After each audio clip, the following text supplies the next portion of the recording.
The Ohio Business Enterprise Program, the premier career opportunity for Ohioans who are blind and the service provider of choice for its customers.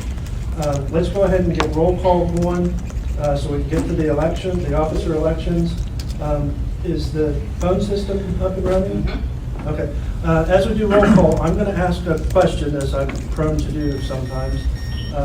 When you announce yourselves, state in one short sentence or less something that you would like to see for all of us to accomplish over the next year. That only the people in the room, people on the phone won't need to do that. So I'll start here to my left. Right. Okay, I'll start here to my right. Oh, no, again, not like that. That's me. Verna? Verna King, I'm acting deputy director for VSBI. And something I'd like to see us have a productive year. Awesome.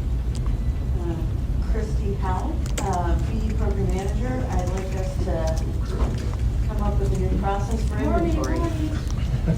Sally Nunes, Area Manager. I would like to see us work better together as a team between OVRC and the Bureau. Amy Seger, Budget and Data Manager. I was going to say what Christy and Sally both said. So I guess I would like to see in the next year just continued growth in the program, both financially and facility-wise. Lindsay McKinney, the training manager. I would like to see the training program grow and a lot more training. Orville Sharp, Columbus consultant. I would like to, maintain the pace, and of course, continue to see the success in the program. Catherine Jacoby, I'm the newest consultant in Columbus, and I just want to get to know all of you and facilitate the growth of the program. Hey, Kat, could you spell your last name, please? Jacoby. Okay, perfect. Yvette Shackelford, Benfield operating. And I guess we're saying what we would like to grow for the program. I asked everybody to state in a sentence or less something you'd like to see all of us accomplish this over the next year. More participation for operators in the decision making.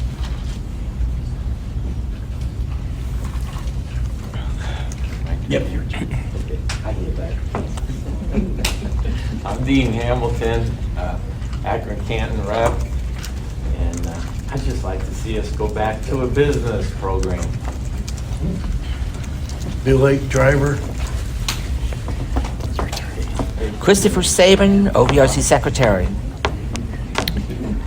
So busy typing, I was. I'm sorry. Dave Bergasso, Cincinnati alternate. And I'm just going to echo what Sally and Yvette said.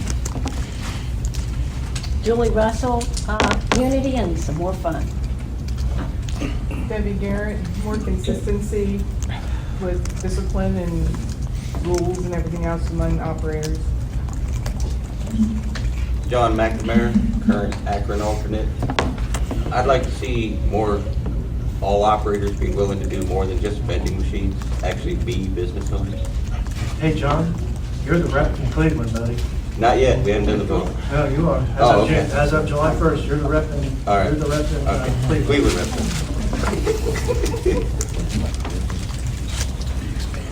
Seth Ryan, Zanesville alternate. Moving on. John Giorgio. I'd like to see growth other than just universities.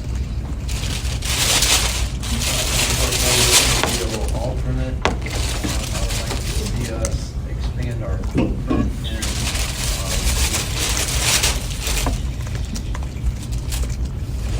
Steel Howard Dayton. No idea, brand new. I'm trying to get my feet wet. Melissa Straight, Columbus, and I would like to see us acquire more facilities, good facilities. Mark Wood, Columbus rep. That's basically what I was going to say, is making new facilities for new operators coming in and ones license ready to go. Oh, Ned Lutz, Toledo rep, and I'd like to see us get rid of the apathy. I want to step into the future, into the present time, and not be so much in the past. Grow more facilities, equip them with more modern things. That's one of the sentence, but We wouldn't have expected less. I understand. Frank Vergasta, Cincinnati representative. And what I would like to see all of us do, committee, operators, and management over the next year, work to make this program the #1 program in the country. There you go. Derek Newfield, Zanesville rep, what Frank said. Well, or survived today. Keith is here as well here. Oh, Keith came in. Hey, Keith. Good morning, everybody. You want to weigh in with something what eating you'd like to see us breakfast. accomplish over the next year? I do. I'm Keith Tremel. I'm the rep for Dayton. Young lady, welcome. I'm trying to swallow this food. I like to see more participation and each person that has experience in what we're doing here today be shared with other people so they can understand how it works instead of just saying stuff and, wiggly-woggly. More clarity. That's what I'm trying to say. That's it. How many people do we have on the phone? I do. Does anybody have any idea? Can you tell by the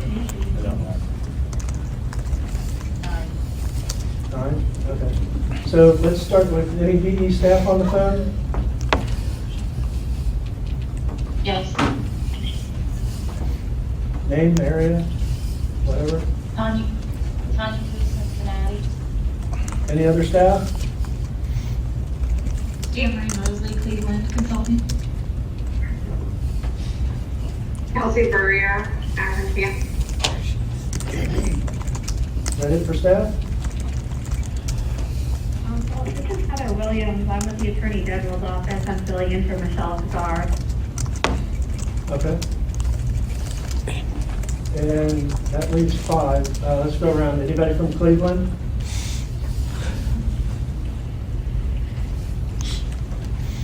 Anybody from Toledo?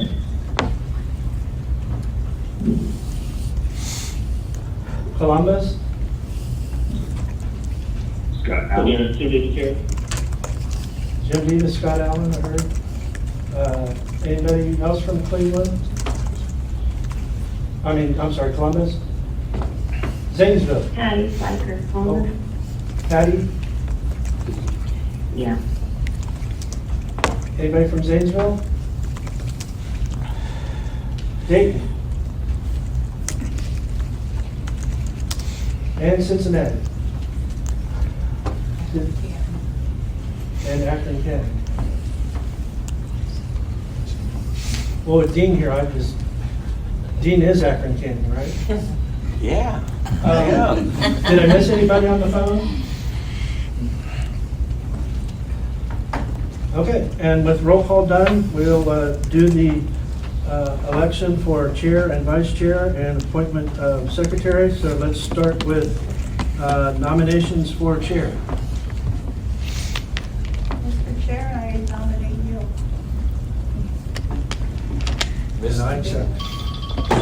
Mr. Any other Chair. nominations for chair? Mr. Chair, I'll nominate Frank Vergasta. Frank, you accept? Yes. Okay. Any other nominations for chair?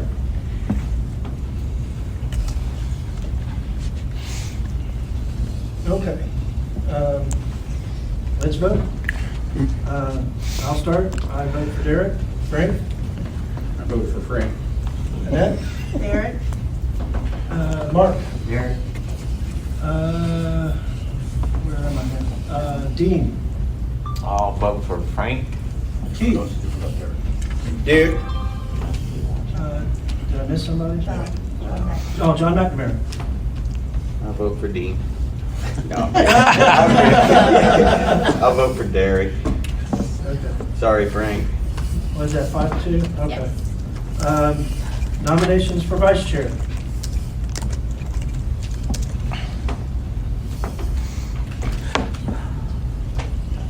Can I nominate John McNamara?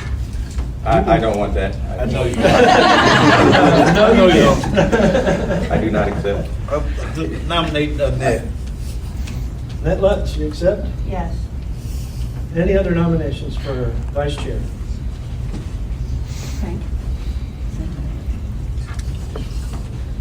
So let it be written, so let it be done, and that's vice chair. And my first official act will be to appoint Chris Saban as secretary. Thank you. The contract is now finalized. I guess everybody saw the notice. Congratulations, Chris, and we look forward to your work. Thank you very much. I appreciate it. Mr. Chair, Yes. I'm a little reserved about you being able to serve as chair. Okay. Since you're serving as Zanesville rep under a loophole that you helped write for yourself when you didn't win in your own electoral district. That's an interesting question. I don't think you should be able to serve as chair, given the situation. It looks entirely self-serving with you helping write that rule that you could be on the committee in this capacity just to get the chair back. Mr. Chair, Yeah, John. that suggestion in the rules was made by Scott Allen, it wasn't made by Derek. Well, and the thing That's about the rules relevant. is, I didn't write the rule, I didn't make the rule happen. That went through a process that involved the entire committee. I wasn't even on the committee at the time. That wasn't done by me. It's Mr. Chair, you told me disingenuous to you helped suggest write it was done that. by me. It was done by the full committee. It went through an entire year-long process. That was not anything that I did. And even if that were true, the rule is the rule, and there doesn't seem to be anything in that book that would disallow, make me ineligible as a Zanesville rep under those rules, would prevent me from being the chair. But it's an interesting theory. Mr. Yeah. Chair, I would say the rules don't say anything. We note Dave's objection. We note that the election just took place for it was a 5-2 vote from representative, and that speaks all it needs to speak. Yeah, the bylaw suggests that the chair should be a member, and I am a member, and this is a distraction unless anybody has anything else they'd like to say. Okay? Mr. Chair? Yes. I also have the ballots for the Dayton alternate. Did we want to open those now? Yeah. Especially since both the candidates are here, we can have an active alternate for Dayton. Love it. If that's okay with everybody. I like it. Okay. Okay, there were 4 ballots total. One was email, and that vote was for Yvette.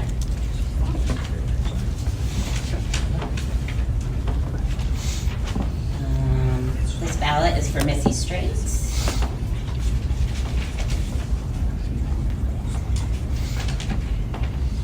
Here's a ballot for Yvette.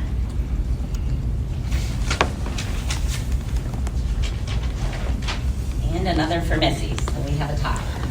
2-2. And we resolve ties by seniority, and I can't think of that. Congratulations. Seniority? Yeah. By quite a bit. 2 decades. Thank you. And just a reminder, we also have the Cleveland alternate open, if anyone's interested. Yeah, if anybody's interested, yeah, Cleveland alternate's open. Acceptance of the 6/21/24 meeting minutes. Everybody has received those. Are there any corrections to the 6/21/24 meeting minutes?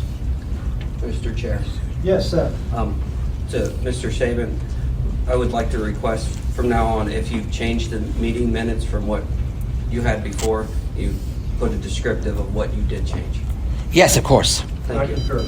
That's absolutely, because it forces people to have already read the first set you sent out to go back and try to figure out what you changed. So that's an excellent recommendation.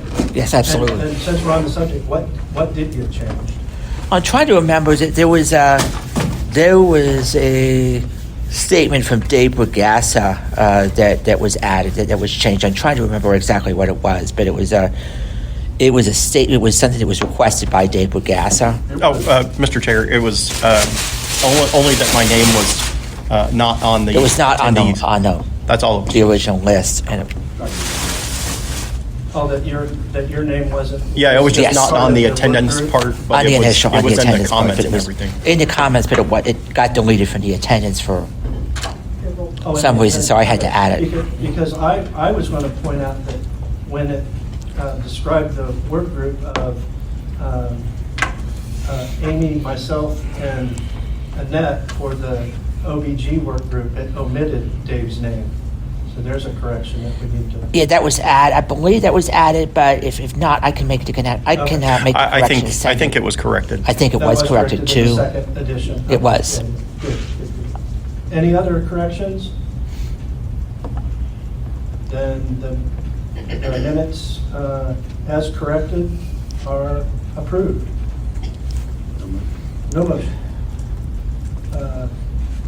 Unless somebody objects to the corrections, there's no need for a motion to approve minutes. Subcommittee chair assignments. And this is going to begin a conversation.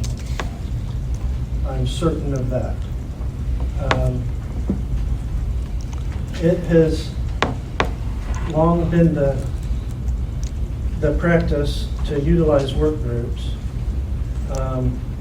while still operating under bylaws that suggest subcommittees, and it's long been in contention whether work groups are subcommittees and therefore public bodies and therefore obligated to operate within the Open Meetings Act of the state of Ohio.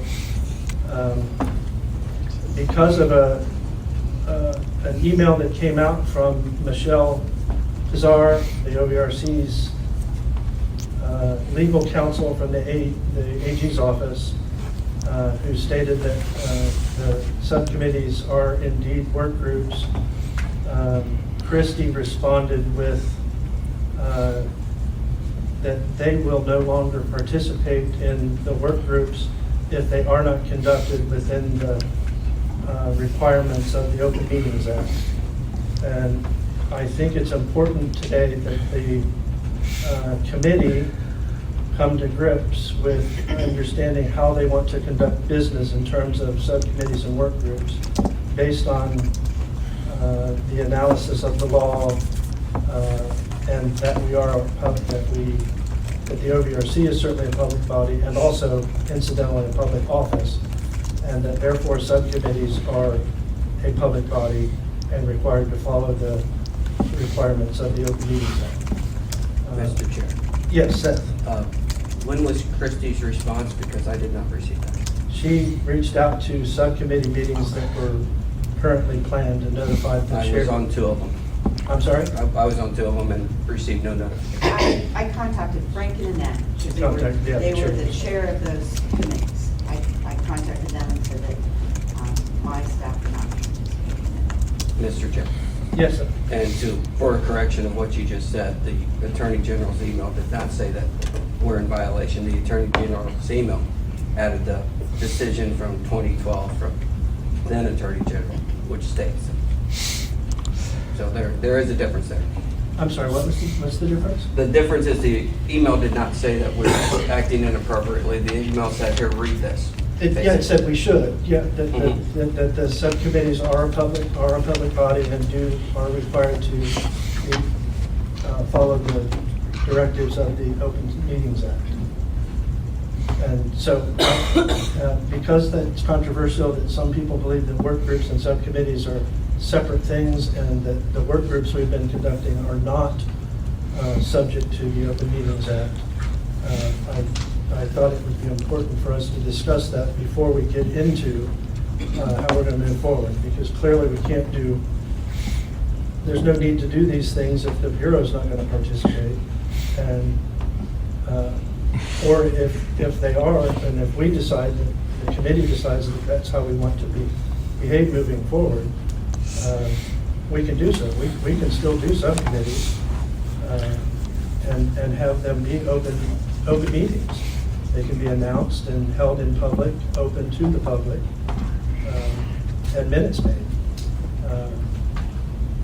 And so it's up to the committee to decide how they want to proceed.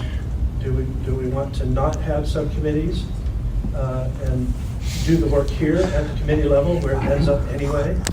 Or do we want to try to continue with some of the certainly more significant subcommittees and have them operate openly in person, announced to the public and available for the public to attend?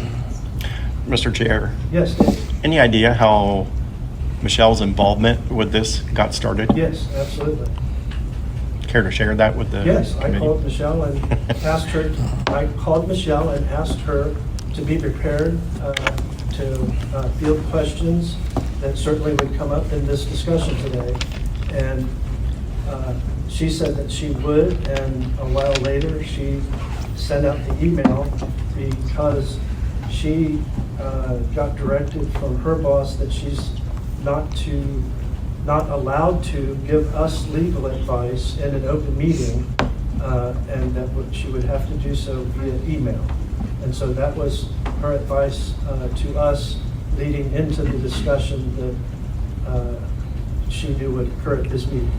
Sounds like Chair. And we do have a legal counsel today. If she wants to chime in anytime, she's more than welcome. Mr. Chair. Yes, Seth. You stated that you I called. appreciate that. I'm sorry, I have the floor, ma'am.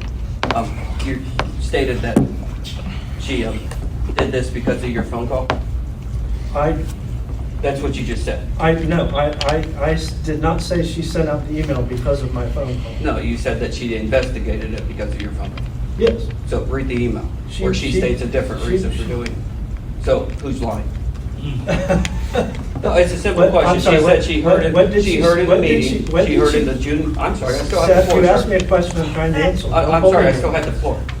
No, you asked me a question and I started to answer it and you interrupted again. Okay, go ahead. What in her email wasn't accurate? First one, from what you just said. Which was inaccurate. From what you just said, I heard in the June 21st meeting a mention of subcommittees and decided to investigate on my own. And you just said it was because of your phone call. So which one is it? No, I did not, I assumed. We record this. I assumed that I instigated her investigation into this. That may or may not have happened that way. I don't know. I won't speak for her, especially since she's not here. I know. But he asked, how did this get started? To my knowledge, it got started because I called her and told her that there would be a discussion today and she might want to be prepared to field questions. That's all. That's all the conversation we had. What she did after that, I can't say. And I can't tell you exactly what she said in the first sentence of her email means. You'd have to ask her that. I did. You did ask her? Oh, yeah, I did. Okay. After she told me that it was because of that and because of your phone call. It was because of what and by? Because she heard some comment that she can't remember from June 21st. Well, then neither of us is lying. No, I would disagree with that. But go ahead. Mr. Chair? Yeah, John. So if you go into our bylaws and change the word subcommittee to work, would that fix the problem? I'm sorry, I had trouble hearing. I'm sorry, if you go into the bylaws and change the word subcommittee to work groups, would that fix the problem or not? Mr. Chair. Yes, Seth. I would say no, due to the decision-making aspect of the opinion from the Attorney General. Just deciding what you're going to advise the committee is a decision-making process, which makes you a public body. Mr. Chair? Yeah. We are making the assumption that the work groups need to be committee members. I think the committee can endorse having a work group, even say we'd love to have this work group. Work group doesn't need to be made up of committee members, especially a majority of which are. I'm not sure that we can't, if we just have, like if me or Frank or somebody, John, any of us are in charge. We are the facilitator of the group, and we have other members, not on the committee, but other members of that group who are not committee members, working together with the Bureau. That's just people doing something and bringing something back to the committee. I think the problem lies when there are too many committee people gathering together. And our attorney's on here, she'll correct me if I'm wrong, but I don't see that there's any problem with a few operators getting together, working with the Bureau and coming up with solutions to bring to the committee, ideas to bring to the committee. Mr. Chair, I agree with Annette partially. If it doesn't matter who's on the work group, though committee member or not, if they are bringing recommendations back to a public body, they're basically going to be a public body themselves. They could only gather information and pass it on without, it would have to be void of any recommendation or advice in order to be compliant. And also, if we simply post the time and the place for a scheduled work group call that could be open to anybody to listen, I don't see how we'd be violating any part of that. This is Heather Williams, from the Attorney General's office. Yes, Heather. If I can just quickly chime in, I would just refer the committee to the 2012 opinion that was sent out. I think that it addresses a lot of these issues in what Michelle emailed out, where it talks about the factors that would be considered, the decision-making and reporting to the committee. Those are all factors that would tend towards or against, without making any conclusory statements, whether something is a public body. But I believe that, changing names or changing compositions, if they're still reporting to the committee, the same issues would still be present. But I know that Michelle has provided legal advice, and I would defer to that and just ask the committee act in compliance with that. Mr. Chair. Yes, Frank. I have a question for the AG rep on the phone. My question is this: in the past, and I don't remember who it was, I know we've had AG reps who have told us that if OOD sets up the meeting, that it is not a, it's, how do they put it? They said if OOD set it up, it wasn't a public meeting, that, it was an OOD meeting. So I guess that's my question to the committee, to the lady pinch hitting for Michelle today. So I don't know if she can provide clarity or an answer or not, but I'm asking the question anyway.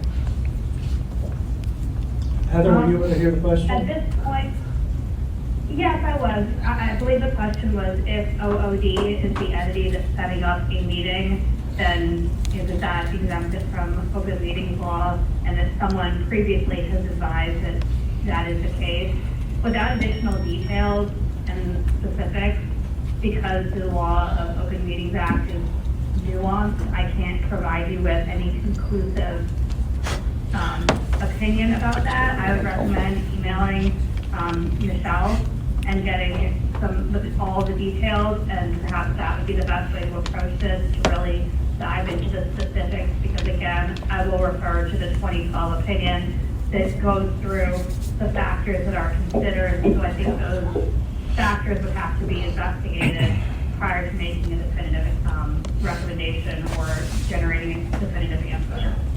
Mr. Chair. Mr. Chair? Yep. Dave and then Annette. And Go ahead, then Annette can go first. Oh, thank you, Dave. I was just saying, back years ago, when we did, it was around 2015, when we did rules discussions, we did an open meeting. We made them open, and all that was required, and this was by advice from counsel, all that was required was that we notated publicly the time and place and allowed people to come to it. The Bureau has that ability. They can, when they set up the meetings, we can say, this is a public meeting. We'll use the training meeting that was scheduled for yesterday as an example. Lindsay could have set that up, we could have met, and we could have sent that out to everybody, still done it on Teams, but had the physical location where Lindsay was at, here at 150. If someone wanted to come here and sit and be part of that, they could have. There's no voting that takes place, and we've never had voting. as part of these meetings. It's always just discussion and something to bring back to the committee. So even people who participate via Teams can still talk, just like we do here. People still talk. You know, our attorney's doing it herself. So I don't see how, if we have a place, Bureau sets it up, says, okay, we're gonna advertise these. And anyone that wants to come, it's gonna be in room such and such at 150 East Campus View Boulevard. And we all still call in, the Bureau is here. Somebody, one of their representatives is here physically or has the ability to put it on Teams for people to listen in, and I think that could solve it. Dave, did you still want the floor? Yes. First off, I think we're giving this email a lot more attention than it really warrants. Nothing in that email said we were in violation of anything. It just said that it came to her attention without saying you were the one that called her, that we have subcommittees. We don't operate with subcommittees now. We've been calling them work groups for years. And if we really have to change to where we don't have work groups or anything of the like, any selection committee decisions or calls have been direct violations to that and would therefore be invalid. That's an interesting question. And I asked. Because there is voting that happens on that, and they do make decisions. And Voting doesn't have anything to do with whether somebody's a public body or not. It has to do with discussion and deliberation, and says nothing about voting. Voting is Mr. not. Chair. But my question is, and you said I know you're next. I had asked for it after. Yes, sir, I agree. So the question is, if there is a distinction between work groups and subcommittees, first of all, there is no mechanism for us to assemble work groups. This committee cannot assemble work groups. There's nothing in the rules, nothing in the bylaws that talks about that. And honestly, the only distinction between how we have been doing work groups is the name. We do it exactly the same way as it's described in the bylaws for forming subcommittees. So what's the difference? That is a question I would like to ask, other than the name. And that's it. And the Open Meetings Act is important. People would be very upset if we didn't have these meetings open to the public. And we're going to find out one of the reasons why today when we discuss the Columbus facility that is very important to a lot of people. And it's important just as much for us as for our subcommittees or work groups, if you want to call them that, to do the same thing and allow those discussions and deliberations to be held in an open format where people can come and listen and understand what's going on. There's no reason not to do it that way. It might be occasionally inconvenient, certainly, just as it's inconvenient to come to this meeting. But it's worth doing because we have solid work to do that accomplishes what we need to for the benefit of all of us. And the subcommittees are the same way.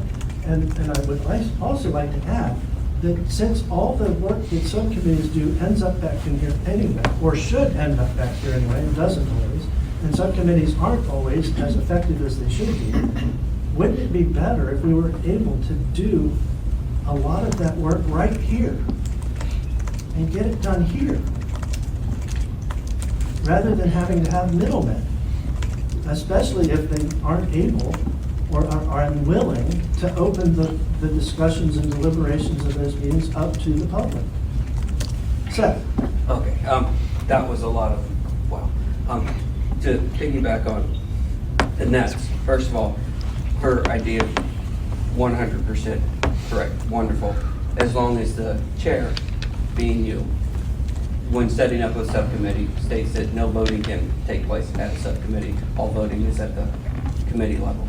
On Dave's thing, yes, when a selection panel decides what to do with public money, such as to put out to award a site to somebody, or award a facility to somebody, that is a decision made. And if you read the 2012, I don't know if anybody else did, it was there, it's a wonderful read.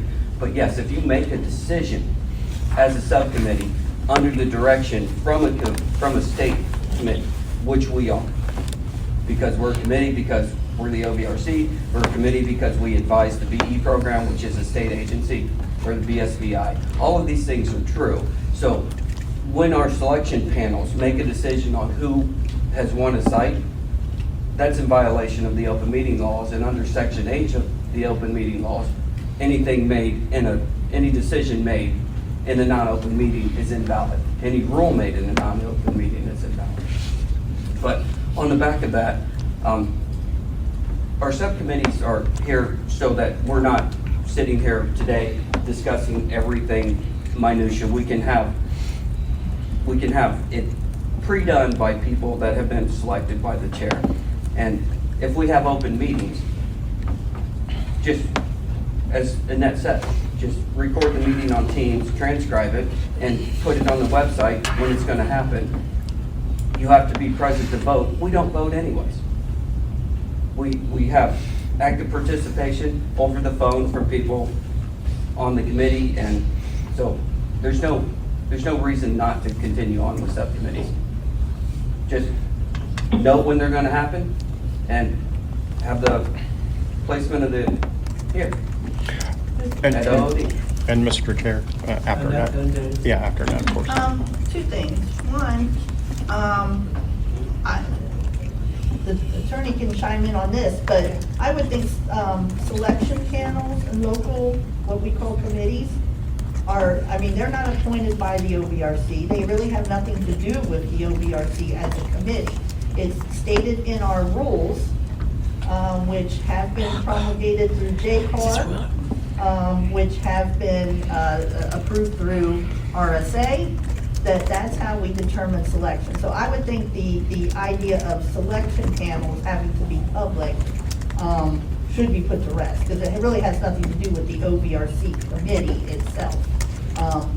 JCAR done approved that's how we do it, and that's part settled. The other point I was going to make just went right out of my head. We'll come back. Dave, Okay. Dave and then Seth. Well, I kind of disagree with what Annette's saying there as far as selection panels. It doesn't matter if they are comprised of local reps, so they do have something to do with the committee, and they're making a decision on that call that would have to be done in a public meeting in order to be valid. But that's all beside the point.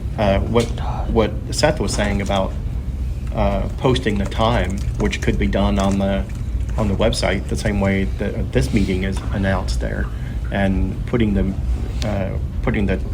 transcribed notes. Teams has the ability to keep a transcript, and that could be posted just in the interest of transparency. But I think if the committee doesn't want to assign a subcommittee, anybody could pretty much formulate a work group amongst themselves, and we don't necessarily need the Bureau to participate in that part of it if they don't want to. They could bring their information back to the committee all they want, and it's nothing officially to a public body. Seth? Just to re-clarify, members of the committee are here because we are voted on to the OVRC under the law of which the OVRC is, which then places us as select panels. We are only on the select panel because we are. You're being disruptive. We want to try to stop that. Maybe muted. Okay, so maybe, okay, go ahead. We are only on select panels because we're members of the OVRC, which is a requirement of law, which makes us part of the public body of the OVRC. That's the only way that we are select panels, or selection committees, or whatever you want to call them. Again, the word salad doesn't matter. If we are a decision-making part of the OVRC, then we have to be an open meeting according to this thing that you so wonderfully brought to us today. And Mr. Chair, Yes, Yvette. if we're doing this subcommittees and we're making it public, and because in this meeting the public can chime in, are the public going to be able to speak in those subcommittees? Be able to participate even if they can you know, we're announcing it, and are they gonna be able to participate? That would, just like it is here, there's no requirement to allow the public to speak in one of these meetings except for the purpose of public comment. But beyond that, we've always been very lax in allowing people to come and join us to participate in conversations sometimes. And the subcommittees, if they operated exactly the way that we did here, it would be up to the chair of the subcommittee to determine whether they wanted to allow any public who came to participate or not. But it's not a requirement of the law to allow the public to participate beyond public comment. Mr. This Chair. is Heather Williams, the Attorney General, if I may chime in. We have a Sunshine Law handbook, and we also have a Sunshine Law section within the Attorney General's office that provides training on open meetings laws and the ancillary public records laws. If there is any interest, there could potentially be a training set up with the Sunshine Laws section, which may be beneficial for the committee to have a Sunshine Law training. So I would just float that out there to the office, the Attorney General's office, to provide that training. And that is an option or a resource if the committee is at all interested or anything of that nature. Absolutely. And is that something that the committee would be interested in having? We actually, back in 2012, did have a couple of people come whose job that is to train public bodies on how to, Mr. Chair. would anybody be interested in doing that at the next meeting? Yeah, Keith and then Annette. I just want to be considered for that training. I'm very much interested. Annette? Mr. Chair, I suggest we don't do it at an OVRC meeting. We do it as a separate training that we can all come to. And I would say the Bureau should participate in that as much as us, because they're the ones that express concern over participating in the group. If we're going to get into things like selection panels and stuff, they are our partners in this. They need to know what's going on as much as we do with this and our interactions and how they should work. But I do not believe that valuable OVRC meeting time should be taken up with this training. I think it should be a separate, a whole separate day. Mr. Chair. Yes, sir. If we're setting up a meeting of all the OVRC members with council to learn about sunshine laws, and that would be an open meeting anyways, because we're discussing public business. Well, I was about to say, if we're allowed to do it outside of an open meeting, then I agree with Annette, we should. But if it's not permitted to do so, and I'm certain that the people who train on how sunshine laws works would know the answer to whether they could come train us in a separate meeting or in an open meeting. So I guess the question is, if that's available to us, do we want to do it? And based on what they say, recommend whether we can do it in one of our actual OVRC meetings or in a separate session. Should we still do it and then defer to their guidance as to whether we do it here or in an open meeting, in a separate meeting, I should say. And Mr. Chair. Yeah, Dave. Again, that email did not cite anything specific we are doing that violates any of this. It just said that it came to her attention that there were subcommittees because you called her and told her. And it didn't go any further than that. And even the lady on the call here hasn't cited anything specific we're doing to violate anything specifically. I think it's important to just continue to operate the way we normally have, at least for now, until we know there's something specific we're doing that we can't do. The only problem with that is that the Bureau has stated if we don't, if our work groups don't comply with the Open Meetings Act, they are not going to participate. How do they not comply? That's not the question. Well, Mr. Chair. Sure it is. Mr. Chair. Yes, sir. Why did we have 12 years when the Bureau didn't have this stance? That opinion came out 12 years ago. Interesting question. Yeah, Mr. Chair, you guys can continue to meet. We're just not, I think that I'm not a lawyer, and I think that it's a great idea about this training. And, you know, Sally just had a suggestion. You want to give your suggestion? I would just suggest if we're gonna go ahead with the sunshine law training, it be like the Thursday before an OVRC meeting. That way people could just spend the night instead of making a separate trip up here. And we can pay the actual cost of that. Mr. Chair? Yeah, I suggest that it not just be an OVRC training. I think that could be open, I mean, we have other people who could potentially be on the committee next year, even this year. I think this should be an open training to all operators and Bureau staff. And I also think people should get up on mobility credit for attending. Correct. Mr. Chair, I agree. So, Hold on, before we get too far. Lindsay? Hold on. Would somebody like to make the recommendation that we request our AAG to set up this training? Mr. Chair, Yes. the question I have is, does it have to be done live, or is it a training that can be done over the phone or not? Well, that's something we'll find out. We'll have to get guidance on that from the people that do it. The people that will do the training will know the answer to those questions. So I'm just asking right now, because we need to move on, we've got a full agenda. Does the committee recommend that we ask our AAG to set this up for us? I so And- move. So moved. Second. Anybody object? Okay, we will make a formal request. Heather, you get that? Do we have a vote? Hmm? This is Christopher. Yes. Sorry, this is Heather. I did get that. I've written it down.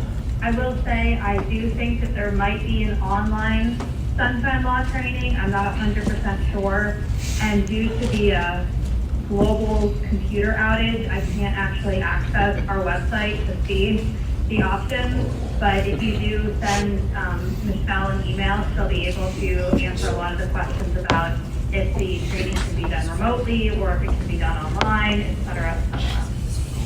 Yeah, and I think the idea is we wouldn't want to do an online thing, like that kind of training. We would want an interactive training. Is that correct? Yes. Yeah. So we'll reach out to Michelle and try to get that going before the next meeting. And no, Chris, this was a vote that we got a response to by saying without objection. So, yeah, that motion carries because there was no objection. So, Mr. Chair? Yes, Dave. So what's going to become of the existing work groups? I was just about to say, Okay. this is the time generally that we establish work groups or subcommittees, and the chair appoints chairs to those bodies. I think until after the training, we will not do that.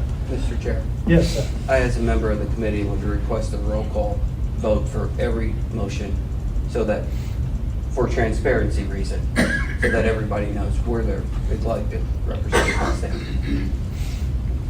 It doesn't take that long. Okay, Thank you, sir. not required by Robert's I rules. understand and that, this sir. That's isn't- why I'm requesting. Okay. Does everybody want to do a roll call vote for this one? We generally will do roll call votes, but not for things that, not for certain things. Most of the time, we will do roll call votes.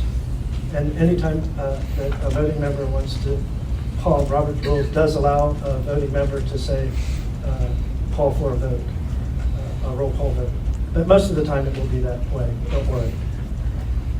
Mr. Chair? Yes. Before we move on, I do want to make one point, and Yes. I know that it was, and this concerns me quite a bit. It has to do with this, not directly, but indirectly.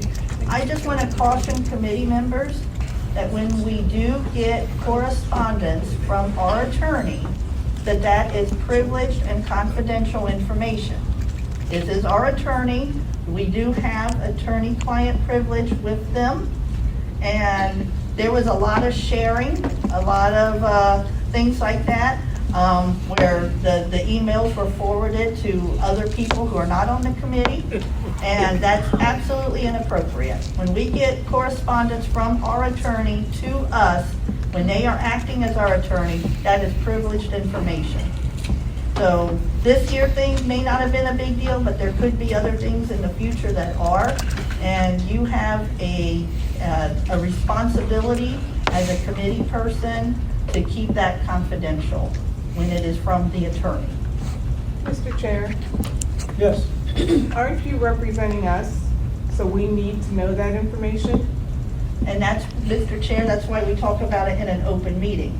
But when we are, and it's not you, it's, sometimes it could be a legal thing with, the agency. Sometimes it could be anything. So absolutely, we do represent you, and you have a right to know everything. We're talking about it today in the public meeting. But if we have say this was about a legal concern against OOD, and our attorney shared that with us. OOD is not sharing their correspondence and their emails with their attorneys with us. So why would we share ours with them? Mr. Chair, I'm sorry, I missed the beginning of that. Who shared? I don't know who shared, but I know it did get to other people who's not on the committee, OOD staff people. Good, OOD. And once they get it, it is public record. Obviously, Christie knows about it because she canceled meetings. So she was part of the correspondence, so I'm not saying you did anything, Christie, but might not be a committee member that did that. I'm just saying. And Mr. Chair, first off, I think if a lawyer sends out, if the AAG sends out any kind of communication to the full committee, it's probably not going to be that private. And if it's supposed to be talked about in a public meeting, maybe she should have saved it for the public meeting. She initiated that whole email, regardless of who replied to all or what. It doesn't really matter. She sent it to everybody on the committee. And it wasn't any kind of secured communication or anything like that. It's not like that email was encrypted, so there was nothing overly private about it. We can encrypt emails? Oh, the Bureau does it with their consumers. It's annoying.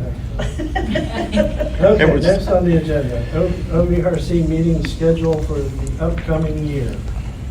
This is always a fun time. And I think some people have talked about the idea of changing the day of the week that we have meetings. Does somebody want to?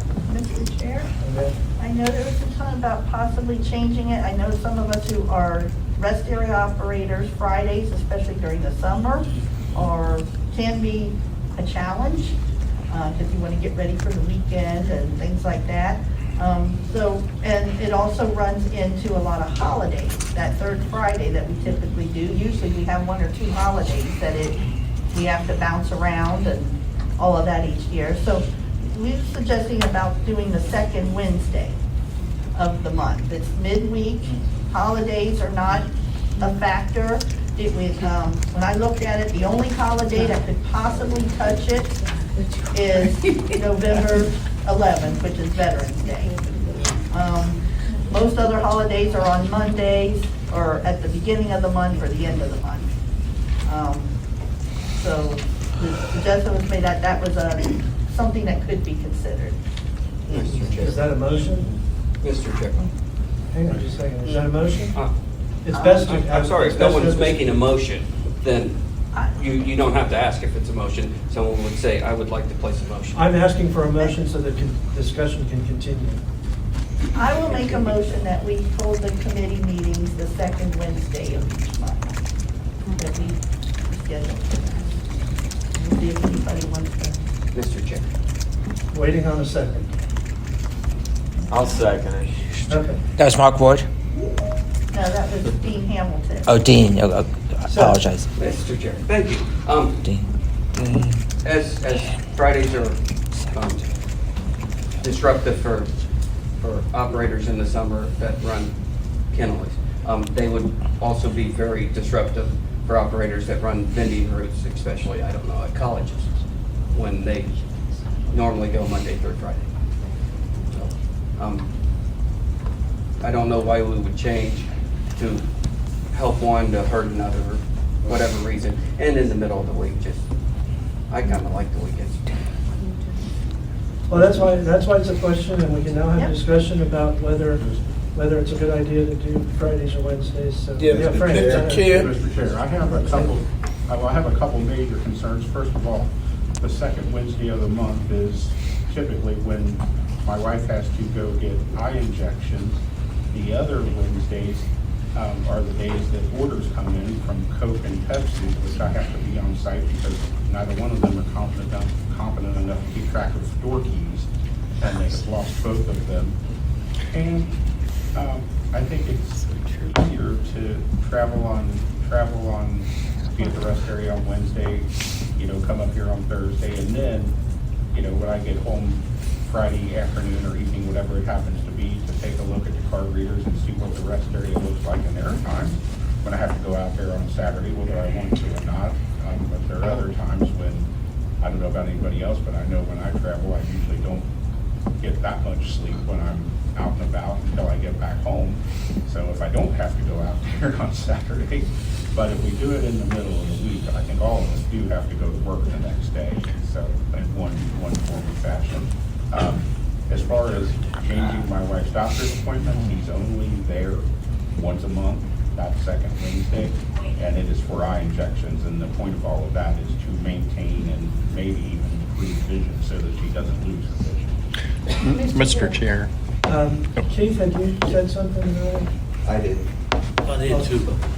Okay, Keith, go ahead, then John, then Dave, then Yvette. Did I get that right? She might have been first, but it's okay, whatever. Okay.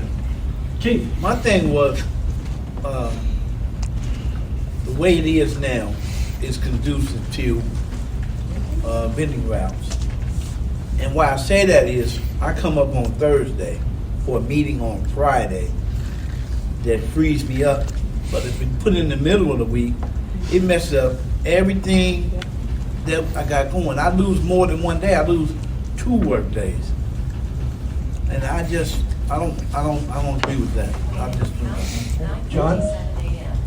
Pretty much the same thing as what Keith's saying. I come down, I'm almost 60.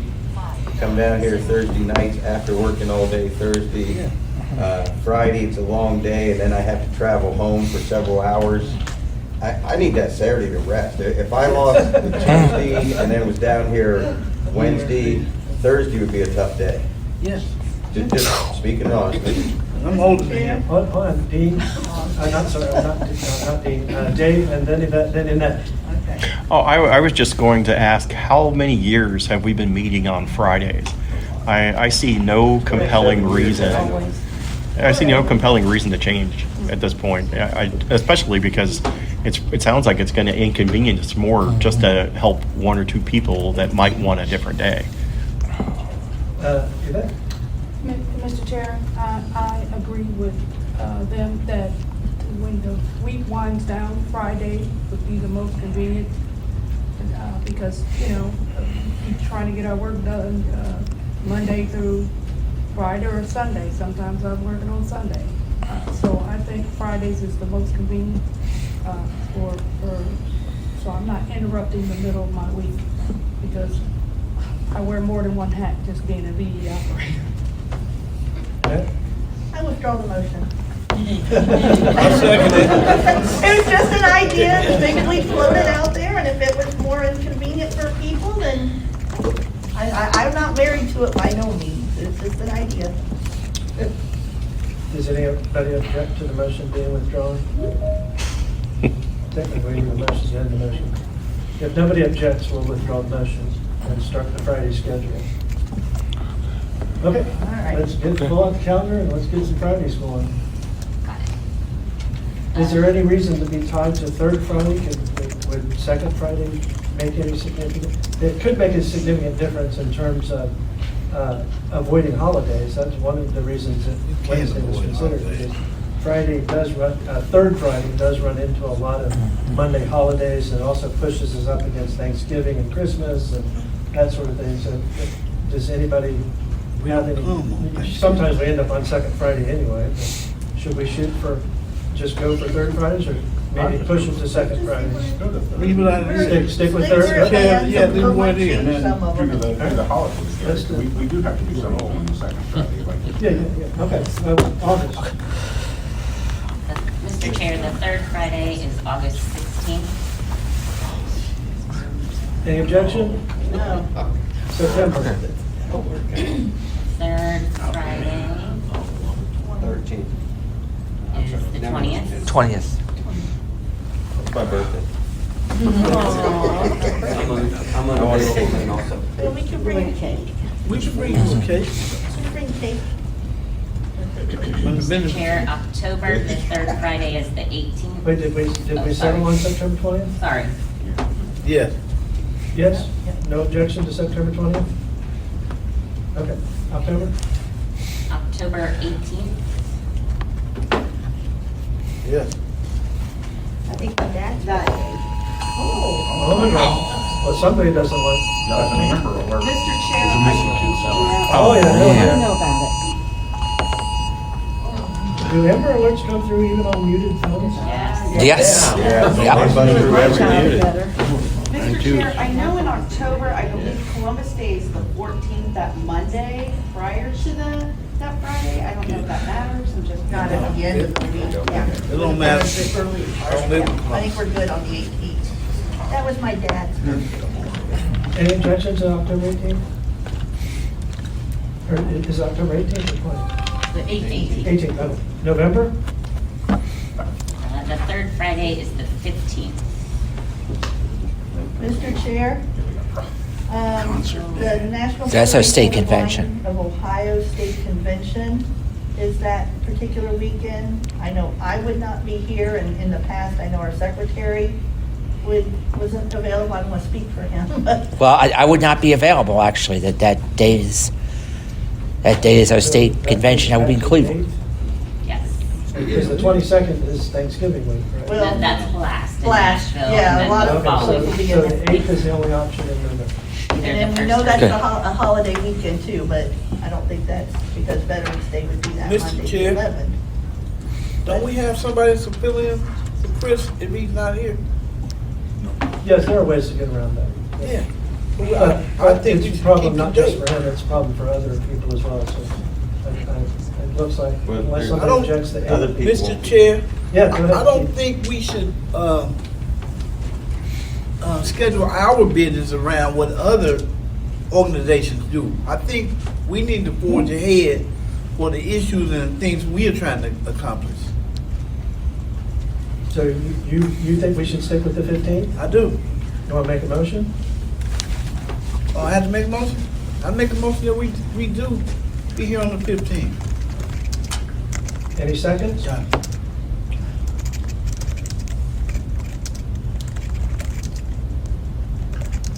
No, no seconds. Mr. Somebody Chair. want to make a motion for the 8th? Mr. Chair, just a point of order. Yeah, Why are the other ones accepted without motion, but Keith's saying the 15th because has to have a somebody's motion? objecting. Hmm? Keith was objecting Objecting to what? to the 8th. No one agreed to the 8th.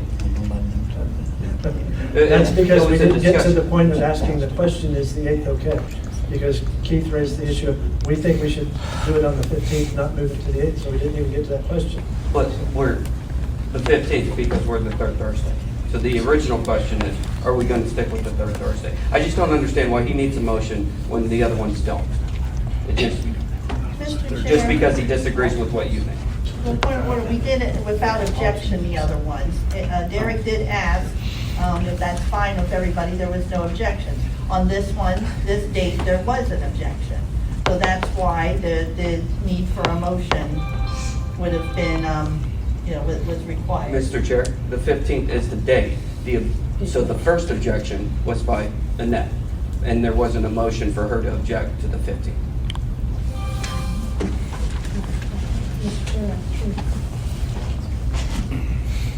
So what's the point?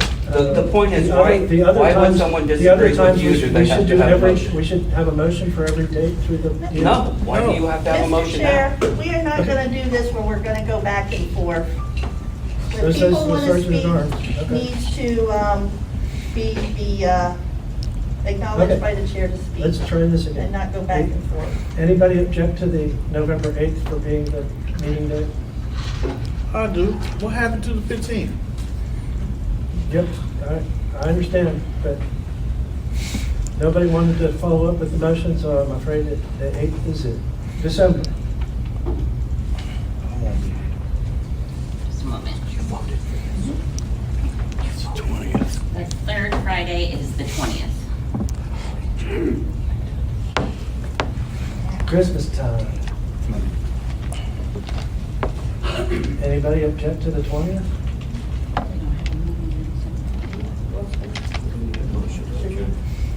And Go back to the 13th, that one. And so everybody knows, the current chair is not as likely to cancel meetings as previous chairs have been.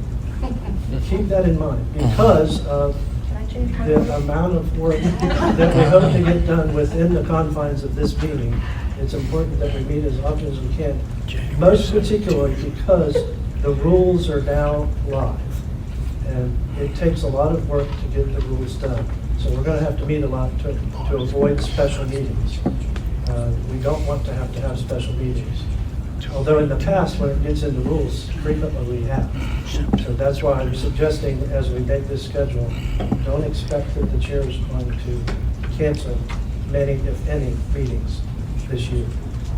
Mr. Chair? Yes. I would recommend, not objecting to nothing, just recommending that we do the 13th in that month, because we are getting close to Christmas, and I believe, I don't care if it's the 20th, but I believe we might have some people who would want to travel that weekend and get prepared for Christmas. Mr. Chair, Yes, Keith? didn't we, in the past few years, a couple of meetings not happen during the year or cancel for stuff like Christmas? That's what he just said. Yes, traditionally, December's meeting is canceled, but it's not a guarantee this year. Right, I heard that will about the happen. chairperson, yes. Because of the amount of work that we're going to have to do this year, since the rules are going to be live. Thank you. So, does anybody object to the 13th for December? Motion. He said the 15th. Okay, January. 17th. Third Friday is the 17th. And that following Monday is Martin Luther King Day if it. Any objections to the 17th? Any discussion? February. The third Friday is the 14th. No, it can't. No, it's the, It's the It 21st. has to 20 be We the can exchange 21st. Valentine's cards. 21st. and everything. Have those little shoe boxes that are decorated. How'd you get to 14? Valentine's for one another? Come she's thinking, on. he's thinking second Friday, it's the It 21st. would be the 21st. That's a good one, Coach. The 14th can't be the 3rd. I make a motion that it be February 14th. I apologize. February starts on a Saturday, so that would actually only be the second Friday. So the 21st would be. Thank you. Any objection to the 21st of February? Perfect.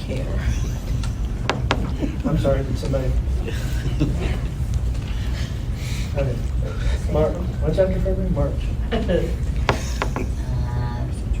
21st. Third Friday is the 21st.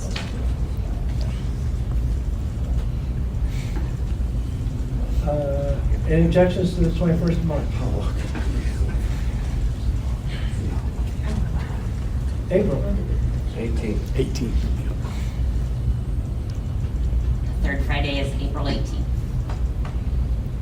Any objections to the 18th of April for discussion? Yeah, when is Easter? That's a big problem. And we're getting close to statewide dates. We're all going to be discussing statewide dates too.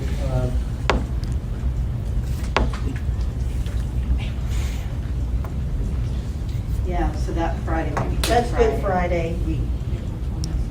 Okay, so the 13th 18th or would be Good 27th. Friday. 11th or 25th. I mean, yeah, 11th.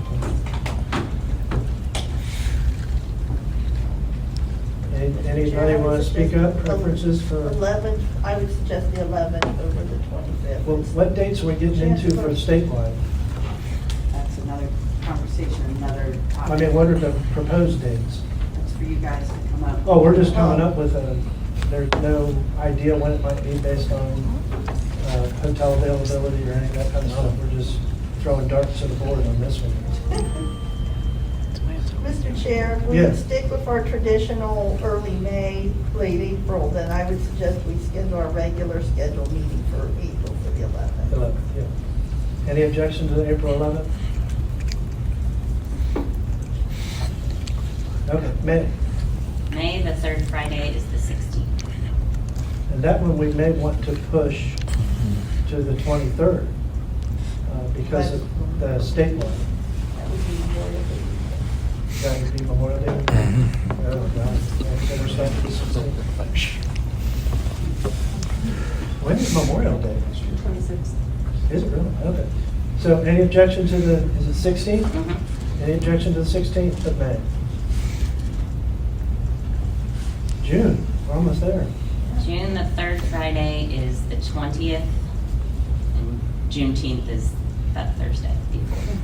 So you guys aren't here on the 19th, right? This Correct. office is closed on the 19th. Do you guys have preferences then to avoid that so that your people can have long weekends if they choose? And that could be true for some of us too, because some of us have facilities that aren't open on the 19th, right? So. It would be the 13th or the 27th. Anybody have any recommendations on this one? Wednesday the 13th. That'd be 4 weeks after the last one. Friday the 13th. We had a couple of, here's another meeting with that on Friday. Okay, 13th. So any objection to the, and that compresses a lot of meetings through April, May, and June, is that okay? So 13th, any objections of June 13th? And last but not least, next July. The third Friday is the 18th. Any objection to next July 18th? All right. That's a fast schedule. Yeah. OVRC expense reimbursement rates. I put this on the agenda because a question arose. Mr. Burkhalter was curious why we're still only reimbursing at the $9.25 an hour rate for drivers to these things. And so I sent that information on to Christie, and Christie, you did some research. Yeah, Mr. Chair, it's, starting this meeting, it's $13 an hour. $13 an hour for drivers. And there's no wiggle room in that to even go higher? Is that still actually below the market value of? That's what we're paying other drivers. That's what you're paying across the entire state or across the entire agency? State? Yeah, all right. So there's no wiggle room. Are there any other issues regarding the reimbursement rates, like with meals or hotels or any of that stuff? Is any of that stuff changed, or is that still the same? Somebody, go ahead. Dwayne, yeah, go ahead. Yeah, so, the question I have is on the mileage rate as well, because I know that the federal rate seemed like it's quite a distance from what the state rate from which they allow, and I'm just kind of curious why that works out that way, why we don't go with the federal rate on that. With the mileage rate, you said? Yeah. So, Mr. Chair, it's my understanding, I can get back, it's my understanding that we do the federal CONUS rate, and that changes, I think, in September, and they update that, but I will find out. And again, I know with OOD that we are consistent with like OOD Council and how we do other entities as well, but I will find out if that mileage goes up. Yeah, I don't know, this is, Mr. Chair, this is Berta. I don't know. OVM's rate. Welcome, Berta. Thank you. I don't know if we could, again, we'll have to check back to see if we can do anything different for this. I know for reasonable accommodations, OOD pays $13 an hour, and the OVM mileage rate, whatever that is, which now is 58 cents a mile. And that changes July of each year. Sometimes it goes up, but during the pandemic, it went up and down a little bit. So I don't know if we have the freedom to go with the federal rate or not. We'll need to check on that. Was that Cass speaking? Or who was that speaking? That was Bernard. That was Bernard. Bernie King, okay. Two hats. Apologize, I should do that. Mr. Chair, and this wasn't something management did, but this was something that came from fiscal. Last August, I had a situation where, our dog got attacked and needed to be cared for pretty much 24 hours, so I had to get someone else to drive me to Greyhound just to get to the meeting, drive to Greyhound on Thursday. So I got someone to drive me who does drive for a business consultant, but talked to him individually, paid him $25, $30, whatever it was. He did provide me with a receipt. When I sent that in, it was kicked back because, well, it wasn't from a commercial taxi cab, but it was from a private, it was from a private person, but it still did provide written documentation. Fiscal didn't like it and kicked it back, and, I guess jumped on Kim and told her that I'd been doing this long enough, I should know better. And I'm like, what are you talking about? I should know better. I thought as long as you had documentation that you were good. But anyway, we did have to go about it in a different way, and I think she helped me figure out how to take mileage and stuff. But my only point to saying all of this is, for those of us who are blind or visually impaired, getting someone to drive us somewhere or securing transportation is a commodity, and sometimes we even have to pay a little bit more than the going rate. Now, he wasn't charging me any more than the going rate, but the point is that I don't know if we need to educate fiscal a little bit better or try to explain to them what the heck's going on, or we may not have any recourse at all. But I just wanted to throw that out there. Anything else? You heard of the reimbursement rate? All right, the moment we've all been waiting for, public comment. Is there anybody on the phone that would like to make public comment? Anybody in the room that would like to make public comment?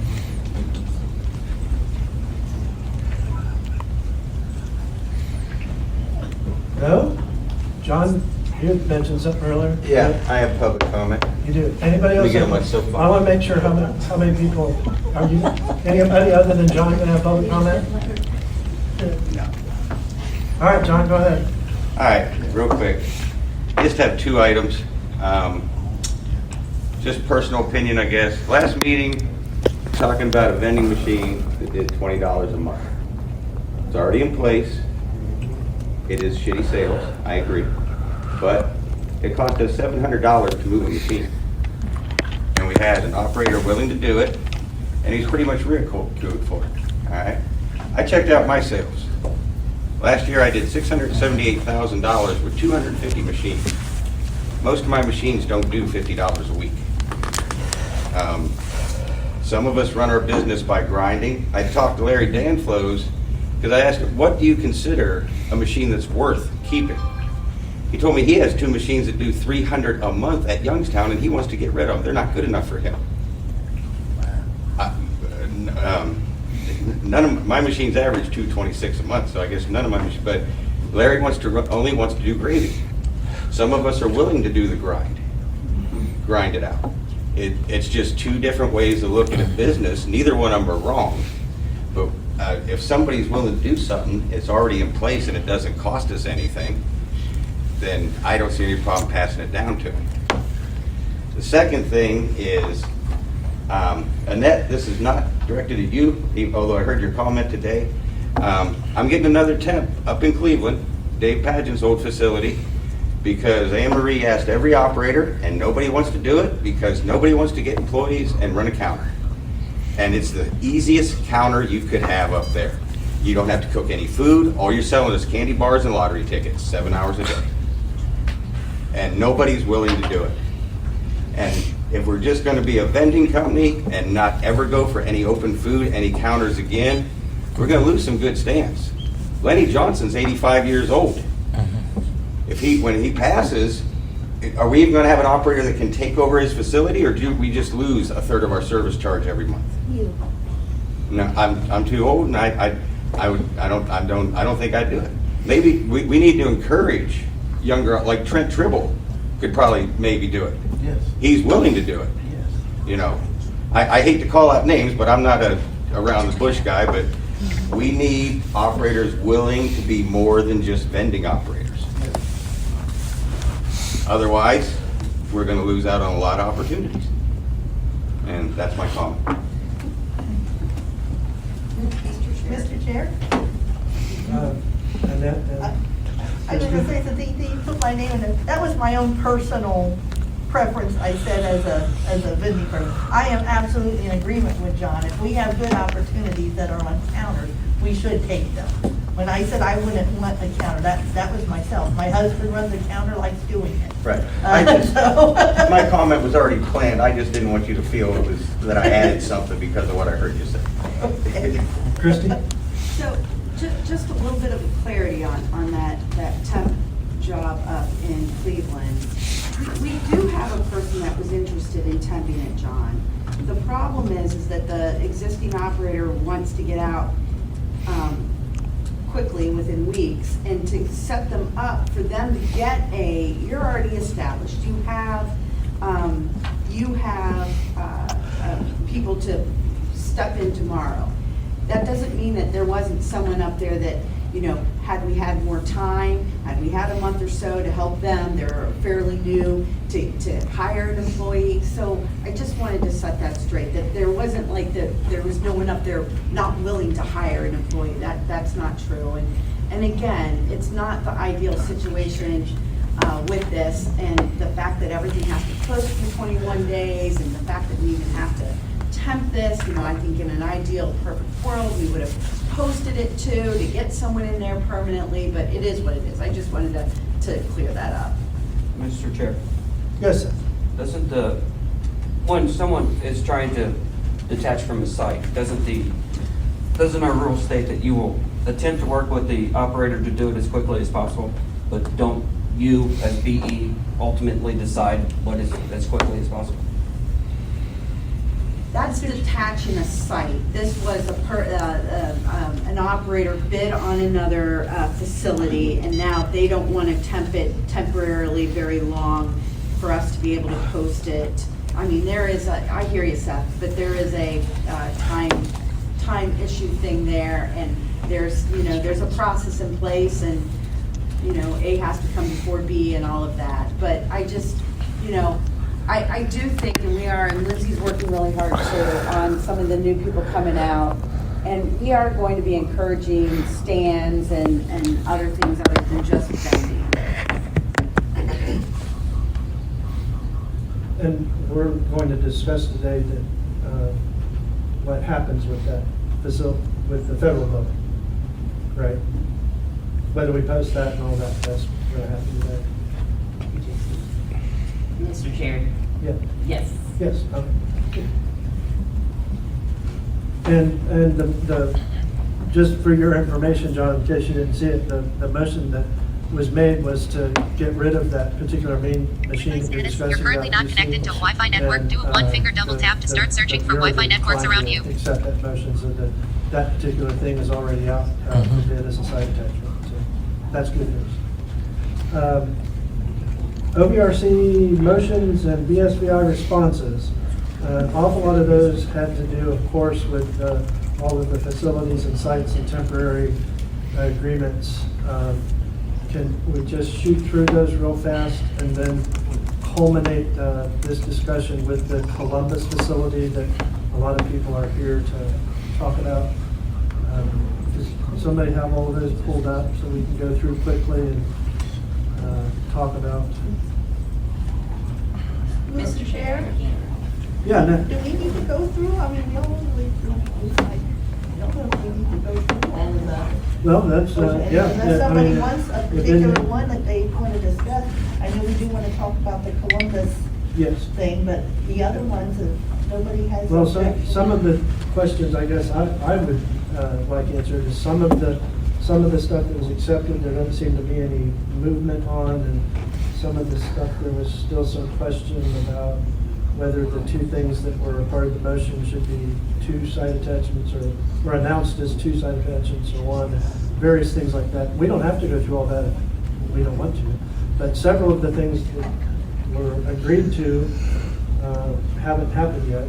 Is it just because things move slowly sometimes, or is it because there's controversy? I Mr. guess? Chair. Yeah. Yes, it's because things have moved, in most instances, it's because things have moved slowly. As you know, we've had quite a bit become posted, and there have been transitions, and we are down to consultants. Well, in that case, does anybody else have anything they'd like to say or ask or comment about the BSBI responses to last meeting's motions? Mr. Chair, Yes. I do. I have a situation, and I talked to a few of y'all about it, where a site attachment was talked about last meeting. I put a person's name in the hat in the OVRC meeting. Come to find out 3 days ago, the facility already been assigned to someone without the date representative even knowing. I've been reaching out to BE. I haven't heard a word. Not a word. I mean, not a word in a month. Which facility is that, Keith? The one, Annette, not Annette, Laura Cole is doing temporary. Yeah, that was one of the questions I had. It was the committee made motions to say that we might want to take a look at that opportunity and perhaps let somebody other than Laura Tempest. Mr. Chair, and it had already been, she said she already signed a temporary agreement in June. So that would be before the meeting, and I'm not understanding, me as the chair, helping people in the area I'm in. I don't get the information or response to help them. I'm ready to fight for Gary Black. But Annette saying, hey, I'm already here. Lord, yeah, I'm sorry. I don't mean you personally, man. That's okay. Well, you're spread thin here. I was gonna say, I'm tempted. Yeah. Mr. Chair. Yes. Keith, were you done, sir? Yes. Okay. Laura signed the renewed agreement in June because we had to have a continued agreement. Now, with any temp agreement, that can end at any time. So, just so we didn't have somebody operating without an agreement is why it was signed. So that, because hers ended, I think, June, I don't remember what day, but it expired, so it was signed just so we don't have somebody operating without an agreement, but we can end that anytime. And have you talked to Gary Black by any chance? Okay, is he interested in doing that? He is. Okay. Mr. Chair, but I don't want to just talk, I want to, No, you're Mr. fine. Chair, get the room. Yes, please go ahead and no. Laura also was talking about, she just got this large, well, she got it coming Monday, a large Vistar order. And she brings things from Columbus to the facility. And if you take her away from the facility at this point, this week, next week, then she's gonna be stuck with all this inventory. I mean, I'm just trying to represent people when they call me and ask for help. So I'm in between the rock and the hard place with both of them, because and this is my whole point, when it was put out, I put Gary Black's name in the hat and nobody mentioned Laura. Mr. Chair, after Annette, come on. Yeah. Annette? I was just gonna say that I'm concerned by this, because the whole point what we talked about at that time was because we knew Gary was gonna be, both of them were gonna be closed down, right now tentatively scheduled for October. And we knew that Laura got this pretty good job, and I'm very happy for her. That's wonderful. She's got a brand new opportunity, gonna make good money there. We all hope and for all indication. So the point was to see if Gary, or if not Gary's name was thrown out there because he's right across the road and gonna close down, someone else who was gonna close down could possibly tempt that one for the summer. Well, now another whole month has gone by of those summer sales, and that she hasn't been able to. Now, I don't know when Laura went into the hospital. Maybe she just went in there. I don't know that. But if she's been in all this time, then and has had a signed temp agreement, which would suggest that she has another permanent facility, that tells me she did inventory into the hospital, that we should be offering this to somebody who really needs the money. And I think that would be Gary, or, like I said, someone else who might be in a similar boat. Gary just makes sense because he's right across the road and is in that boat. Mr. Chair? Yes, you I don't believe Keith was suggesting that you take, I think what Keith is saying that he's the JP rep, and he's not getting the important information that he should get in order to, when he makes a recommendation, he's aware of all the facts. That is what he's speaking about. At this point, he's not saying take one for the other. He just was not aware, he was not told that this was going on in his area. Mr. Chair? I heard that, and I heard somebody else. Who else did I hear? John. Okay, and that, Yeah, Yvette's absolutely correct. Keith should be, as soon as we had the meeting, and this came up as a discussion about possibly having somebody temp that, whether, they may have decided to keep it with Laura, I don't know, but Keith should have gotten a phone call right away and said, okay, where do we want to go from here? There was no alternate. So definitely, absolutely, Keith should have been front and center in this discussion. And Sally, you just asked him, have you talked to Gary? You were gonna change it, you guys should have talked to Gary, and found out. Keith should have been right there as part of this. And I'm really sad that another month has gone by and apparently nothing has happened here. Mr. Chair? Hold on. John's at the floor, and I quickly want to say that the last meeting, when the full committee did discuss this issue, Keith got Gary on the phone, and Gary did at that point say, I would definitely be interested in something. John? Exactly. So I may be wrong, and if I am, I apologize, but she transitioned into her other permanent facility in May.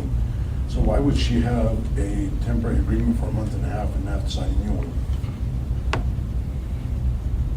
That? Yeah, Mr. Chair, again, we were talking about after, we were talking about during our meeting, the last meeting, he's talking about prior to. Soon as Laura transitioned into her other location, and we needed a temp or whatever, the rep was not notified of any of that or what they were doing with that facility.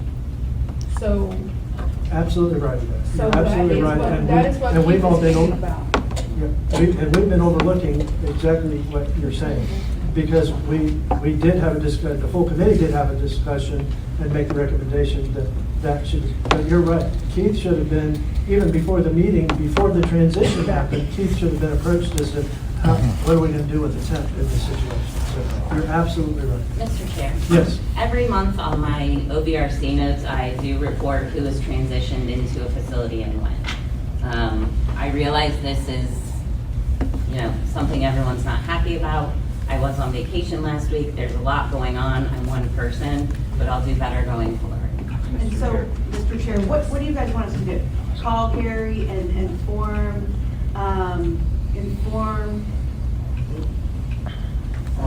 Laura that we're going to take her out of the temp and maybe she can have 4 weeks to try to sell down her stuff. Is that what you want?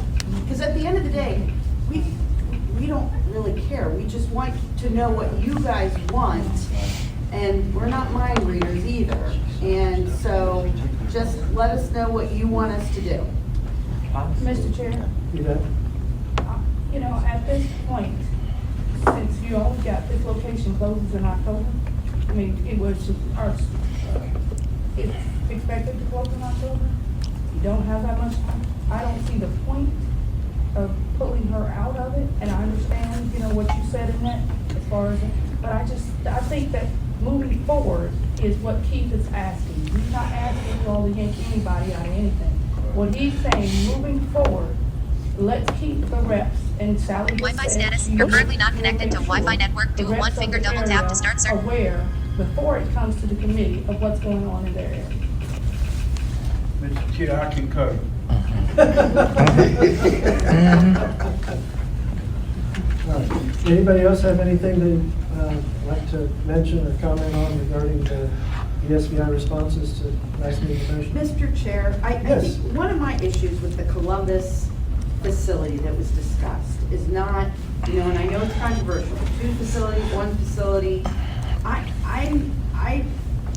Again, I don't really care one way or the other. What I care about, and I've heard on a number of occasions, is on at least 2, where people are like, yeah, I'm interested, but I'm gonna get in there and I'm gonna peel off this, this, and this, which then makes those sites, it's very difficult. And so what can we as a group kind of prevent that? Like, and the rules say that people can show sales, but like to even, like to have the integrity of a facility, whether it's 1, whether it's 2, whether it's 3, particularly when it's new, to be able to show, okay, this is what that facility does, and where people are like, well, that's too far, or I don't want to peel that off. And I know that there's nuances to that, and particularly if it's in the same city, like, I know, and I'm very grateful. Annette has this building right here, this floor, and she did that because she's like, you know what, OD really should have a BE vendor in there when the other person that was attached to 400 chose not to, even though this is nowhere near Annette's main facility. That's different than when you have a Columbus Metropolitan or a Cincy or Cleveland, where people are just cherry picking what is good and what is not. And so I wanted to bring that up to have that, difficult conversation on how we're going to deal with that. Mr. Chair, Keith, in response to what she's saying, Julie Russell also mentioned that we had a new trainee that just got certified, and they were interested in something small, minute, in Columbus. And the OVRC committee, or be, I'm not real sure, don't hold me on that part, didn't want to do that when they put all that stuff together. So there's room and a person, when they peel something off of that, you have somebody standing that don't have anything, will be glad to take that. Mr. Chair? Yes. I do want to speak on what Christie was talking about as far as peeling off facilities. Dynamics change when operators take over location. I'm going to use myself as an example. And you guys, I got facility 514. It has a facility, Perry County, that's way away. As a combi, it's over, an hour away from the main facility, probably a little more than that. And it was convenient for the operator who had it before, because it was near where he lives. But it's way away, and you're going way, all this for a combi. So I do think that maybe if we can prove what the sales were to justify peeling that off. We also do in hockey college, which, there's an operator there at hockey that could probably do that that dental office or whatever it is. I think that there should be some kind of justification or something shown, but I do think that we should be able to do that, because we spend more time, more mileage, and more wages paying somebody to drive an hour and a half for a company. I want to interject here in response to Christie.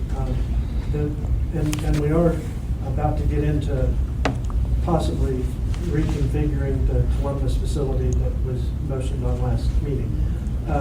And one of the problems is the scuttlebutt around the formation of all that had to do with certain people suggesting that if they were to be awarded that facility as offered, they would throw this away or that away. And a lot of different people who would be interested in the facility were talking about, well, I would want this, but not that, and everything. And currently, our rules do allow merely for a person to, in writing, say, I don't want to do this site any longer. And then the rule, like Seth was pointed to earlier, it says that the Bureau then works with the OVRC to as quickly as possible make that happen, so long as it aligns with the BGA and the BO. So clearly that rule needs to be changed because just like we have a process for attaching sites to facilities or combining facilities or any of those things, there also needs to be a process in the rules for how we dismember facilities and sites and so forth. So, and I think because we're going to have a discussion about Rule 3 today and possible changes, we can talk about that then. But currently, I know there's lots of people around this table that are very much interested in addressing the site to potentially reconfigure against what the committee said last time, combining it all into one big conglomerate. And if anybody here is going to make a motion to do other than that, the first thing that needs to happen is that motion now needs to be rescinded to make way for that to happen. So if somebody would like to make a motion to rescind the motion made on that facility from the previous meeting, that would be very helpful. Chair, I was Yes. so moved to rescind the motion from the last meeting about the Columbus facility. That's facility 245, just for my records. I will second. Okay, any discussion? Mr. Chair, Yes, sir. I say we just go with what the hard work of the Columbus rep and alternate to put together the two facilities. That's what we're about to, having this rescinded, the question before the committee is to rescind that previous motion, and then we're going to get into a motion about what it should be, and then that discussion will ensue. So, any further discussion on rescinding the previous motion? I'm sorry? I thought you were doing it by acclamation again. Sorry. I merely asked for discussion. Any further discussion on the motion? Mr. Chair, Yes, Dean? I don't know if I'm up to date on this. Just saying, so if I have to vote, I may have to vote. But I'm not sure I'm up to speed on this. Mr. Chair? Yeah. May I? Okay.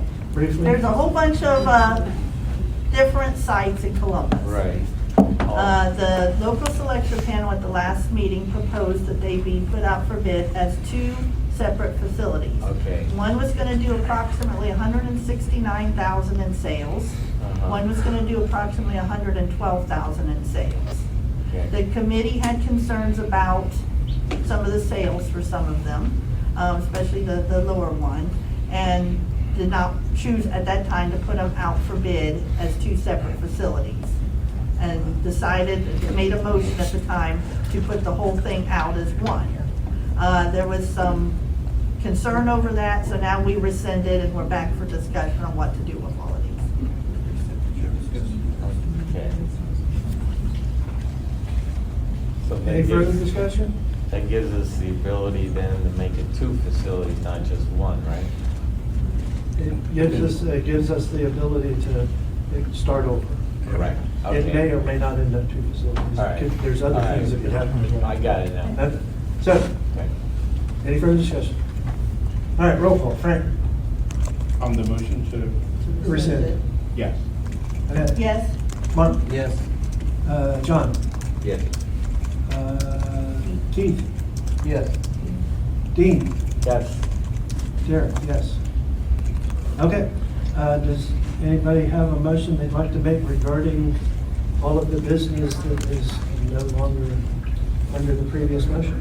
Mr. Chair, Yvette? can Julie or Mark Wood go back to let us know what their recommendations were, starting from the beginning, so Dean and those who don't know can be updated on what their suggestions were. Since it's Mr. Chair, I they're the think rep Orville's and got it all, he had it all wrote down, the original. Wait a minute, Mark. How did Orville end up sitting behind this buttress on the What did you Hiding. do? Were you bad, Orville? He chose that. They told him we throw things occasionally. Ah, that's what it was. Well, poor Berna's sitting right out here in the open. Good. They didn't tell her. Oh, they didn't tell- So, Mr. Chair, I think originally the last meeting, We just wanted to put out SOC and leave taxation out to continue to be temp, surface road. We wanted to put that out as a site announcement, I think that's what y'all call it.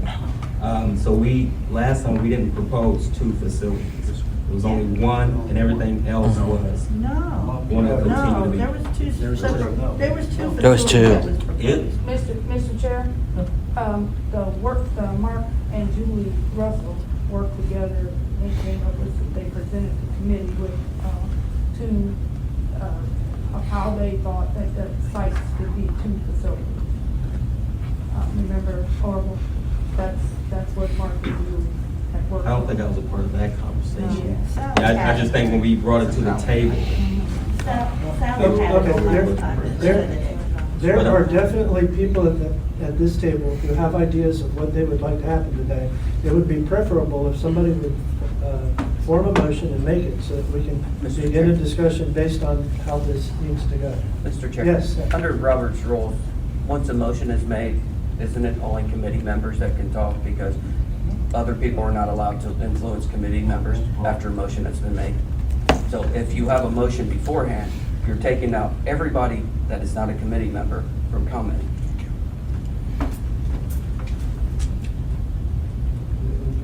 If you want, I can share. I'm not sure what your point is. The point is, if you want people around the table to talk about it, then don't have a motion before we speak about making a motion on whether or not to do this. I have You're never. cutting people out.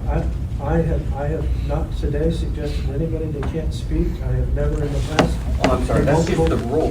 I'm sorry? That's just the rule. Once a motion is made, only committee members can speak. That's not true. Yes, it is. Okay, that's fine. Mr. Chair? Yeah, go ahead. It would really make more sense to have a discussion before someone makes a motion, because that way you can make a motion for the proper discussion. It would be preferable to know what it is we're discussing. I mean, what are we discussing? Are we discussing whether we want 2 facilities, whether we want 1 facility and the rest goes out as temps, or the rest goes out as sites, or what? I mean, somebody here has an idea of what they want to have. Mr. Chair, Yes. I wish we could make 2 facilities out of this. I would love to make 2 facilities out of this. As it currently stands, the way it was presented last time, I don't see how we can. Mr. Chair. 112 is not enough to sustain a person, and I do not want to set what would potentially be a brand new person to fail. So I would love to see 1 facility, even the one at 169. That one can make a little bit. I'm confident that a new person could do something with that. And like Christie pointed out, I don't think that should be what we're striving for, but she was right. We have facilities that people make money at 169. I think somebody could do that. I was very concerned about the 112 one, and I did some math. I sat down and figured out what could come of that, and I think I was very generous with lowballing a lot of the numbers as far as how much money would you spend out to try and do a best case scenario. And I came where somebody would only be making in the teens, and that's assuming their vehicle worked well. And didn't have to have brakes or new tires or, anything like that put on there. I was very worried about that, and still am worried about that. My suggestion, and I can't make a motion because I don't know which ones to put together to do what. But I'd like to still see maybe the 1 go out or something, or 1 facility go out, that even if it's in the mid 100s somewhere where someone could make a little bit. And then let's weed off on some of those other ones and see if we can add something to them to make it something that somebody could go and actually do something with and not set up to fail. I'm so terrified. I've seen it too many times in the past where we get a newbie in there in a complicated facility that doesn't make enough money because people said, well, they need a job, and not care whether it is sustainable or not. Let's not set someone up to fail. Let's set them up to succeed. Mr. Chair. Mr. Chair, can I say something? I'd like Orville to explain, because everyone throws out numbers, and then it's like, oh, where'd that number come from?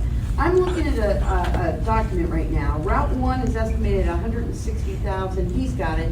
157. So, or we're doing one facility of over 300. So, Annette, you said 100,000. I'm like, where's that coming from? Can you please explain what the numbers are? Mr. Chair, Julie actually spoke up right after Annette. That's okay, let her go. They were not accurate? Okay. All right. Okay, well, that's good then. We're losing control of the quorum of the meeting here. The reason that we're here is because a lot of people were unhappy with the way it went last time. And we just rescinded that motion. Somebody has some idea of what it is you wanted to happen here today. Mr. Chair. Somebody, please tell us what it is you'd like to happen here today. Mr. Chair. Yes, Julie. Okay. Mark and I have talked to several of our constituents. We're not going to make this decision by ourselves. You guys need to mute.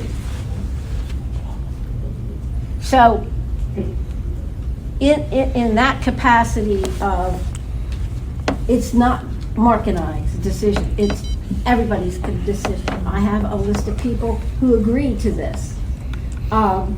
There needs to be 2 sites because why are we bringing trainees in if we have no sites to offer them? Number 1. 2, both sites are micro markets. And, if you're going to get more widespread whatever for micro markets, you got to have to offer a few more micro markets. You can't just offer 4 and then let everybody cherry pick. It's got to be spread out a lot more. Again, this is not me, it's not Mark, it's our constituents. They all want choices of smaller places, and they want 2 facilities made of this. Mr. Chair? John, then Annette. I have 2 comments. First of all, they talk about wanting smaller sites, but last fall when they made locations, they made one huge location instead of making 2 small sites that you need to get a bid. They went out and they... You're not allowed to talk right now. Huh? So you're contradicting yourself there right now. Second of all, the micro markets should be both in one facility so that the person has the ability to service them properly, because if you have 2 small micro markets, you cannot provide the product necessary because it's going to expire too quickly. Because there's stuff in the micro markets that you can sell, such as sandwiches and what have you, that if you put into only one, it's going to expire before you can sell. Whereas you have put it between the 2 micro markets, you have a better chance of being successful. Those are my only 2 comments. Mr. Chair. That was next. Actually, I'm going to ask, because Mark just told me that the numbers we were given at the last meeting were inaccurate. And I based my entire decision, I'll be honest with you, on those numbers. When they said 112,000 for one of the facilities, that's where I got really queasy.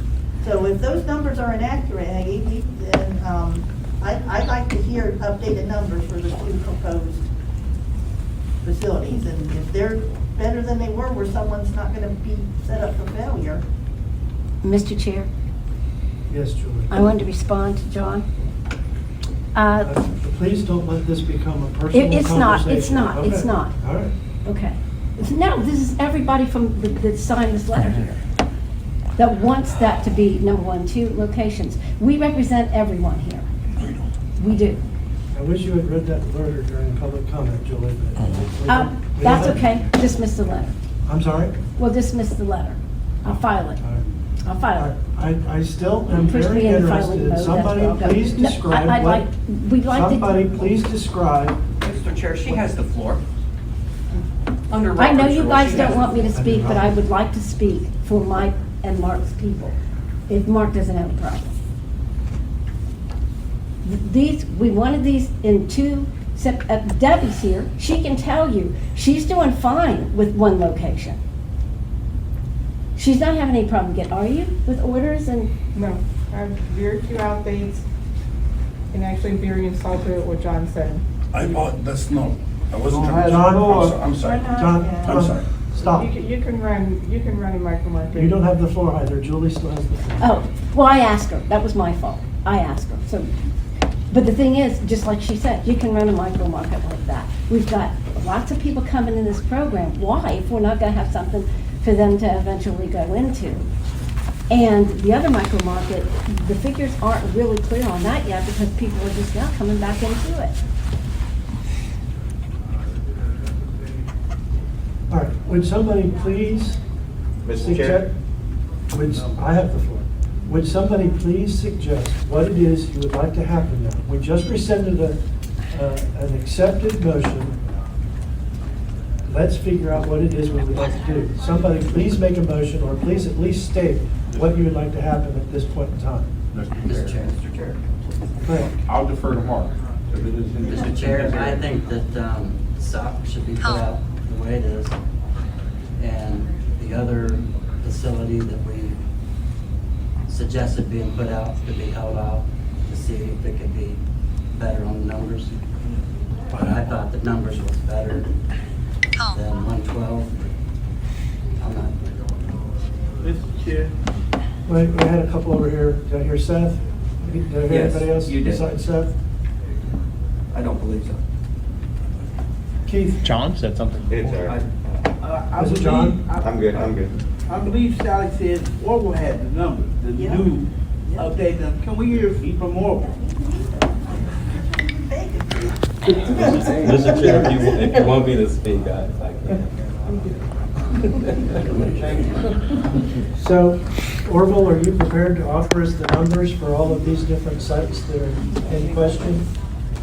So the numbers are for the routes that me, Julie, Mark, we all talked about. Some of these numbers come from 2023. So Route 1 is 160,000, and Route 1 is State of Ohio Computer Center.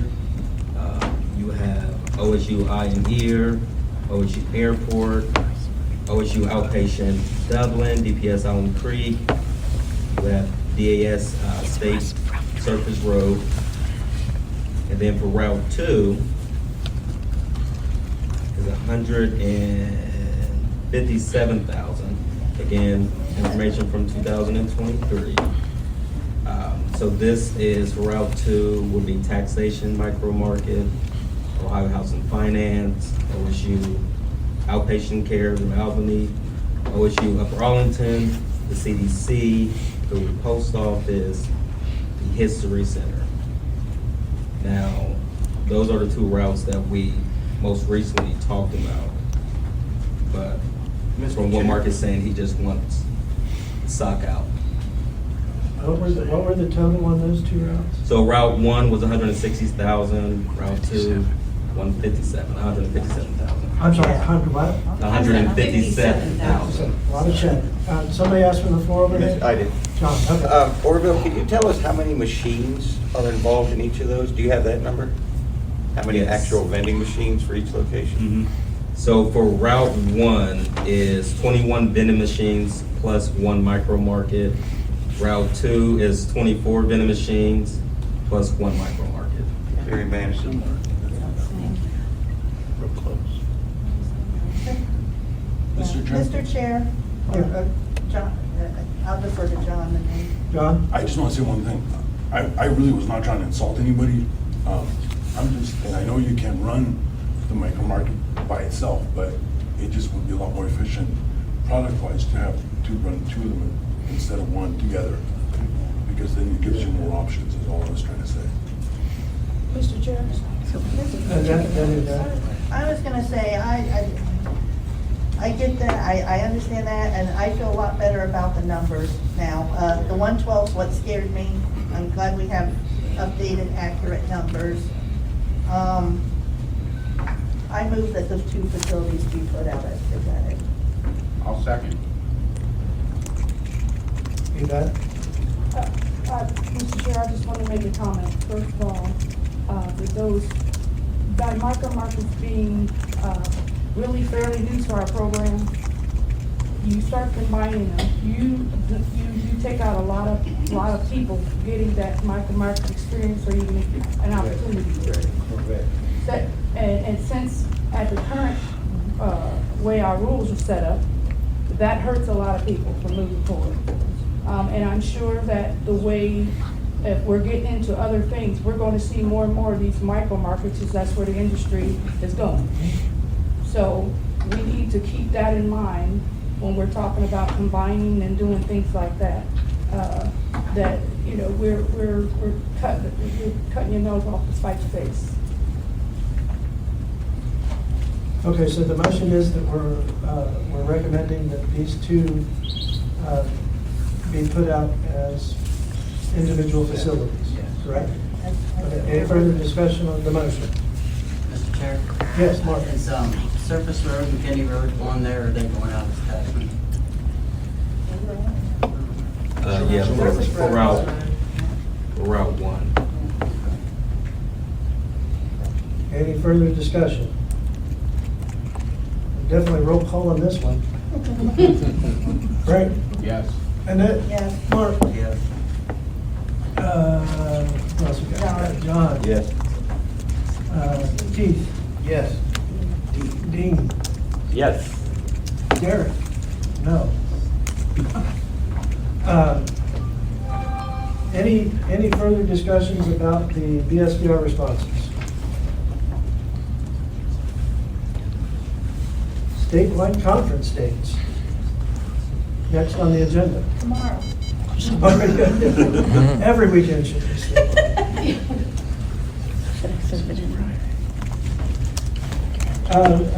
Christie, you asked for this on the agenda. Yeah, so, what you got? Mr. Chair, so I think what we did last year was you guys looked at, Lindsay's gonna go, do a request for bid, and that's when Speech they on, have stop, to put button. quotes out to hotels with our dates. So that's the problem. Speech off. You know, it would be so much easier just to start being able to call hotels and ask them if they have dates open and go with those hotels, but that's not the procurement process. So I know we generally do the first weekend in May, and I don't know, again, my computer's down and I just give it to IT. I don't know where, we determined when Easter is. We tried to avoid the Tacoma Race for the Cure, but that's the other thing too, is that I don't think we're gonna limit ourselves to downtown anymore. So maybe focusing on, you know, what downtown events are and what's going on, maybe not much of a focus anymore.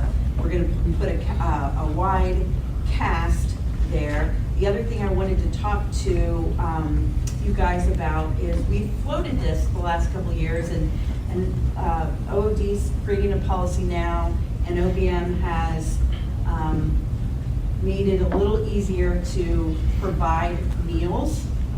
So thinking about having, like, whether it's a hot meal or a box lunch, again, there's rules around it. We gotta, you know, the CONUS rates, and then we also have to, I have to get clearance, like, I know everyone might have one driver. Are we allowed to pay for that? Or would we have to collect money if it's not an operator, or a licensee, or a staff? I don't know that, I'm just telling you that right now. But we're willing to do the research, bring that back to you guys, if that's something you're interested in. If it's not, and you guys just want to do lunch on your own, just let me know. But those are my questions for us to move forward. But we all know that no one was happy with the hotel this year. We are not going back to the Sheraton, or whatever they call each other this week. But we don't want to wait to the last minute either. We want a contract executed this fall and a much better plan. Yes. Frank? The only thing I would suggest is that no matter how meals go or whatever, but I would hope that we will get a hotel that has a full-service restaurant for breakfast, lunch, and dinner, things like that, for those of us who don't want to go out and about, depending on where we are. And facilities that operate the way intended. Yeah, well, You got that? Did somebody else ask for the floor over here? I did. John? Just a comment real quick. A couple months ago, I stayed at a hotel here called DRURY. What is They it? Drury. They give out a really good full breakfast. They also give out a full dinner, and each guest gets 3 cocktails from the bar at night. All part of the room package. I have never been given so much food from a hotel complimentary. I might have just sold that. I third. Sold. I think I paid $90 a night. It wasn't bad. Where was that at, John? Polaris, Okay. just north of here. Was the food out? Got your address? They had like beef stroganoff, broccoli and cheese and stuff for the dinner. Facilities, I don't know. Jury. John, do you know that they have large meeting facilities? I don't know that, I just. I That's did- important. Yeah, it's a fairly nice hotel, I'm guessing they have conference rooms. Mr. Chair, if it's, But what I'm everybody's talking thinking about is right food, across that's- from Coastside. Oh, that's downtown. Oh, Drury does not, there's another one in Polaris. Say it again? There's another one in Polaris. Okay, the one by Coastside is nice. Could we have a meeting at COSA? That'd be Yeah, that's awesome. No restaurant. And then go ahead. No, I look into the lunch, I mean, if we can't hurt to look into it, I think that'd be a good thing, it keeps people together. Maybe we can do a keynote speaker during lunch, you know, kind of have a working lunch like a lot of conferences do. Or maybe we take the time off, we'll figure that out, or statewide group can figure that out, but I think it's definitely good to look into, because sometimes that is the challenge, when you only have an hour, especially if we're not anywhere near restaurants or something, trying to find something to, you know, eat for a large group. First weekend in May, maybe do the last weekend in April as a, you know, second choice, I guess, if need be. First, second, third of May, 24th, 25th, 26th of April. Mr. Chair, when's Easter? Yeah, John? The 20th of Oh, April. okay. That'd be, yeah. Mr. Chair, Yes, Keith. I'd like to be not nominated. On You wanna be the committee chair? for the- No, I told you, I don't wanna be the chair yet. All right. Yeah, all right, there you go. I do wanna get on the statewide committee and help and learn, so I can bring some different ideas and things to Mr. Chair, Yes. my question about statewide, and that is, how are we addressing this with no work group for it? We're doing some of the work right now. So at this point, any work group activity is only going to be in the meeting? Yes. Because it's this committee that is required to actively participate with the Bureau, and there's no reason that we need a work group to get certain things done. This is one of them. Why do we need a work group to figure out schedules and stuff like that? We can do it right here, right now. It's all work. And that may change once we. I'm not sure that this constitutes participation. It sounds like it was just what they were doing, not what we all wanted. What's participation and non-participation is an ongoing question, and how that occurs and everything is very interesting, but certainly can happen here. At what point? It hasn't happened yet.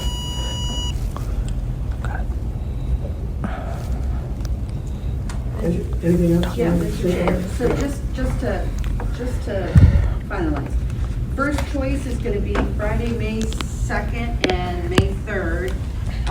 That's first choice. Second choice will be April 25th and 26th, which is, again, 5 days after Easter, but is that okay? It'll be okay. Is that what we're going on? Doesn't that require a motion? Mr. Chair. Yes, Is there a third choice?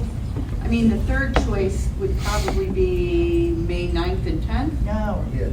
No, that Mother's runs Day to Mother's Day, weekend. that's right. Yeah, nobody changed. So I guess what we need to do is just hope our first and second choice work. And since it's so early right now, we're in July, I think that we can make that work. And we're gonna get paperwork started on that, this week. Anybody else have any more hotel suggestions? So Mr. they can Chair? start doing some research on those? Mr. Chair? Sure. What about the DoubleTree? It's right here, and they're cordial, they're used to visually impaired people. The ACB and the NFB have both been there. Mr. Chair, Yes. I have been doing some research, and DoubleTree is on my list, Julie. So I have a list of 28 now that Drury has added. And I've made sure that restaurants are part of it, grassy areas, conference room, a lot of the parking is free if it's not downtown, so hopefully that will help us out too. And trying to make sure there's other restaurants around as well. And Mr. Chair, Hang on a second, Frank asked for a thing. The only thing I was going to say about the DoubleTree is I know last year we were at the DoubleTree for the NFB convention. Now, there was so many people there from NFB, I guess their restaurant there typically doesn't open for lunch. I think some stuff is open in the evening and I maybe for breakfast in the morning, but I'm not positive about that. So just something to keep in mind. They did, I guess the NFB did get them to open for lunch. Whether they would be willing to do something like that for us or for our program, I don't know. Maybe not. And Mr. Chair, if I may concur, if I may speak as secretary, I confer with Frank. Oh, no, I was just, Okay. I Go was ahead, just Chris. suggesting that we make sure, we probably offer continental breakfast too or something like that, if they propose money. Chris? I just wanted to concur with Frank. They typically do not serve lunch at the DoubleTree in Columbus, but in Worthington, but they have made an exception for NFB. They might be able to make an exception for us, but that's really not a guarantee. All right, any more on the statewide? Anybody got any suggestions for subject matter? Oh, moving on. IVR OBG progress update. Dean had actually asked for this, and it's a good question. Where are we in the IVR reconstruction? Mr. Chair? Yes. A few months ago, when you guys voted on that, I had let you know that OVG and IVR wouldn't be able to start the project until October. So there is no progress. Okay.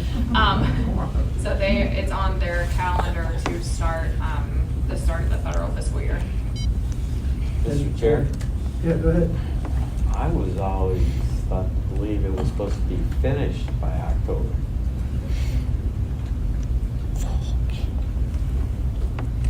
That's very optimistic for bureaucracies. Well, that's what I thought, because, this whole issue goes way far back, and I thought it was supposed to be done by October.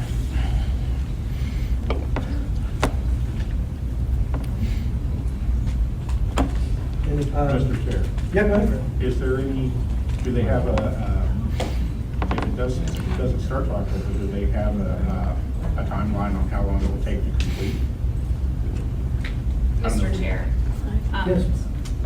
They did, I think they quoted us 100 hours of work. I'm trying to pull up the timeline, but I got kicked out of my computer and nothing's working. So when I am able to get back in, I can give you guys the update and share that document with you about the scope of work and the timeline that they're projecting. I will be upfront. If I remember correctly, it's not a short, 100 hours in my mind is oh, okay, that's 2 work weeks and you're done. More than likely, it'll be several months once they start the work to complete it, test it, and then roll it out. With that is when they are also going to fix the issue, because currently, if you wouldn't press actual inventory in June, January, you would get the penalty, and then we've had to rescind it. So they're going to also fix that issue with that penalty not coming up if those are not clicked in those months. Anything else? Next on the agenda is MOR variance implementation updates and discussions. So, this could easily take us to lunch. So should we skip this and do a couple of minor things and get to lunch, or do you want to go for it? Go for it. Go for it. All right. So there were lots of discussions at the last meeting talking about the implementation of this, the processes that have been used, and there seems to be a lot of confusion amongst how it's being applied, et cetera, et cetera, et cetera. So I guess we can start there. Have there been any progress as to how to make the implementation of this more uniform and equitable, and training going on with consultants so that they're sure they're all on the same page, and updating operators on what to expect and what's valid, not valid in terms of compliance with this? Mr. Chair, Yes. we've had a couple consultants like send a pretty standard email that lists exactly what the variances are for for each operator for all of their categories that fell into a variance. It kind of explained it really nicely, had due dates, what was expected. So we're going to ask consultants to all use the same email format, so everyone's getting the same information for each of their facilities. We went over and if there's concerns about, bank statements not being accepted and like all of that. So we went over that and just said whatever documentation that you guys have that you use to create your MOR, that's what you need to turn in. And we've let them know that. Again, I had a full page of notes about concerns of what we talked about, but I can't pull anything up. So thank you, Hackers of America.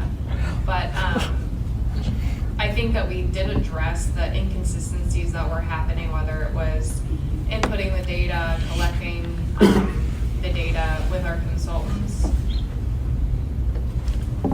And communicating those ideas with operators so that they can be prepared with, have there been discussions about, that is a big one right there. What is appropriate documentation? Because it seems like the consultants were giving different ideas to operators. Like, one would say, no, you actually have to have the gas pump fuel receipt or the gas station receipt, as opposed to simply a bank statement that shows you had a transaction at a gas station. Are those kinds of things, have those kinds of things been addressed and made uniform so that it's being applied equally across the board? Or we haven't drilled down that deep yet? Mr. Chair, I feel like from our perspective, we are saying anything that you guys use to fill out your MOR is acceptable. We submitted the documentation of everything that we collected to OBM because they're doing their test of our process, as Christy stated last meeting. So I guess until they tell us otherwise, we're just collecting whatever you guys have that number matches what you're putting in your MOR. Has there been, regarding I noticed one of the documents the committee just received was, I think you sent out to everyone, all the operators, as to the drawing where people ended up for doing a full MOR update over the next 3 years. What process is being used? What's considered an MOR update? I know you may have done a few, but did we ever establish what that actually looks like?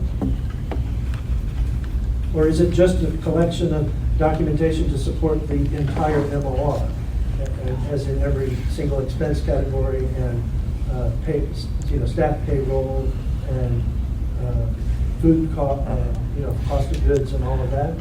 Or is it something different? How are you doing? Mr. Chair, it is the documentation for the full MOR.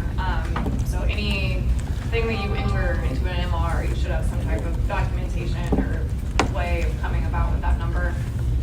So it's just to verify that number. We're not saying that what you're doing is wrong. We're not judging anything that you're putting down. If you have $5,000 for vehicle expense, as long as you are following method 1 or method 2 and you have the documentation, we're literally just verifying the number that is being entered. I think only 2 have been done so far. Annette and Debbie, Mine has not been done yet. I'm scheduled for May. I'm sorry, Mr. Chair. I think this, the May MOR that was filed in June was the first month of the volunteers. And we have 2 until October. And that's when that list starts. And I did not send it out to all operators yet. I had just sent it to the committee because I thought you guys may want to say like, this is fine, this is not fine. The way it was done was I just pulled a report of every operator. There's a formula in Excel. It's R-A-N-D. It assigns a randomized number. You sort that from the smallest to the largest, and that's it. So that's how that was done. The people who volunteered fell to the very back of that list, so they're at the end. And there is a part in the OVM documentation that everybody received with the 3 things. So it was like the baseline, which was the full MOR verification, the anomalies, which was the 35% variance, and then new operators, so they would just need to submit their first MOR documentation. I feel like they usually work with Kim or their consultant anyway, so that shouldn't be a big issue.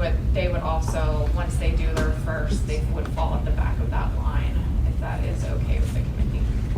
So I want to, maybe it would be best if we went through, I'm very interested and concerned that when you do a full MOR review, let's go through let's work in reverse, I guess.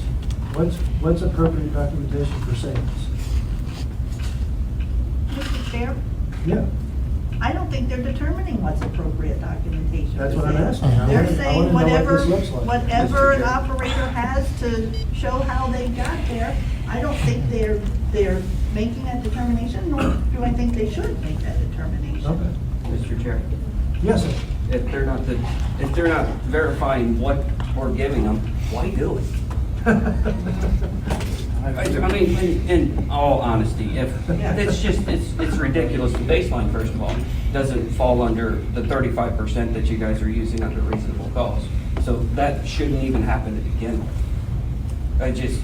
This is just, why would you ask us to give you, okay, so I fill out my MOR by a Excel spreadsheet that I use. That's what I use. I open my Excel spreadsheet and I open my Ohio Business Gateway. So I'm taking numbers off my spreadsheet. So according to you now, that is documentation, which does not involve any receipt, does not involve anything except for what I have taken from other sources and put into this spreadsheet. Mr. Chair, Yes. there's gotta be a source of the number, even if it's in your Excel sheet. How did you put the number in the Excel sheet? That's the whole thing. And me myself did not wake up this morning or whatever morning and say, I really want the operators to provide this because it's gonna be super useful. This came from an audit from OVM, and this is why we're in this position. So it is not even one of our management people saying this needs to happen. It is from OVM. We're following audit recommendations. This has been discussed. We had OVRC representatives sit in meetings with OVM. Just like Annette said, we're not determining what you guys are doing is correct in the form of documentation. Yeah, we're probably gonna push back if you send us a napkin with a number on it, if nothing else. But we've given all of our information to OVM.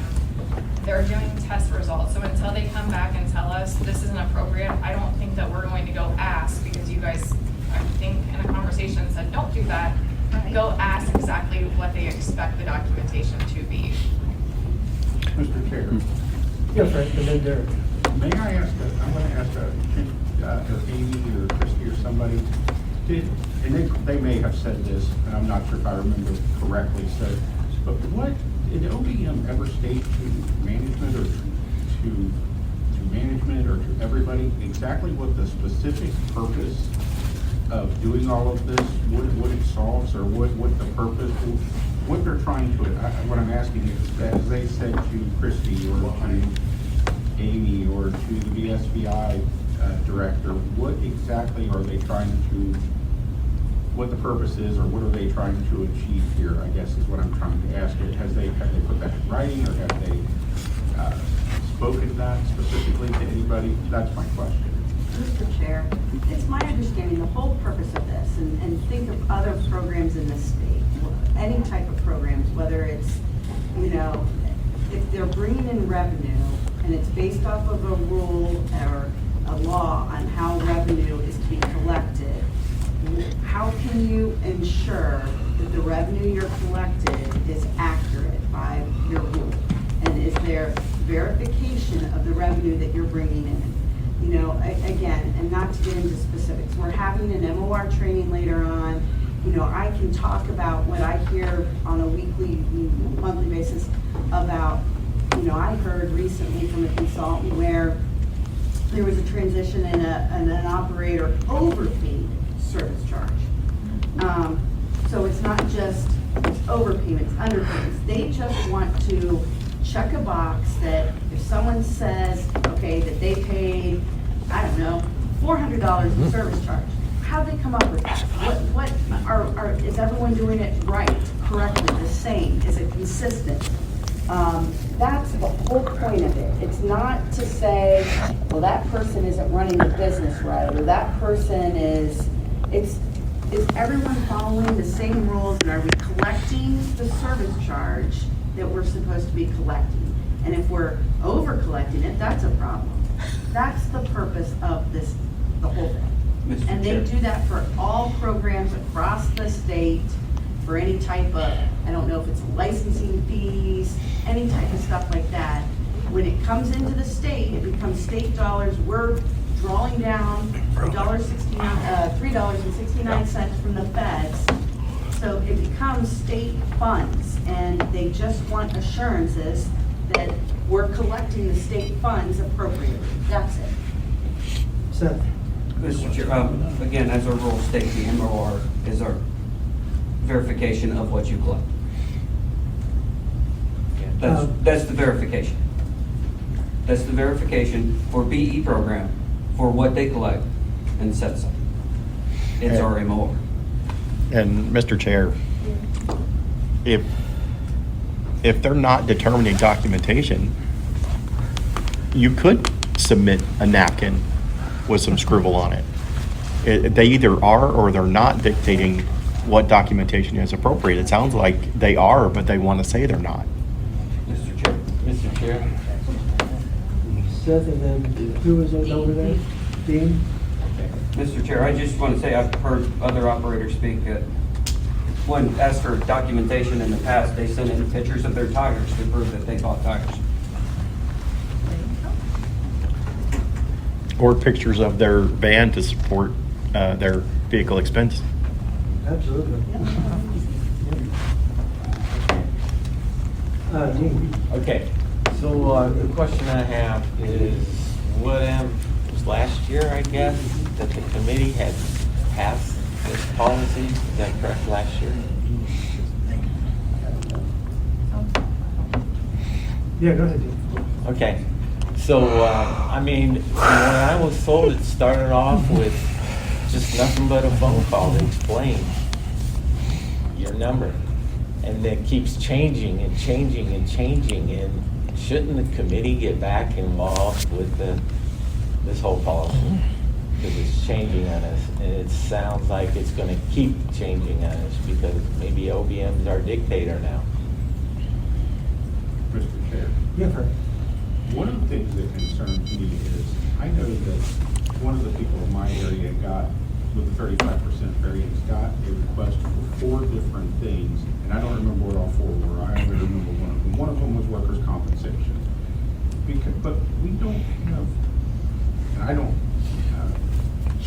as far as I know, and I haven't had an employee for a while, but we don't control the cost of workers' compensation. Workers' compensation, sets their cost. So, but the other point that I will make about that 4 different, that is a lot. That's almost overreaching. And I know that, management says they're trying to get the box checked and do this and do that, but I do think 4 kids one time all at once is a little over the top.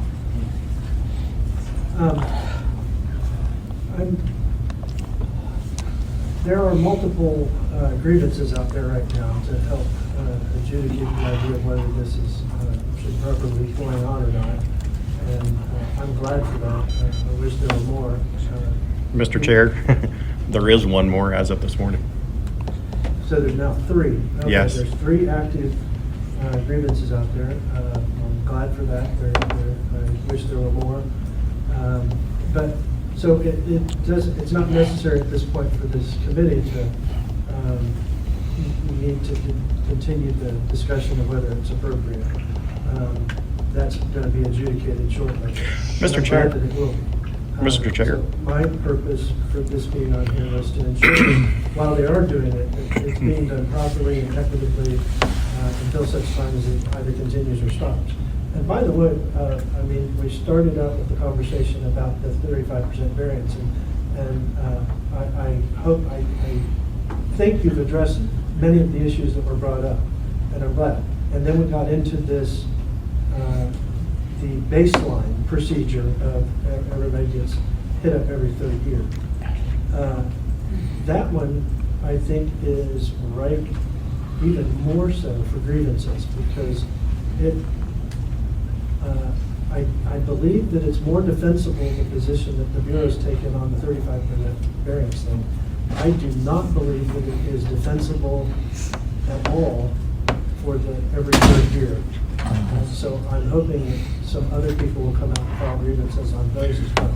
But in the meantime, I'm curious, since it's being done to operators, I'm hoping that it will be done right. So I'm going to get back to my question about the MOR review. Does documentation have to be submitted for cash on hand, which is a line on the MOR? Mr. Chair, Yes, sir. I think the lack of answer right now should tell everybody that this should be paused until we figure out these simple questions. You're saying you're gonna want documentation for everything on the MOR, then you should have a plan on how you're going to do that now. And if you can't even answer that question now, and you have 3 grievances against it, and even our illustrious chair wants more grievances about it, why don't we just pause it? Mr. Chair. Well, first of all, thank you for recognizing that I'm illustrious.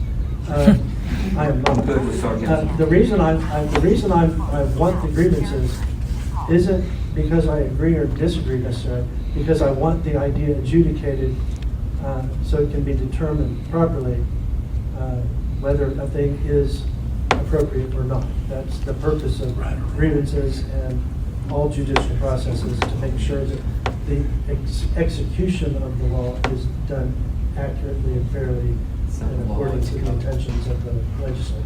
So that's why that, so Annette and then Christie, is that right? Is it Christie? Yeah. Okay. I was just gonna say, as far as the baseline every 3-year thing, we said we were gonna have 10 people to kind of be the guinea pigs, look at it, to try and answer those questions.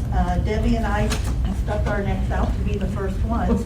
I'm gonna stick mine out even more. I'm willing to come here to 150 for my May report and have the whole crew, all of us sit down and just go over it all together, if that's what we want to do. If that would be helpful, to try and answer some of those questions. Or if you just want to do it like everything and just do it between me and Scott, that's cool too. But to help try and answer those, if you don't know the answers, and figure out what might come up, what might be needed, if we want to do that, I don't have a problem doing that. Well, Mr. Chair, I will say one of the things that jumps out at me right now is that the card reader sales are never going to balance correctly. And I think we all know that. Christie? So, Mr. Chair, I appreciate that, and that, I think that that's a great suggestion. And I think, I don't have all the answers on the baseline, but the 35% we do, we've started that, we're gonna continue to do that. We're not putting that on pause. There is 3 grievances, we'll see what that goes through, but we're not gonna pause that right now. Again, I think that the baseline, I think we can work with Annette and, who was the other, was it Debbie? And maybe ask some verifying questions, maybe back to OVM, if something comes up on that. And we'll get back with you guys on that. Mr. Chair, Yeah, go ahead, and then Derek. I just wanted to emphasize that that was the point and why we had told OBM that we were having 10 MORs kind of like as that test run of like kind of figuring out what is the process. And we did have all 10 spots volunteered and filled pretty quickly until October. So I want to say that we would work with those operators and the committee moving forward, each one of those that we do, and kind of see what that looks like. I'd like to make a suggestion regarding the 35% variance that as it moves forward, it goes on.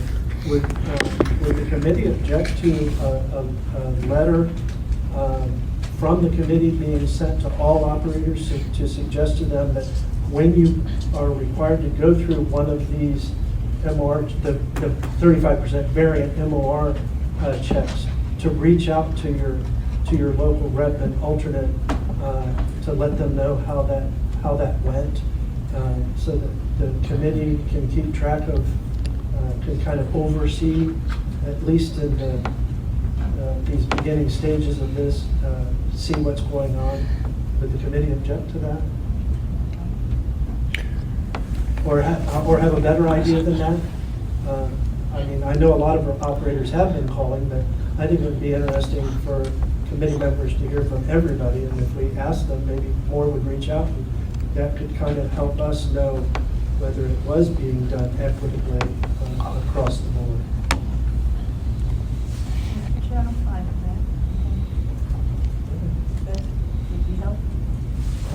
I'll put something together unless somebody else would like to write something to send out. Mr. Chair, Yeah. do you need to vote for something like that? Or a motion? If somebody objects, no. So the committee is basically the chair and the vice chair, right? I'm asking for objections. Even alternates can object. Even the public at this point, even the bureau can object. I mean, I'm just, if you. Well, then, I think it's a if- pretty good idea that supports the idea of Mr. Chair. protecting operators. If you object to it, I let me accept know it. if you don't want me to do it, or if you have a better idea that we could accomplish Yes, that. Mr. Chair, I do object to it. My better idea is the committee is completely contradictory and inconsistent in their objection to this and their support of it. They go back and forth all the time. You just said not long ago you want more grievances about this, but 2 months ago you were all for it. I'm still for following the way that it's presented. But I appreciate and respect challenges to it. And I think it's important that there be challenges to it. And that it go through the process that helps to figure out whether this should or should not happen. I am glad for that. The committee is supposed to represent all operators. Why would they stay out of it and not respond to it? If you think it should be challenged, then the committee as a whole should probably challenge it. Or at least respond to it. This whole passive, hopefully more people will file grievances. How is that representation? And one major issue I have with this is all of the records that are being collected, and they don't even know what's appropriate and what isn't, or they won't say yet.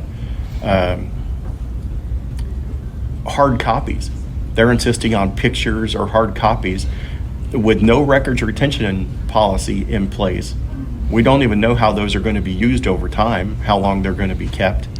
Why would you need hard copies of verification? If you're just verifying a number, why do you need hard copies of that? Okay, the committee does fairly represent its constituents, and this was discussed and deliberated upon for a very long time, and votes were held, and this is where we're at. And I'm only at this point, I'm glad that people are challenging it so that it can be addressed through that process that will help determine whether it should be done or not. Yes, I guess. It is important that we utilize the grievance system and the arbitration system and the court system if need be. There's nothing wrong with that. One of the things you just said was there's no records retention policies. There are. Go to the OED website and find them. They're there. Are these? I understand that's a concern. But, and the committee has. It has never been presented that these records are going to be kept under any current retention policy. This is true, and actually, one of the questions that is going to come up still today is we have not ever settled the idea of, I mean, I know Dean in particular is very upset by that, about the idea of a consultant coming to look at his records and needing to photograph them for purposes of having the records in their hands. That is a concern, and it's a legitimate concern, and it hasn't ever fully been addressed by this committee, and that is going to be part of the discussion today. Mr. Chair. Mr. Chair. Oh. Okay, Seth and then Dean. Was that Dean? It's Dean. I mean, go ahead. Mr. Chair, I want to challenge you. What you're saying, agree. If we are of such a nature right now that even you, one who has supported this from the beginning, wants this adjudicated through to make sure that it is correct, why would you support it not knowing that it is correct to begin with? Why would we not wait and have it figured out before we implement something and cause operators hindrance to their business and cause operators to give over information that they do not legally have to give? The only reason we're giving this information under our rules is because of the explanation of reasonable cause, of which they even admit 35% is not reasonable cause. Okay, that's packed chock full. It is. Yeah, absolutely. So I would appreciate What, an I answer. mean, what this committee did follow the process of all that we were supposed to do. We gathered the information, we looked, we have talked to our constituents, by the way. Not all constituents are upset by this. Some constituents welcome it.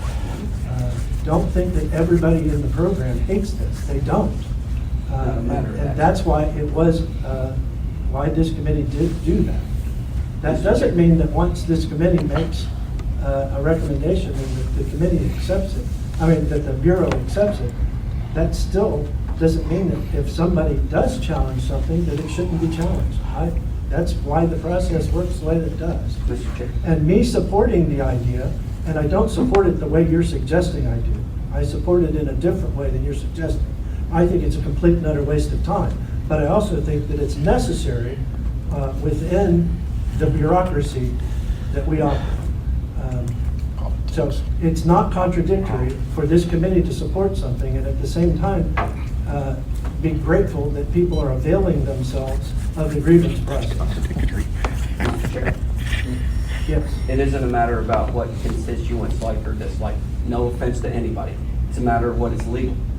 And that's why we have this process, and that's what it's And going if the through question to is if it's determine legal or not, why are we continuing on if there is concerns about the legality Because of we it? have to act in this world, and to the best of the committee's knowledge, and I don't want to go down this rabbit hole, there are grievances out there, and it is being adjudicated. Dean? Okay, my turn? Yeah. And Mr. Chair, after Dean. I hope I hear you. You know, when we were talking about documents, you know, I did check with my accountant, and a lot of our operators use this account. And sure enough, when an IRS does an audit on you, it can be a full audit or a half audit. But when that happens, they either come to your house, they look at your records, and they leave. They don't take pictures, scan it, everything, keep it. And the same thing he told me, if it's like a half audit, you either go to their office or they come to your house, just like a consultant should do, you know? And they scan it with their eyeballs, and that's the end of it. Well, that's a good transition into, let's have a little discussion about why is it important that the Bureau retain copies of the documentation that's provided by operators. Mr. Chair, I spoke up after said Oh, after I Dean. apologize. Go ahead. In response to what you just said before about why we wouldn't pause this, you said that sometimes you just have, what did you say? Sometimes you just have to act? If that's the case, why are you like not still doing work groups? What? If if you're going to continue with this, even though you think it needs to be sorted out, you're not even sure how legal it is, but you're going to continue with it because you don't know yet, then why are you not going to do work groups? Because the work is still gonna get done. But that was not, a committee did not vote on that. That's your decision. Mr. Chair, that's not, I'm sorry. Go ahead. Okay, the references to the chairperson, everyone keeps saying, you did this, you did that. It was the committee, so we need to refer to what the committee did. This is not a personal attack on Derek. Derek did not make this decision in a closet with OVM and the Bureau. It was the committee. The committee decided to move forward with it. If the committee wants to do something different, the committee can. But that right now, what is in place is the OVRC voted to allow this to go forward. The committee, like I said, somebody wants to make a motion to change that, and any member is welcome to do so. But this here throwing stuff and saying, Derek, you're Mr. Chair, the case may be, you did this, you are doing that, is not correct. Mr. Chair, Yes. I would like to respond to that. When I say that you did something, it's because you personally did it. With your personal vote as a member, or as the chair. So to state that I'm blaming everything the committee does on you is incorrect. Everything that I have directed at you is something that you have voted for. So I disagree wholeheartedly with the vice chair's statement. Then, Mr. Chair, I think that we should, then those comments should be directed to all the committee members who voted that way, not just one. Mr. Chair, I disagree. Fascinating conversation, but entirely fruitless. Let's continue. So back to the idea of the representation. the documentation and why it's necessary for the Bureau to retain copies of the documentation provided by operators when they're faced with a 35% variance or a baseline MOR review. Mr. Chair, Yes. just one last comment.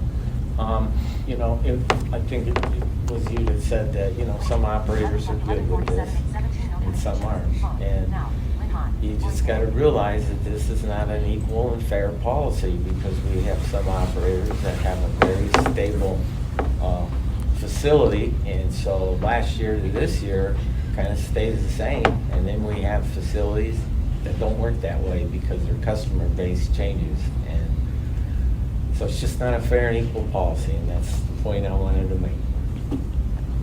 And that's covered very well in your grievance, and I think that's a fascinating question, I really do. But the question now about the documentation.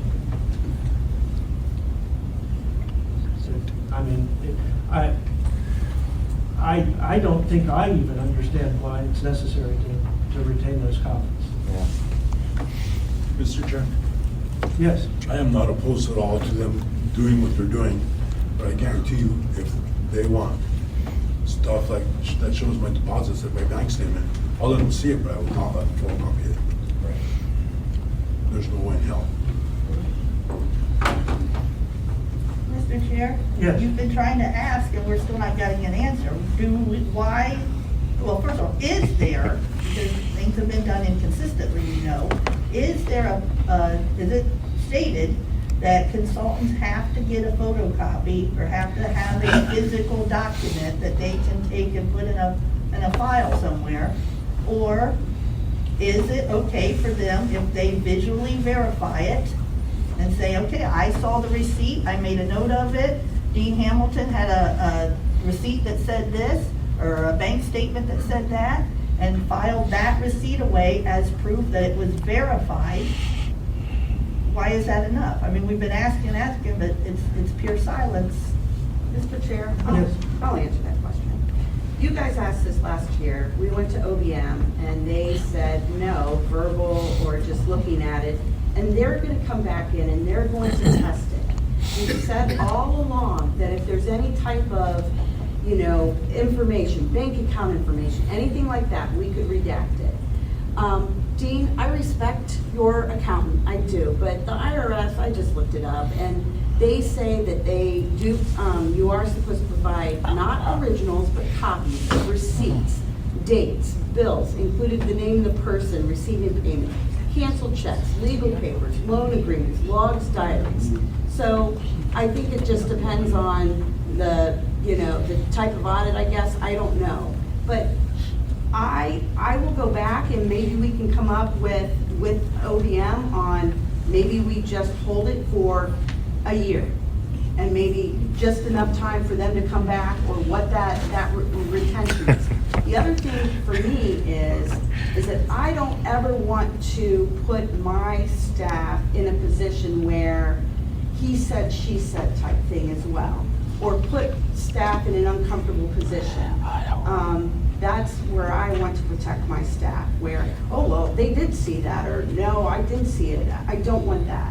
And again, why showing a Verizon or a phone bill, providing that, there's no, any bill right now, it doesn't have any PII. They always, it's the last 4 digits of the actual account number.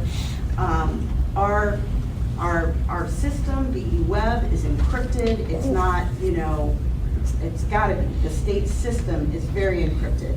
More, you know, that's my answer. And we did go back and they said, no, you need actual receipts. A verbal or just looking at it is not enough. So I think this has been asked and answered. I don't think we've been silent on it. We talked about it last year. Mr. Chair. Mr. Chair. Craig, then Seth, and then Yvette. Mr. Chair, the only thing that jumps to my mind right away is Kristen was talking about the system being encrypted with all its computers and everything down this morning and everything going on. I guess across, I don't know if it's across the whole country or where it is. Is it encrypted this morning? I don't know. Seth? Any document that BE has is subject to Freedom of Information Act from anybody, any member of the public. That is the problem, is you're taking our receipts, not our MORs. Anybody can get our MORs and see what we're making. You put it out in the big book, anybody can get that. That's perfectly fine. But you want to take copies of our receipts and make them records with BE program, which are therefore open to public under Freedom of Information Act. Any paperwork, anything, any documents that OOD has. That is where the problem is. The problem isn't whether or not you guys are encrypted or not. The problem is I can call up tomorrow and ask for every receipt that Derek is in it. That's not personal. Or anybody at this table. I can call up and ask for any receipt. And under Freedom of Information Act, you would have to give it to me. And that's what we don't want. Well, you're right. I'm curious why would it be an issue for everybody at this table to see my Sam's Club and BSO and Coca-Cola receipts? It's your choice. Okay, all right. Well, Yvette? Mr. Chair, if someone's paying that with their business credit card or something like that, and that's how they're proving that this is what they paid or whatever, I mean, I think that because we are hacks and we deal in the real world, what we deal with now, with so much hacking and all that, why can't the operator redact, as far as you said you all will do it, why can't the operator do that? Black that kind of information out?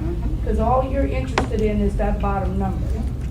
Why can't we do that before we turn that kind of stuff over?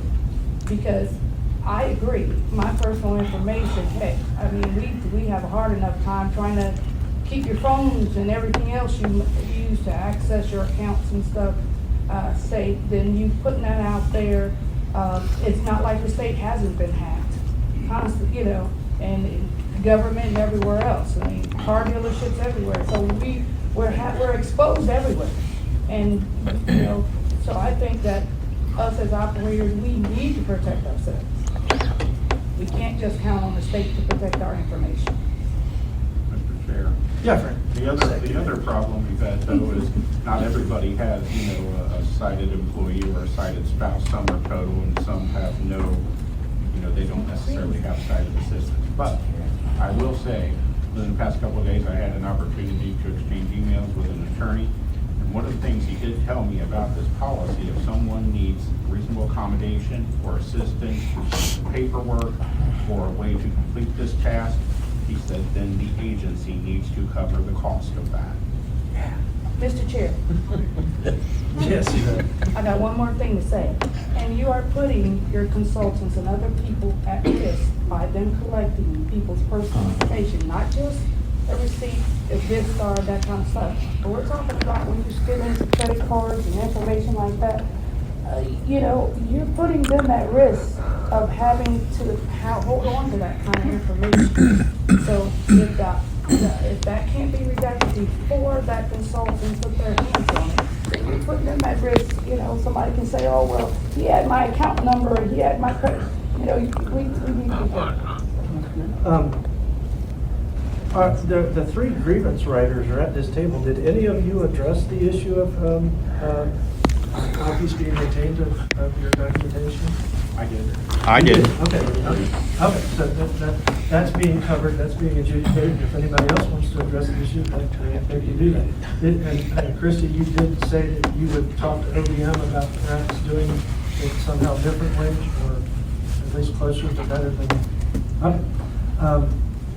The next, Mr. Chair, Yeah, what go I ahead. said was, I asked them Yeah. if just the visual would be enough, and they said no. Okay, that's already, okay. Well, then it is being adjudicated by at least Mr. Chair. Yeah, go ahead, Dave. I mean, it's going to sound a little sarcastic, but it can't be helped. If OBM is dictating, irregardless of our rules, how this has to happen, why do we have such substantial management expenses? We're paying the wrong people, apparently. You want OVM to come in and do this? Yeah. They're doing it anyway. Yeah, basically they are. Yeah, I get your Bottom line, yeah. That was hardly sarcastic at all.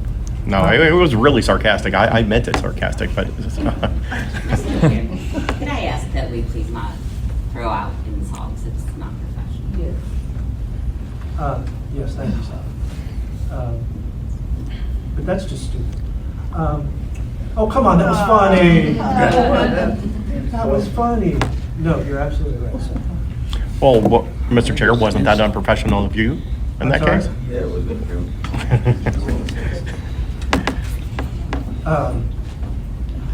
Mr. Chair, Yeah, Joe. just to put a positive light on this, Mike was one of the people who got chosen for this. His was a technical problem, and he was very frustrated. Trust me, I had to live with him. And he got on the phone with Kelsey. Kelsey realized what the problem was. She actually went beyond and helped work out what he was having problems with technologically. And everything got done. They were both happy, and consequently, so was I.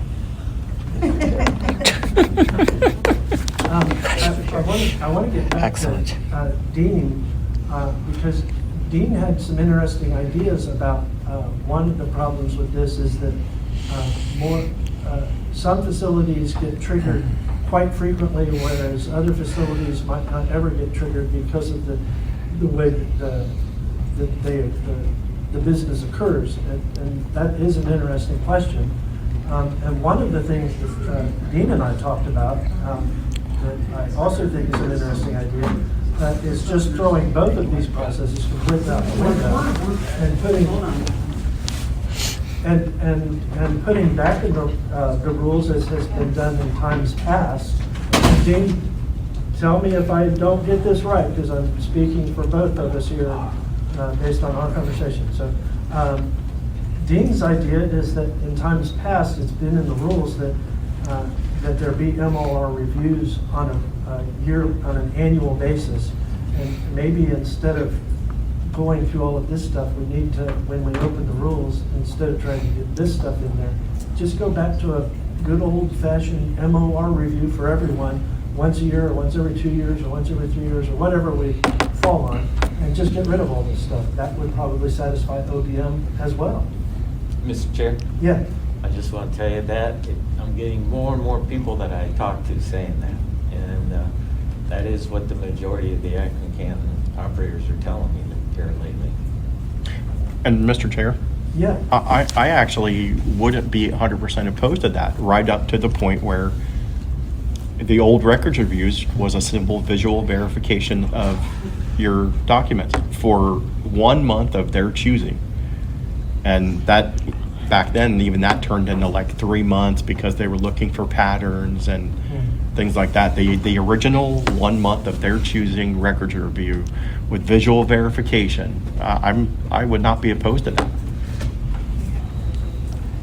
Mr. Chair? Yeah. Yeah, that's, that was fine when it was just the 1 month, and it was like Dave said and stuff, but then, like he said, it got worse, and we actually got it out of the rule because it was being abused to the point where, you know, the program signed some kind of big contract with the auditor of state, wanting them to come in and do all of our reports, you know, in full, you know, body probe audits. You know, so we had to fight to get that out of the rule at the time because it was way overreaching.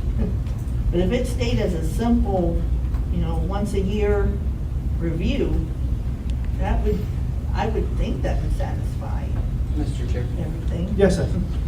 If we fought to get these out of the rules beforehand, that's obviously before me, because of the overreach, how are we not understanding now that the 35% variance going to the baseline and the recurring, just what you guys are talking about right now? Their baseline is exactly what you guys are talking about, that you got out of the rules. So now, because of this committee, you have allowed back in what you guys fought to get rid of. Mr. Chair, no comparison.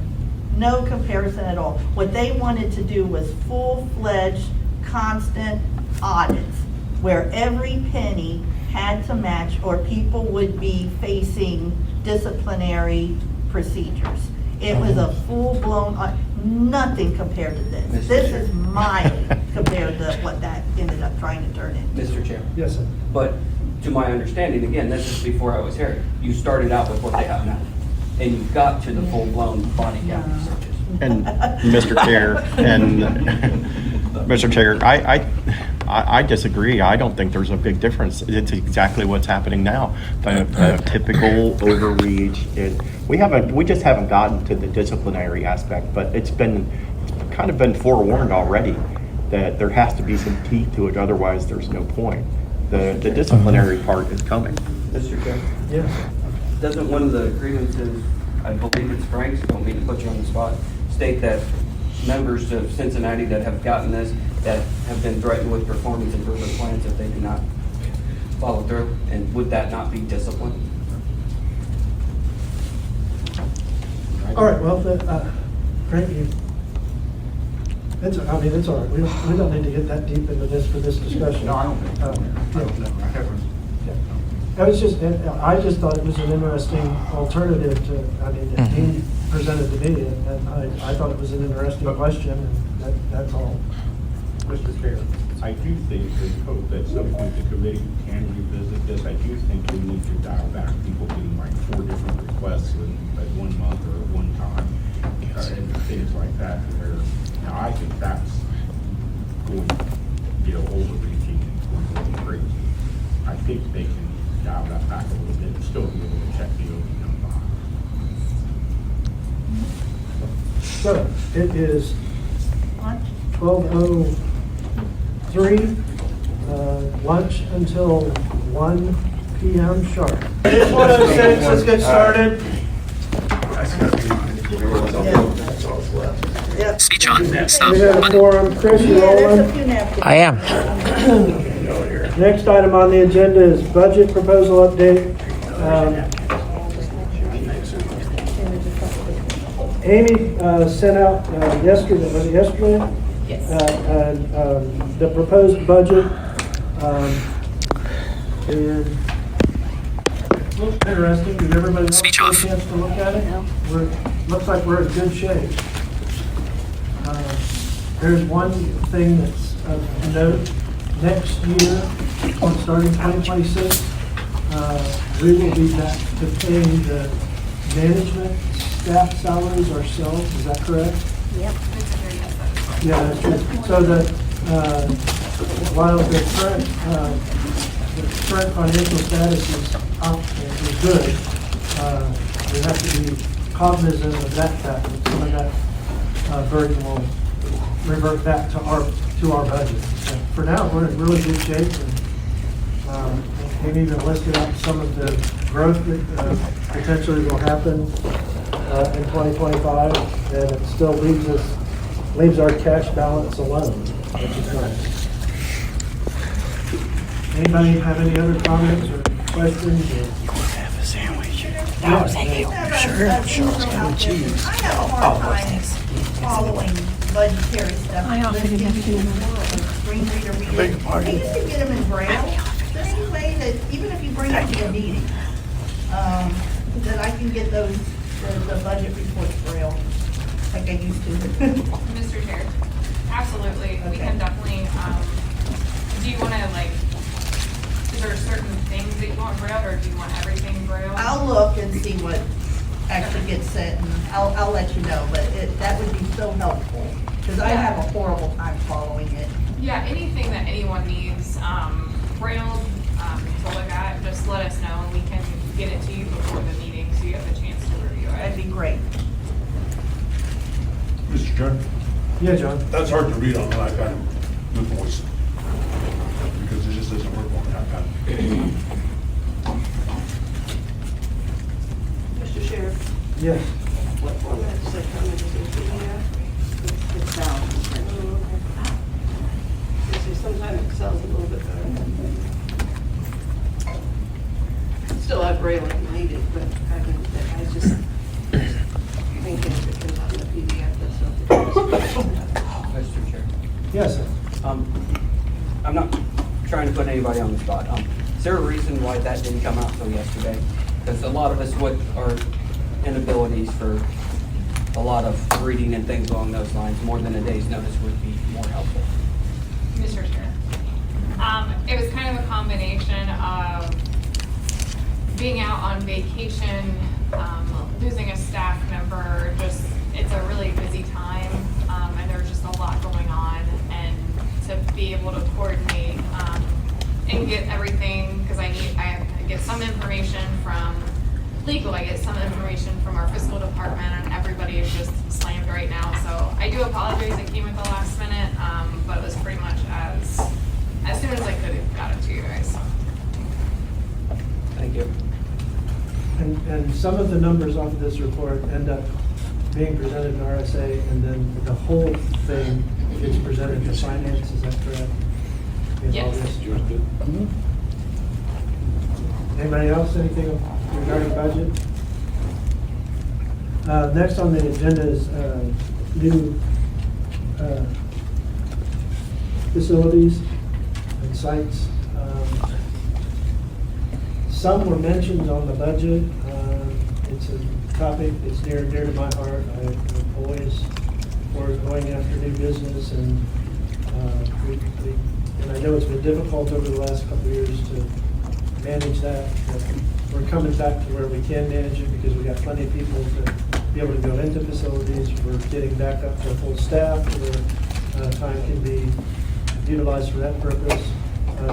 Frank's sitting here beside me. I know he has a lot of ideas that have been generated with many different conversations in recent history. His committee's had some conversations as well.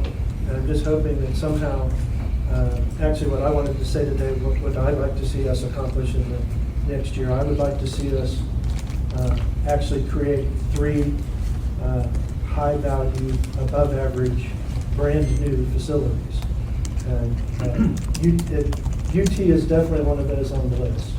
And I don't know if progress has been made there yet or not. I hope so. I hope the committee will chime in and help us figure out what other things we might want to go after, so that we can accomplish getting at least a couple of new facilities in 2025. Frank Vincent.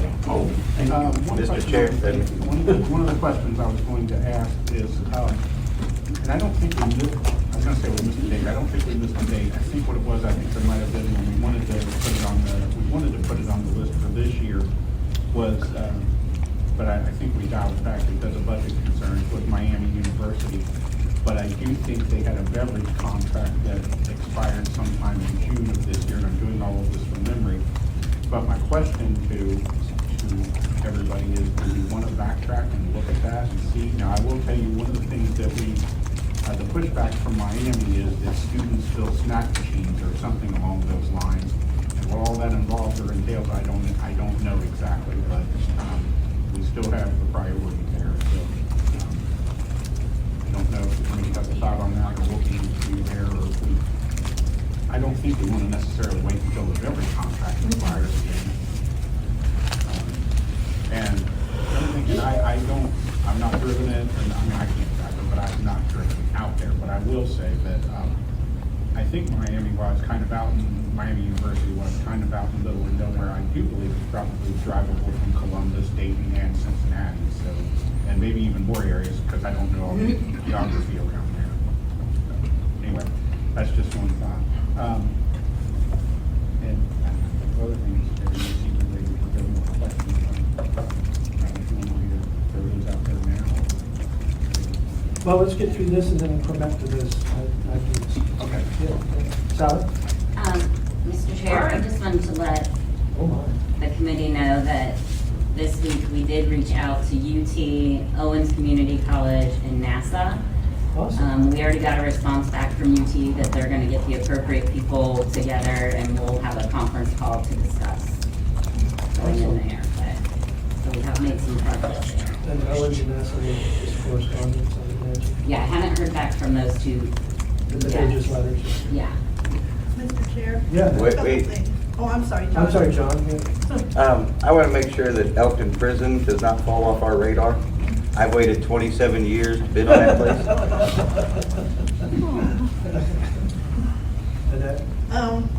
That was gonna be one of the things I was gonna mention. Our secondary highways, we talked a lot about those, taking those over from the code contract, adding some snacks to them.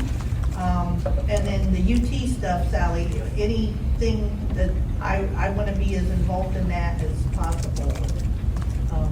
Site assessments and all of that. Okay. So, that and Owens, I'm sorry. Okay. Owens too. Mr. Chair, Yeah. and I would like to apologize to the committee. I was going to send you guys numbers on NASA, Elkton, and the secondaries, and it fell off my radar yesterday, so I apologize. I will do those this following week and send those to the committee to review. Cool. And by the way, when we suggest Elkton, we mean we don't just mean the vending machines, we mean the commissary too. Absolutely. And that's a huge deal, that really is, and it would probably end up being a job even bigger than troop dining. And it also most certainly would require a partnership to start out the same way that Lenny did at Red Pet with the troop dining. So we understand that will take longer, and that's why we're anxious to get that process started. And I know it's politically complicated and all that, but it is a federal site, and we have an ironclad priority, and it's nice to have jobs like that. I mean, we all certainly appreciate the size of the troop dining. There's nothing wrong with having multiple facilities like that. And I know it's hard to imagine, but it's worth attempting. And I think if we're going to try to make some recommendations today, they shouldn't all be universities. I think there is the idea out there that I of course, am a big proponent of those are low-hanging fruit, great jobs, and I think that there are other things, and this is good, getting the ball rolling on Elkton. The secondary highways, I think we should put on the list, certainly. The BAs are still worth reaching out to. I know that's another hot potato. And maybe some of the higher profile, not higher profile, some of the larger counties might be worth reaching out to. But I'd really like to see the committee form a group of 5 or 6 ideas that we should definitely focus on for now to try to get something going sooner than later besides UT. So maybe throwing Miami in there is a good idea, and the secondaries and NASA. And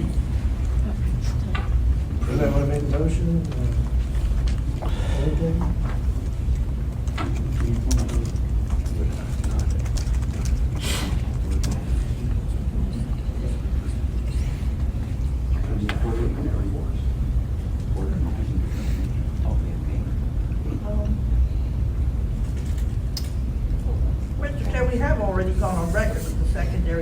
and NASA.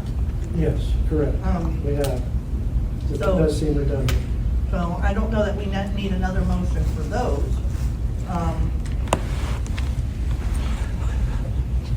But if we want to, focus on, find out the information on Miami and, continue with UT.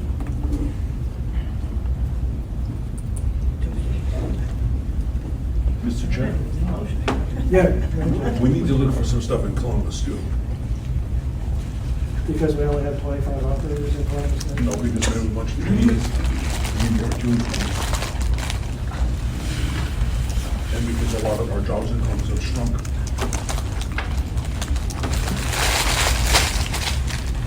Well, do you have any suggestions? No. If I did, I'd do it for myself.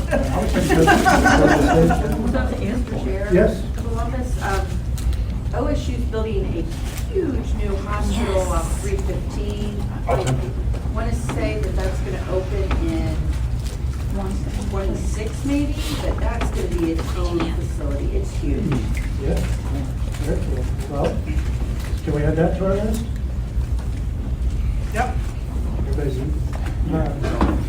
well, somebody mentioned also, and I said this from the first time we set foot on Wright Pat, the hospital at Wright Pat should, I don't know if that would end up being a job, or it certainly would be a phenomenal site attachment if it wasn't a job. And we What have about a Wright very high State? priority there too, so maybe throw that on the list, because that could either be a new job or boost the jobs that are already on the base.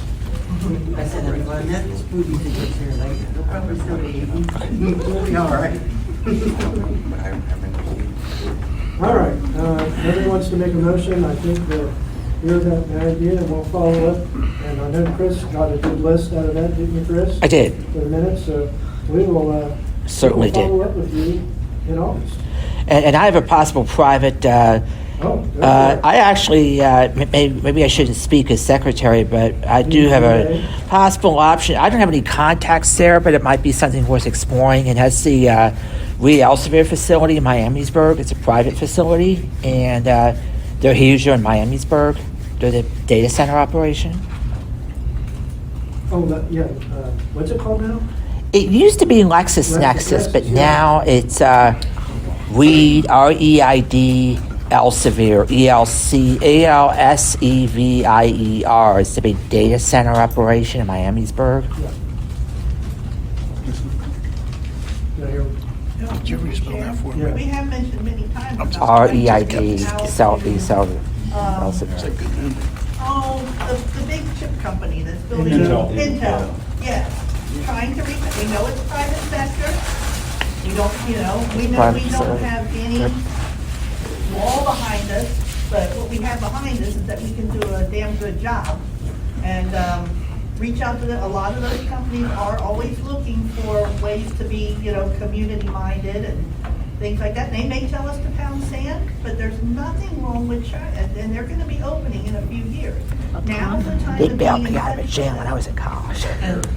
We don't have, Derek, yeah, we can call them up. The Bureau, you've got good ones that need to really, get with them and dig in and find out who we talk to. Like I said, they might say, we have something, Microchip place we're not building interested. outside of But Columbus. there's no That is harm That's in asking. delayed 2027 at least. Wow, that's delayed. nice to get in on. It's delayed. Here, we need somebody who can find out who our program. 5,000 people or something, 7,000. And if need be, the mayor, vice chair, or rep, people can be on the phone with management to help explain this program. People who are actually out there doing the work, so. Frank, you gotta speak up, bud. I'm sorry, there's no reason not to talk to these people and make a case to go into that company, private sector or not. Like Annette said, they can tell us no, but they can also say yes. Okay, anything else on the new sites? The Honda plant. You want to talk about some stuff that you see now? Mr. Chair, before you do that, Julie also mentioned the Honda plant, which, and this is all stuff Julie we what? mentioned the Honda plant that's going there, on I-70. One. I thought it was 70, sorry. 71. Yeah, I mean, these are all places we've mentioned in the past, and been talking about this stuff for 2 years, and no one's done anything in the last 2 years on it. It's like, we need to get our butts moving instead of just talking about everything. I think one of the problems with these passive places is you really, that's really involved to try to get into a place like that. You almost need somebody that would be completely dedicated to marketing the program and having publications and materials available to make presentations and knowing who the right people are to contract. These are massive organizations and they have different ways of playing, their governments Exactly. of playing. It is that would be a big task. And I don't know how feasible it is, but a letter of inquiry certainly isn't out of the question. Whatever that's worth. Okay, I think it was like Reed Elsevier. There's a procurement application you had to fill out, but there's a letter of. There's no reason why we can't just do that. It's not one of us. Mr. Chair, I was gonna say, we have 5 managers, 5 now, and next year we're gonna start paying for them. And whether we are as consumers in the program, as operators in the program, or as taxpayers, we are paying for them. 5 managers, someone should be able to have the time to try and develop some sites like this and to make phone calls. And we have, what, 80-some facilities now? 5 managers, that doesn't even count the, 8 consultants we have when we're full staffed. So, Mr. Chair, we have 4. And I'm fine with doing this, and I've even talked about. 4.5. I've been talking about working with EIS, which is our employment services, when they're going to try to talk about hiring our consumers with disabilities, that we can talk about offering them. But at the same time, the reality is a couple things. One, like Intel and Honda and all that, they bundle it with open food, which no one here, we're not interested in doing. 2, they get a kickback with commission, but we can still ask. But 3, if we do get one of these, and I think it's great and wonderful, then you guys are gonna have to make the decision, okay, maybe we're not doing Miami, and we're going to Intel or Honda, or we're not gonna do this university because we're gonna go in there. We've got to figure that out. Those are the realities. But I'm not against checking the box and going and asking, because to your point, they might say yes. And if they can, and it could be a good job, absolutely we can do it. So I guess I could start writing letters right now, or we could, work with EIS and to tout our, hey, we can do vending. I think that that's an excellent idea. But I just want the reality there that then it's going to come back to you guys and that there are going to be some decisions being made. But I do believe, and we will make a point of asking and inquiring. Mr. Chair? Yeah. Look forward to making those decisions. So that means we're further than we are now. Mr. Chair, not just vending, please. I'm sorry, John? Not just vending. Oh, you think we need to get back into the business of going after? We could be doing micro markets and other stuff. Well, micro markets are included in vending, I think. That's automated vending. I think when we say vending, we mean automated vending, which includes micro markets. But I think the distinction she's making is serving open food in a cafeteria setting. And there are a few people in the program that think we should be going after cafeterias.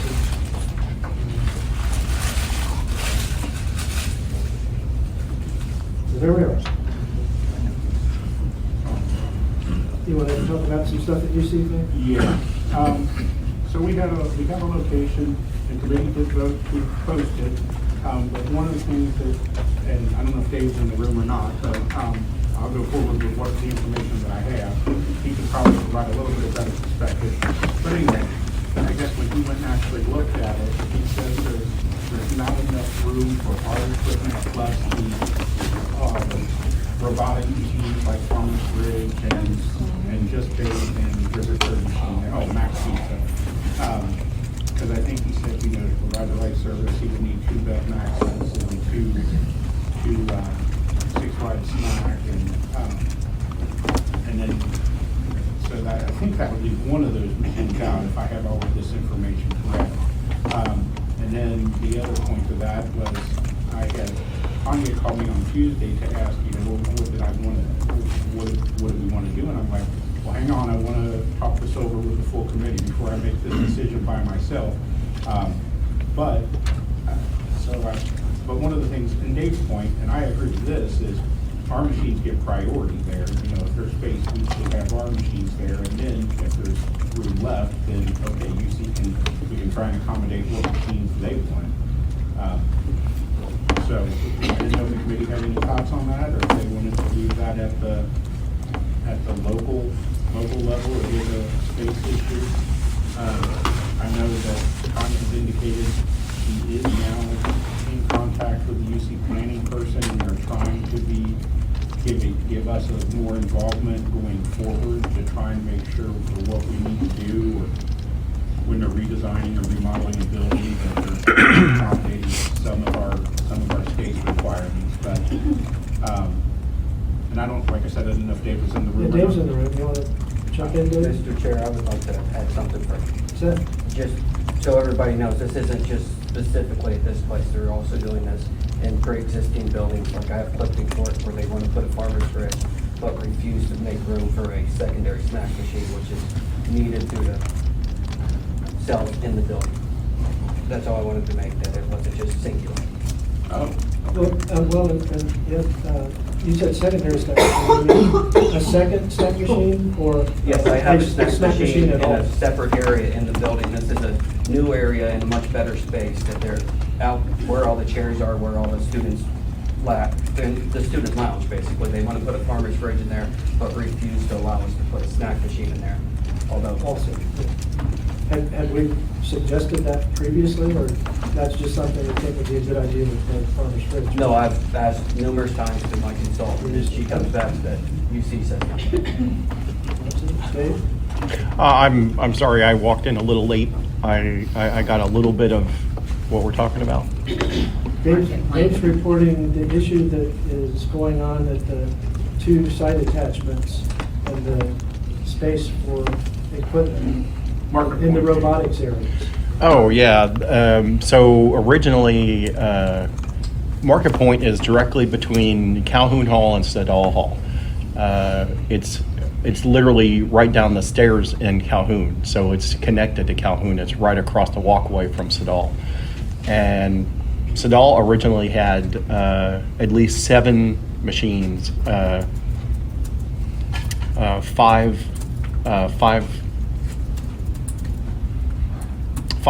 drink machines and 2 5-wide snack machines. They were saying before the remodel, now that it's done, they're saying there's only going to be room for a snack and a Bev Max in 2 potential areas in Siddall. I'm not sure if that's 100% confirmed yet. In Market Point, there's going to be room for two, I think 4 wide snacks maybe, and a Bev Max. And the rest of it's going to be farmer's fridge, the pizza machine, things like that. I don't think that the Market Point location I don't think that's going to be sufficient for a drink capacity, to say the least. The snacks are probably not going to be enough either. And I don't think we have a standardized footprint of what we need for appropriate capacity in some of the busier locations like dorms. We need to be, as best as I can understand from Tanya, we're talking to planning and maybe saying that we're going to be requesting a minimum footprint of a snack machine and 1 Bev Max, but that's not really enough for a busier location. You probably need at least a snack machine, and a Bev Max. And I don't know what everybody's thought is on this, but I don't think we should handicap ourselves on not enough capacity while we put in non-priority machines like Farmer's Fridge. I don't know that we have a good way to approach it yet, but I think it's probably something we need to talk about.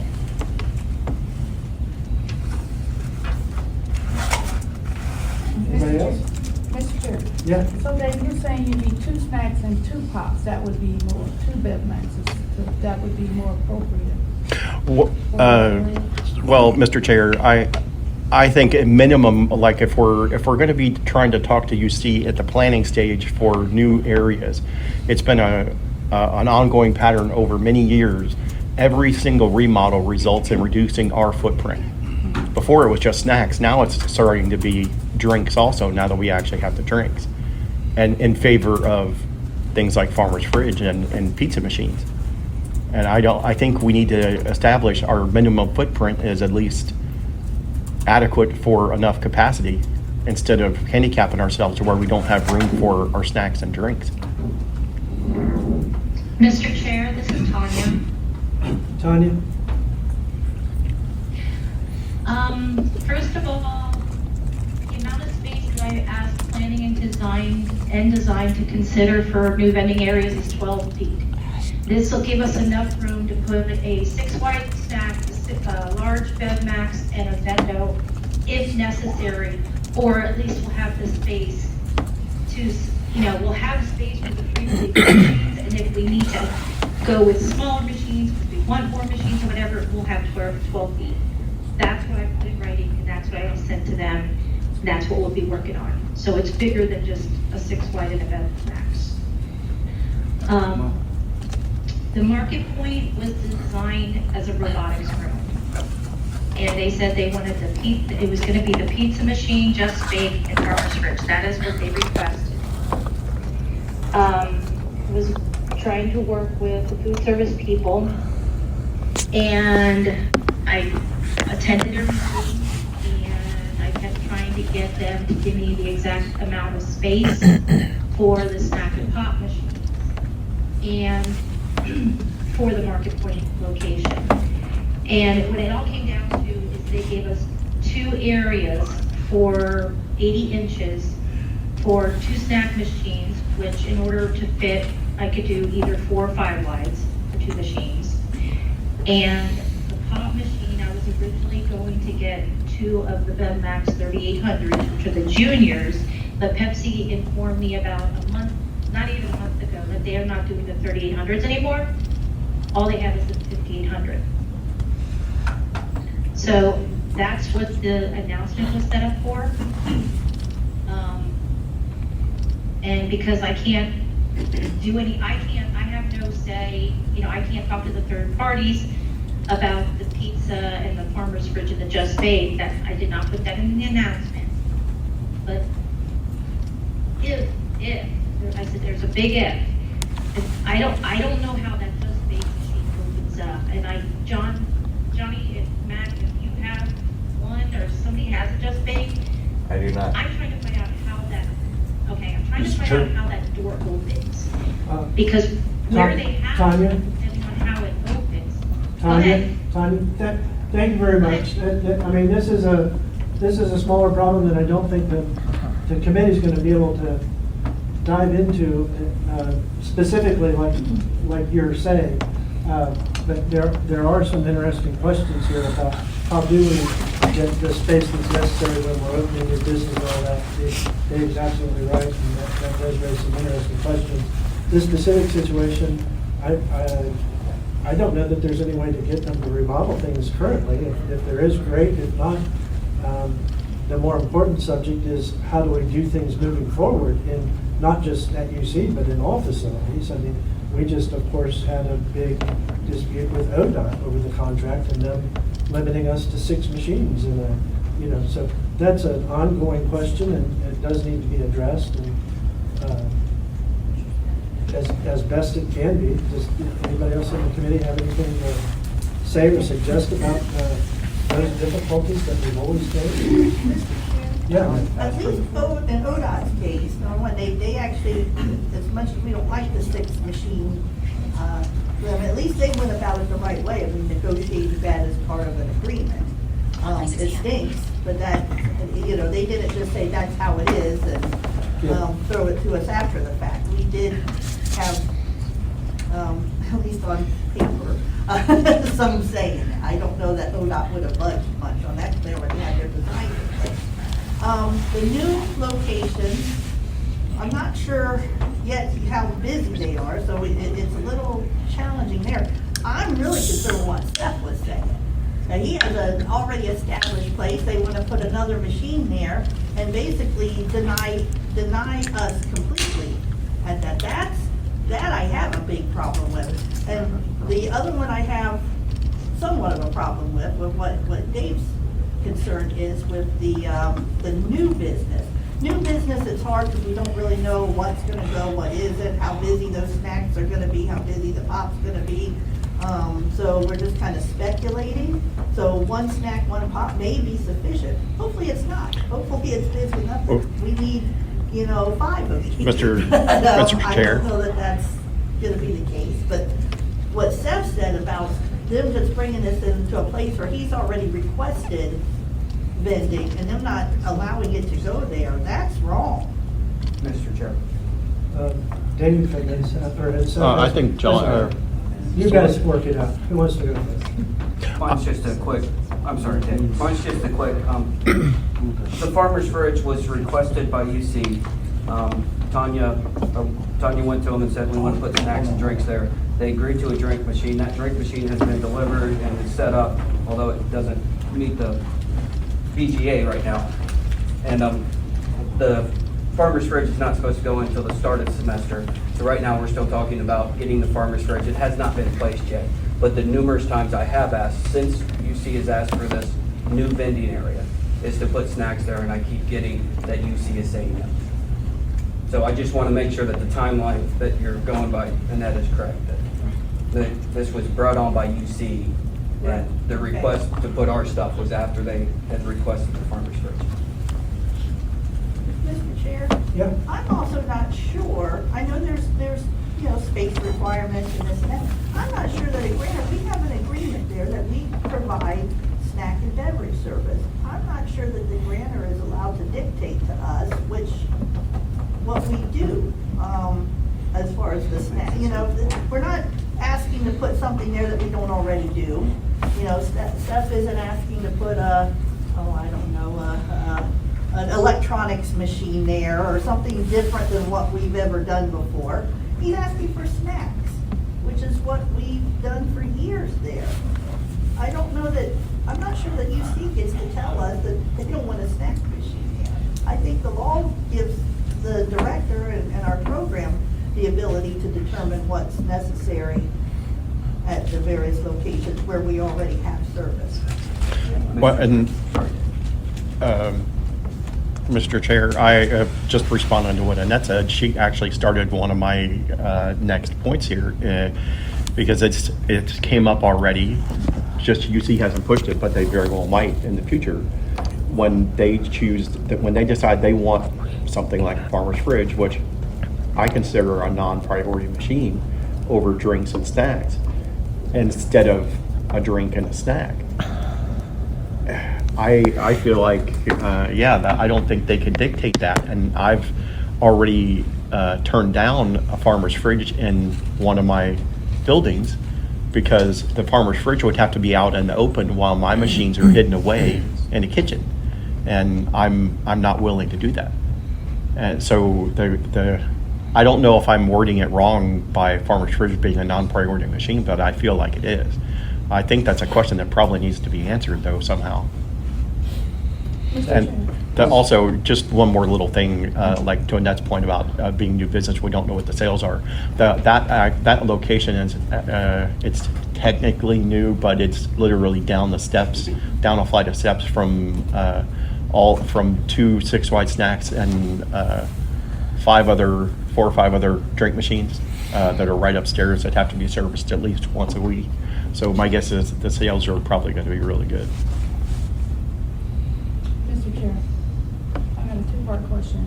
The question is, once we establish what's a suitable site, and if they decide to come up with another area of the building or another area, why wouldn't that still count? And why wouldn't we still establish if it's a suitable site for our machines before they start putting in farmer's fridge and all that kind of stuff? Why wouldn't, once we establish there was a suitable site, why wouldn't that be enough? Mr. Chair?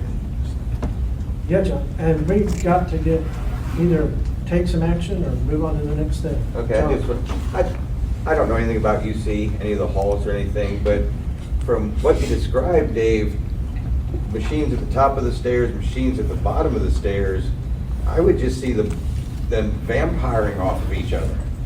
What sales you may get at the bottom, you're probably gonna lose at the top. I like I said, I don't know the situation with the building. They just sound, the way you describe it, there's just one flight of stairs. And I don't. In the one dorm, yes. But it's literally right next door to another dorm with, somewhat comparable capacity. You're probably right though, to some extent. All right, any action need to be taken? Well, Mr. Chair. Yeah. Sorry, I have a question for the Bureau.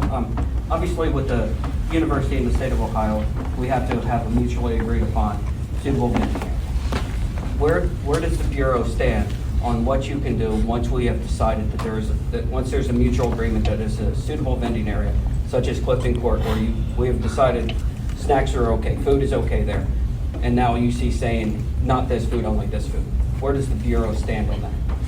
Because that's a good starting point, I believe.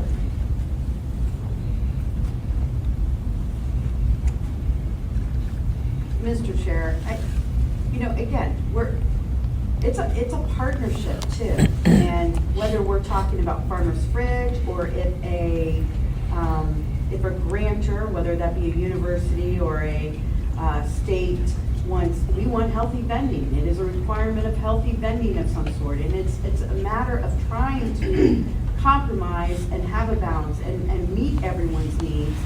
I don't know if we have necessarily say to them for their property, no, we're only doing X, Y, Z, and vice versa. I guess that's where I'm at now too. I think that, and I don't know the specifics about these two things at UC. I don't, that the conversations that I've had, what their logic and reasoning is. But if they want a Farmer's Fridge because of the need of their students, and we say, no, you get snacks. I don't know, I guess we could do that. I'm not quite sure what the consequences of that is going to be. And if any of us is going to get I guess that's the end game. I don't think, yes, we have priority, and then you have suitability, and we've talked about this. We have talked about this on numerous occasions. The suitability then mean that we dictate what a grantor gets. And I know that most of the, you got operators that say, yes, that's exactly what it means. And then you've got others that are like, no, that's not exactly what it means. So, I think it's a delicate balance. We're trying to, we want to serve the grantor, but we don't want to harm the operator. Mr. Chair. Yes, sir. Just at any point in time, has BE went against what a grantor wants in a situation like this? No offense, it just seems like, especially at UC, we're always, UC said this, so that's it. So, do we ever fight? So, Mr. Chair, I do think we fight, Seth. I do think we push back. We don't automatically take what a grantor says initially. We do ask time and time again. But at some point, what is our discourse? I don't know. It's their property. Do we take them to a 3-panel? Do we open up the law and make it more clear? There's consequences to that too. We do advocate and we do fight back. We don't take the first time that they say that. Again, when you talk about healthy vending, people are like, we want, 75% healthy vending. Well, let's try 20%. And let's work with the operator and let's talk about different products. And we have those conversations all the time. I know Kelsey's having a conversation right now with Heartland. It happens every day. So I don't think that a grantor having or denying a request, we just fold automatically. But at the same time, I don't know, again, it's their property. They want to serve their students too. And, you know, I don't know. So, Mr. Chair, the question, Well, this is turning into an abstract conversation with, I mean, we need to move on to other things. It is an important discussion. This is a point about one particular thing, and it is an interesting question, but this committee doesn't have time unless somebody has an idea of how to immediately address it, to continue an abstract conversation. the only question I have, Mr. Chair, I have this question. And my original question was, are we comfortable posting Market Point as is, even with the space concerns? That's what the question was originally. And I know the committee did vote to post it last month, but I wanted to make sure with that new information, the committee was still comfortable with that. That's all I was trying to do, keep everybody informed. And so if everybody wants to think about that for a second, I will tell everybody, last Friday, Dave and I had the opportunity to go to the business consultant, Tanya, and tour a new potential facility called Summit Behavioral Health. It's a little, the vending side of it, we should absolutely go after the vending side of it. Enterprise is doing the vending there now.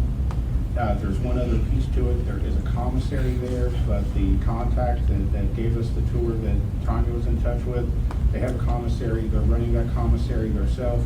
Their patients get roughly $40 a month, so they get about $10 a week to spend. He said they buy all of their stuff for their patients, everything really cheap. Like they sell a bag of Cheez-Its to the patients for 40 cents. So, Don't love us then, won't they? yeah, well, what we agreed to, at least initially, Derek, or our thought process, mine and Dave, and I believe Tanya's, is absolutely, let's go after the vending. Let's do a little bit more research, and I think Tanya has requested the sales for the commissary. The point that was made by the guy who gave the tour was, well, their patients can't afford much, and that's not the only money they get from the state, so they didn't want prices real high. But I mean, I know everybody in this room, and I'm stating the obvious. There's no way any of us can go in and sell Cheez-Its for 40 cents a bag. I think they're like 33 cents a bag at Sam's Club. So anyway, if the committee's cool with it, it's go after the vending. Let's have do more research and then decide what we want to do with the commissary. Or unless somebody on the committee has a different idea, I'm willing to hear that too. But wanted to throw that out there so that we make the right decisions. Mr. Chair? We'll tackle this with the commissary quick, then I know we gotta get back to the UC thing about whether the post or not. State hospital? Yep. Okay, so it's priority. We do run the commissaries at other ones, the Twin Valley in Columbus, we do run. I doubt the patients there are any wealthier than the ones at the Summit Behavioral. I mean, I could be wrong, but that would seem kind of sad if state gave them more money at one than at another one. So it's probably pretty similar. We run a very successful commissary at Twin Valley, and I'm not sure that we don't do it at other places. So I would very strongly suggest going for the commissary too. And just because they suggest that right now they sell it to them for 40 cents, doesn't mean that whoever goes in there still has to. Sally? Yep, sorry, Mr. Chair. Just something for everyone in all areas to be aware of is the behavioral health facilities right now are all going to healthier product for commissaries, and they're doing away with vending in patient areas. There's still vending in like employee break rooms and places employees can get to, but just something to be aware of going forward. Yeah, and we also have to be cognizant of the idea that we can't go after every opportunity that avails itself to us. We have to, that's part of the discussion earlier, we need to be prioritizing.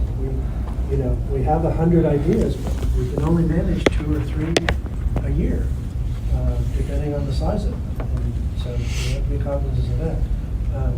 But yeah, that should be thrown on the list, certainly. And Mr. Chair? Yes. The UC thing, Yeah, I know there's questions about what types of machines and everything. I think those questions would be a lot better asked and answered if we actually had an assigned operator there. So let's put it out. I mean, we could put it out.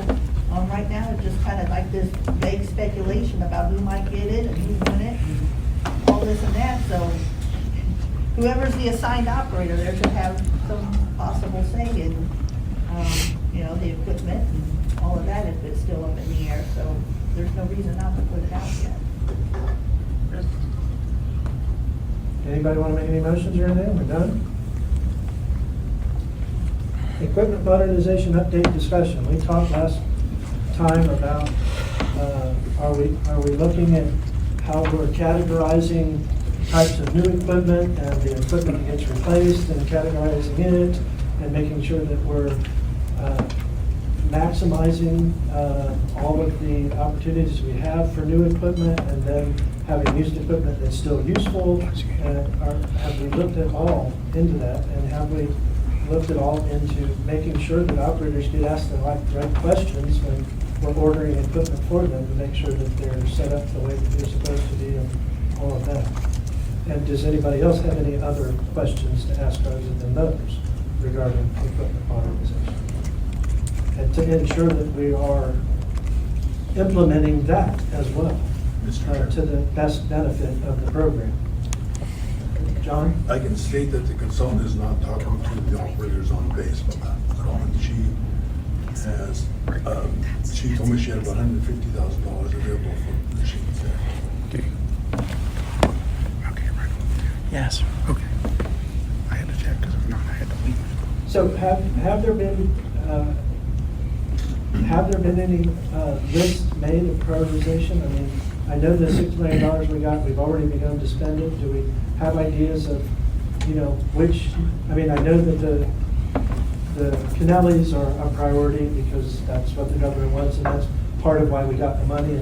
But that's only a chunk of the money. That's not even close to a third of the money. Mr. Chair. All the rest of the money that's available, are we making sure that it's going into the best places possible to replace equipment? And was that John? Yeah. Yeah, go ahead. Well, I know one place we need to prioritize is CDC.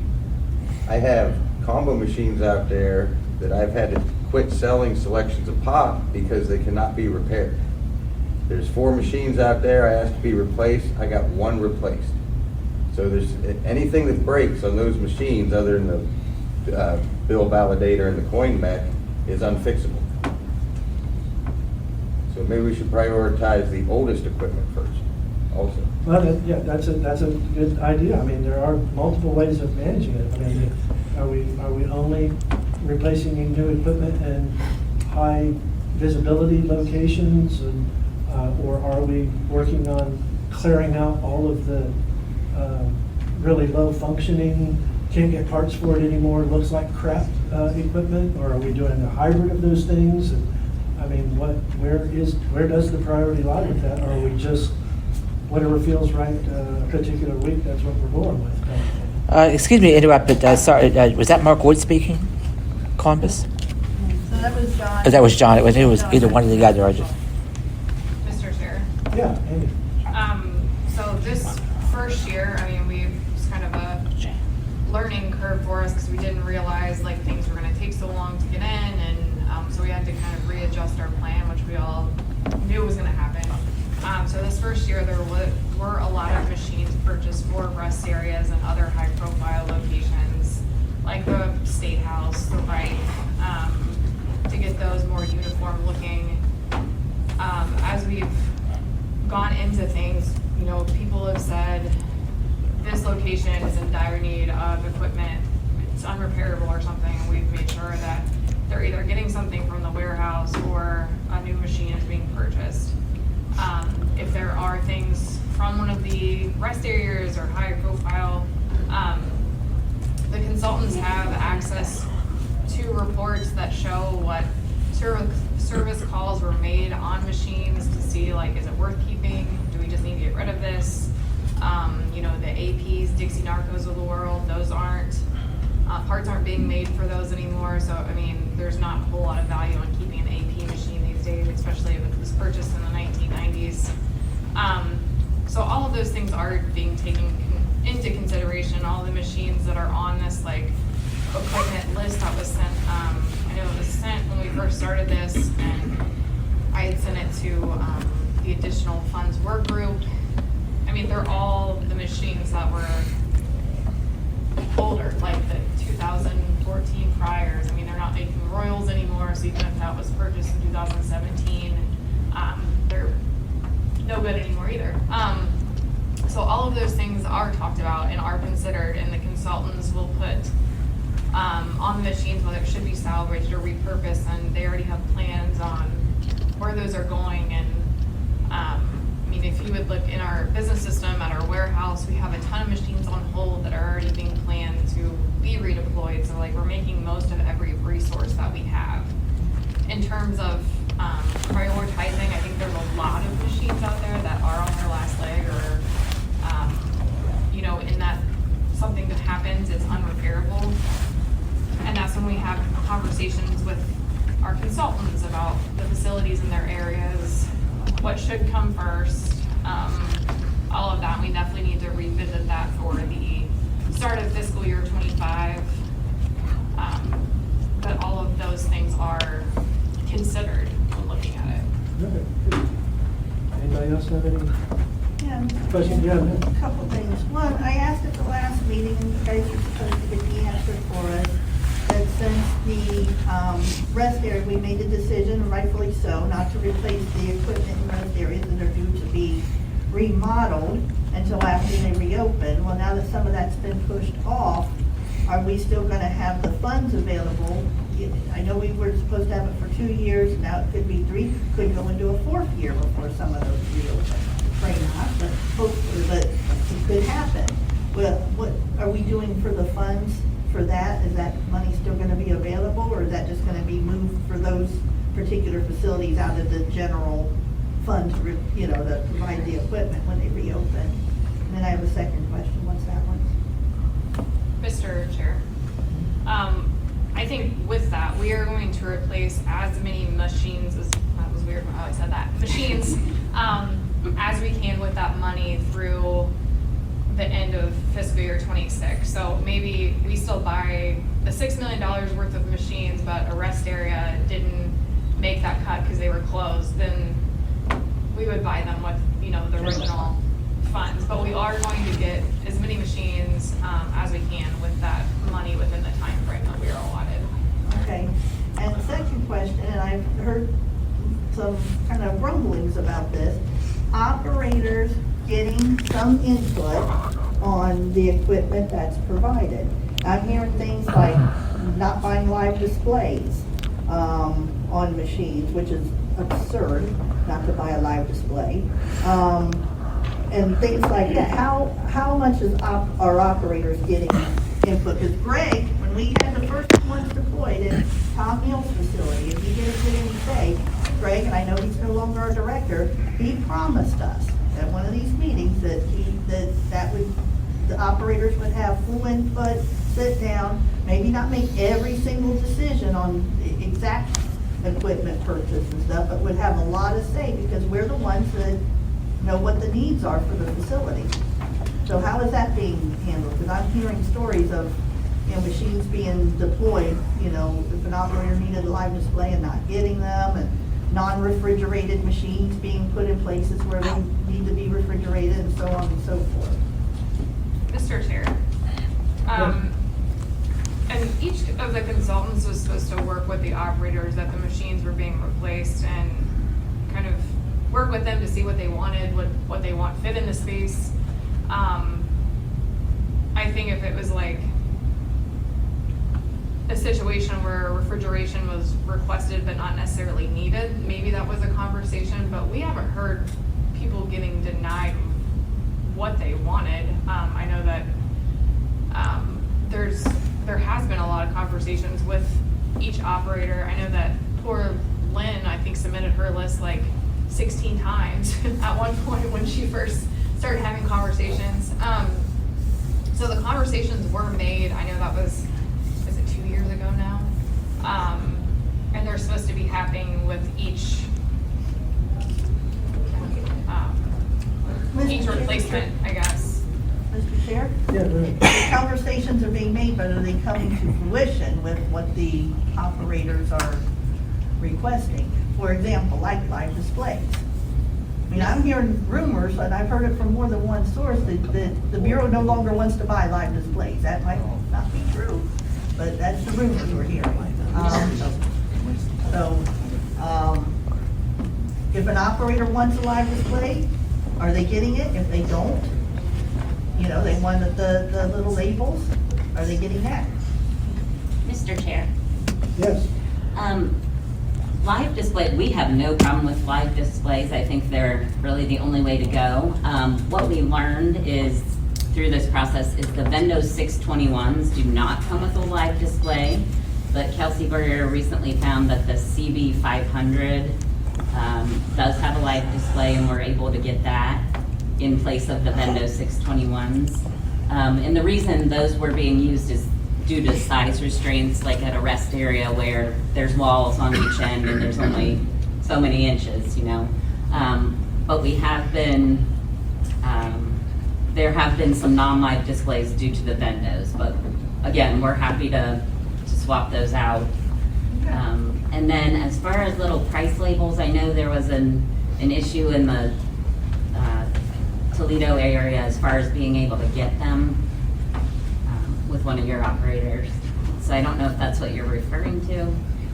Part of it was they no longer made like the scroll type price labels. That's a shame. Those are so much fun. I know. And- They're fine if you have small fingers, but. And Mr. Chair, Seth was first. Am I recognized? Seth is always first in my book. Thank you, Derek. You need a new book. You said that consultants now are checking the history of the machines as they're taking them out. Is that being forwarded to other consultants, and how are we sure that, I have a machine at Clifton Court, that it's my third machine there, I had 2 Pepsi machines that didn't work. BE delivered a machine that came out of a rest area. Every 2 days, the machine sold out. I got to go open the machine, shut the machine again. I've called Safe Route twice. I'm getting that replaced. So my question is, how do we assure that that doesn't happen if the first consultant... Speech on.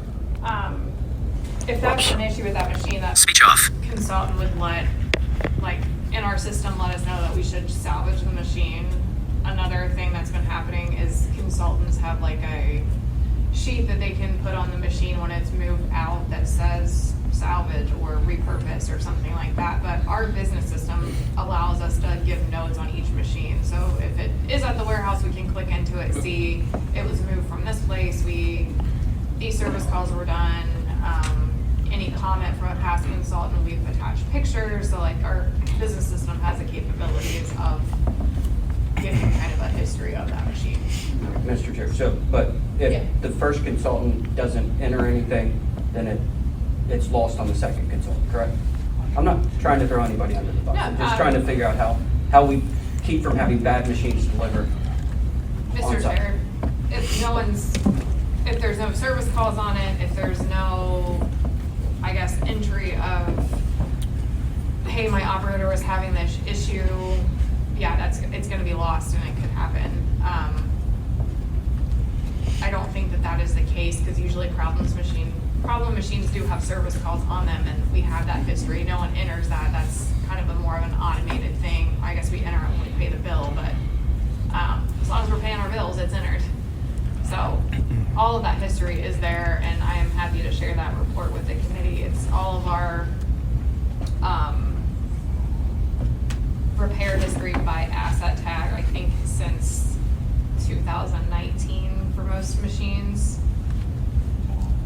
Mr. Chair, I'm not necessarily asking for that. I'm just wondering what the process is. Because again, I'm not trying to throw anybody under the bus, but the machine I have now that keeps showing sold out, so that could be a problem. The previous operator just fixed doing what I'm doing now, opening it and closing it, because they're there every other day, and then just requesting a new machine. So I'm just wondering how we keep, is there something for when a machine is removed, do consultants have to put a reason why they're removing a machine, or is it just requested by the operator? Now, there is a system, she's already described the system. There has always been a system of keeping track of service calls on equipment. It may fall through the cracks sometimes. If you have a machine that's not doing what it's supposed to do, please request your consultant to get that replaced or fixed. Dave? What Annette was saying about talking to operators and making sure they have a say in what equipment they get, how is it being addressed with operators who have a legitimate use case for bill recyclers? Because it's my understanding people are not getting those when they really feel that they need them.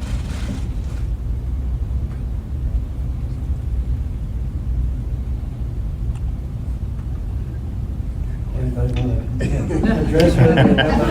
Do we have a policy of telling operators that they want recyclers, they can't have them? Or, Mr. Chair, I don't believe that we have outright said no to anyone who's requested them. I know there was an issue with, I should reframe that. Yes. An issue when we were Yvette's sitting right there. Yeah, ordering the machines with recyclers. It's a little bit different if the machines don't have them and we're ordering them again because they're under $1,000. They fall into that category.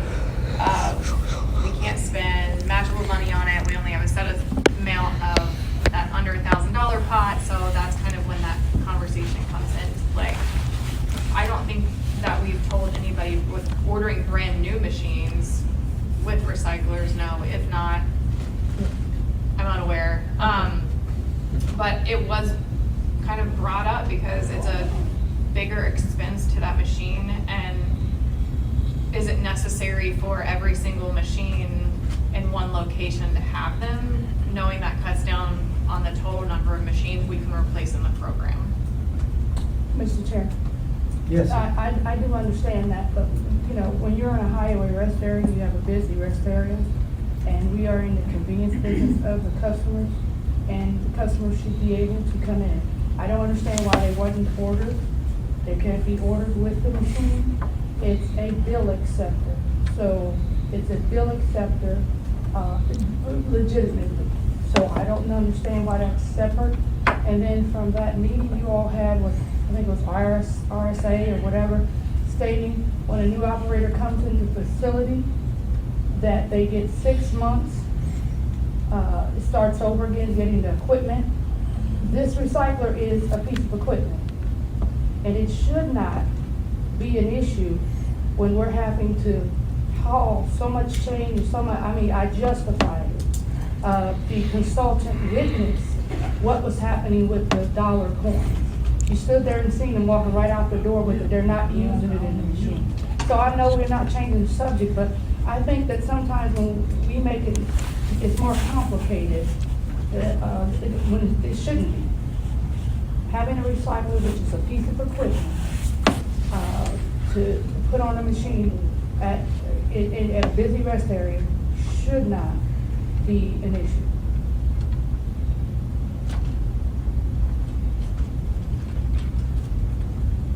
It is an interesting question. It is they are interesting devices and they are useful in many cases. They're in the next 10, 20 years going to become less useful as the percentage of sales grows with credit cards and there's less and less cash used. So it is a bit of a predicament we're in. How much do we invest in those things now, knowing that and I say 10 or 20, it likely is even sooner than that, 5 or 10 years. I mean, everybody has seen their credit card sales grow. When I took over the rest area I have 5 years ago, I had 25% were credit card sales. They are now 60 to 65%. Jeff Toll reported to me that he's up to 85% credit card sales. So cash is on its way out, and how soon that is difficult to predict, but that does make it more difficult to fathom spending a lot of money on. But I do agree there's a limited number of operators who even want to use them. So I guess I personally don't see any reason right now not to accommodate the few operators who do want them. But we certainly couldn't afford to put them on every machine in the program. And there are other ways around it as well, the recyclers. And they're not necessarily as good, but close, and so it's an interesting question. If anybody has anything else.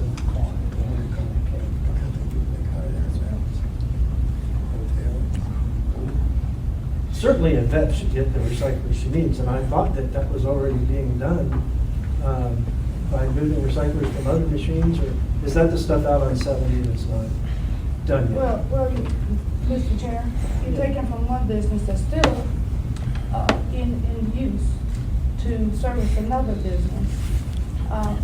We're in the business of putting service dollars, and no matter how much it is contributing to the program, we should not have to do that. We should not have to do that. It's equipment that's necessary for the location and maintaining. And what we do in 5, 10 years, or 10 years from now, it's great. I mean, it goes cashless, whatever. But there's quite a bit of public, quite a bit of people who still prefers to use cash. Yes.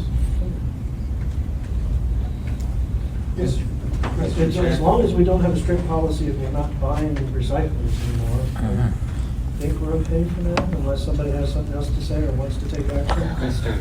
Chair. Yeah, go ahead, Dean's Dean. trying to say something, Derek. Yeah, Dean, go ahead. I just want to say, for the people that have not gotten brand new machines, we have got to have a better policy of making sure these brand new machines are working wonderful before they get installed in your, say, rest area. I had to say goodbye to some wonderful machines that were working 100%, and I got a batch of horrible machines that I've been having so many problems with, and I'm paying the price because I feel like it's just ruining my reputation with my customers.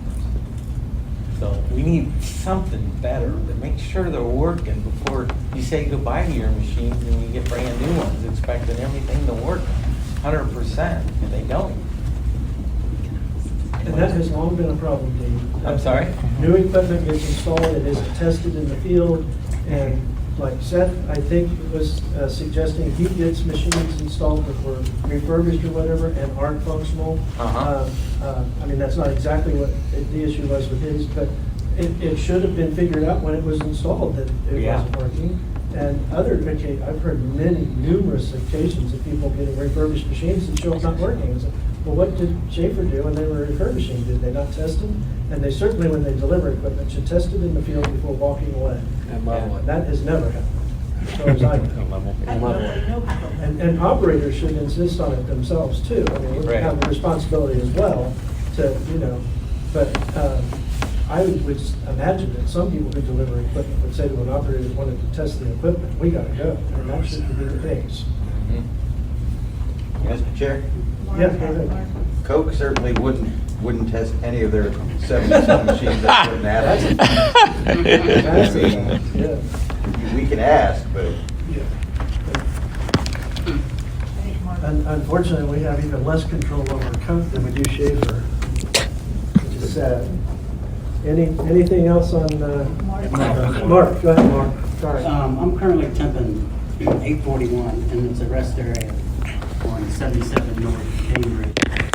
It's got the same equipment it's had since I temped it 9 years ago.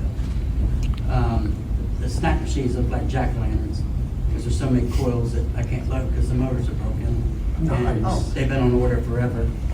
The glass front gets called in at least every couple of weeks. They put a new arm in it, new picker cup, readjust. I think all they're doing is going down, open, shut the door, and leaving. Because I'll be down there 2 days later and the same problems there again. The Coke Royal machine belongs to Coke. It's a piece of junk.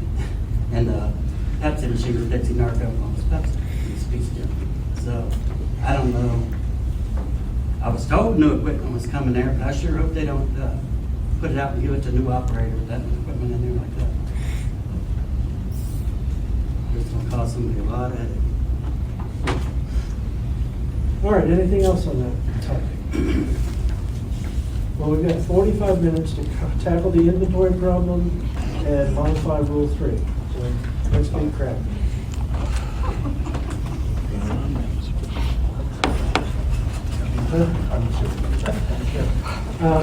Inventory. Who wants to start? What's the problem? What the hell did you guys eat for lunch?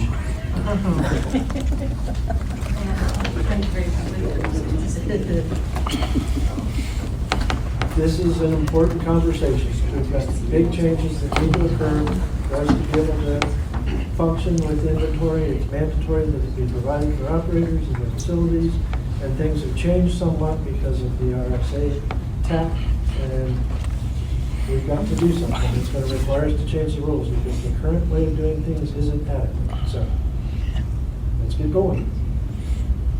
There was a work group that worked for 6 or 8 months, met weekly, and We're not allowed to discuss it. I'm sorry? We're not allowed to discuss what we did in the work groups according to the Ohio Attorney General. If we discuss it, My then point anything you is, get for from this is incorrect. 6 months, we met weekly and never brought anything back to the committee at that time. So it obviously is a very difficult subject, but it still has to be done, and that came to the right conclusion that you guys were getting nowhere with the work group, so let's just do it in a committee where it will ultimately be done anyway. So this is it. Let's do it. Mr. Chair, I guess the first thing we gotta do is define what the problem is. We gotta figure that out, and start from there. The big problem right now with the way we do things is funding. So if it wasn't for the funding part of it, we could just leave it how it is. Funding is where the key is, because we are not supposed to use, our funding, our set aside match for purchase of, an initial inventory for existing facilities. So we would look to try and find a way to do it through VR, which is allowed. The tax said it, the training said it, everything that's out there says VR is allowed to buy inventory for operators when you transition, or if you have a change in your facility, up to 6 months. They don't have to do it, but they can. So what we need to do is find a way to provide inventory for an incoming operator without using program funds, and to ensure that the outgoing operator gets reimbursed for their, what they're leaving behind. Christie sent some things from other states. I didn't really like much of any of that I saw, I'll tell you that. There wasn't much there. There's maybe a few tidbits of things that were usable, but some of them were, okay, operator A, operator B, you guys decide on a price, and for the inventory, and move on. Operator coming in, you get to make the choice. We saw things on them rules that went anywhere from the program deciding what was sellable, and in the one rule I read, it was 14 days, which that's not that great, because if you're in a high volume machine, it could be gone in an hour. It was all over the place. So I guess we gotta define what the problem is. The problem is funding. We have to find a way to allow what we're doing now with VR paying for it. And I think that's doable. VR can take their funding and pay the outgoing operator for the stuff they leave behind. If we don't do that, operators are going to wipe out everything in their place and just let it go. And that doesn't address, that only addresses moving forward, doesn't address moving back with what we're doing with all the stuff we have already. So I guess we gotta do one thing and then the other. So we decide what we wanna do in the rules to move forward, and then go from there, and then figure out how we can move back and see where we are with what we already have, and how to fit that in. So, did I make sense with anything I just said? John, so all the time that we met in that group, there was talk that we're going to try and get VR to pay for that stuff. Has any discussion taken place with VR, and where do those discussions stand at this point? So, Mr. Chair, And Amy's like, don't screw this up, Christie, I got this. So if I screw up, she's going to, yeah, she's gonna tell me where I'm screwing up. And she's not sitting next to me to kick me. But a couple things here, a couple things that we've talked about. You know, for VR to pay, people would have to go and open up a case and all of this. But we do have, okay, for a brand new operator coming in, they're gonna be able, we can set that up. Right. They can get it through VR, easy peasy. Yep. For brand new facilities that we start, the program is obligated to set that facility up, not the operator, the facility up, right? And we cannot use set-aside dollars, we know that. There is a small fund that we can use that then we can match, right, Amy? We can match. Yeah. And so we can set that new facility up. Okay, so we've got that figured out. So then we have it between an operator, an existing facility, an operator leaves, a new operator comes in. And how other states have done it is you should really leave the facility in the condition that you found it in. One, we shouldn't be paying overages, underage, it should be our product. So the question is I think that the committee needs to determine, you know, what are the parameters? What are the, you know, making sure that there is standards there, that someone doesn't, because it happens now, that someone doesn't stick another person with 15 extra cases of 7-Up that they bought on sale that are code dated. I'm just putting it out there. So that everyone should be selling the same stuff. And when I talk to Indiana, when we look at that other stuff, they're like, yeah, it works. It actually does work. But I think what you're saying, Annette, and what I think we can do without us owning the product, it's still between the operators, but if an operator is leaving and, you know, the paying from that fund, because we're also responsible if someone were to take a facility to get that the new person isn't screwed, to get that back up to the standard, we're obligated to do that. We've also talked about, because with this new tax, is that let's look at operating costs. You know, we've never paid for that, but let's look at that. How we pay for that, it differs between supply and operating costs. Okay, and then I'm just gonna give it to you. I started it, and you can clean it up. Mr. Chair, Yeah.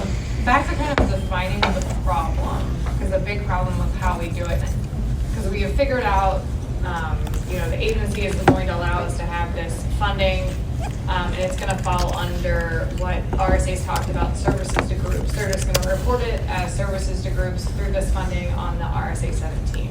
So funding, it's not like an endless amount of money, but we have some money we can use. So there's that. The other bigger part of the problem is what RSA is called refunds, loans, that aspect of our process where the agency is kind of the middleman in like owning the product.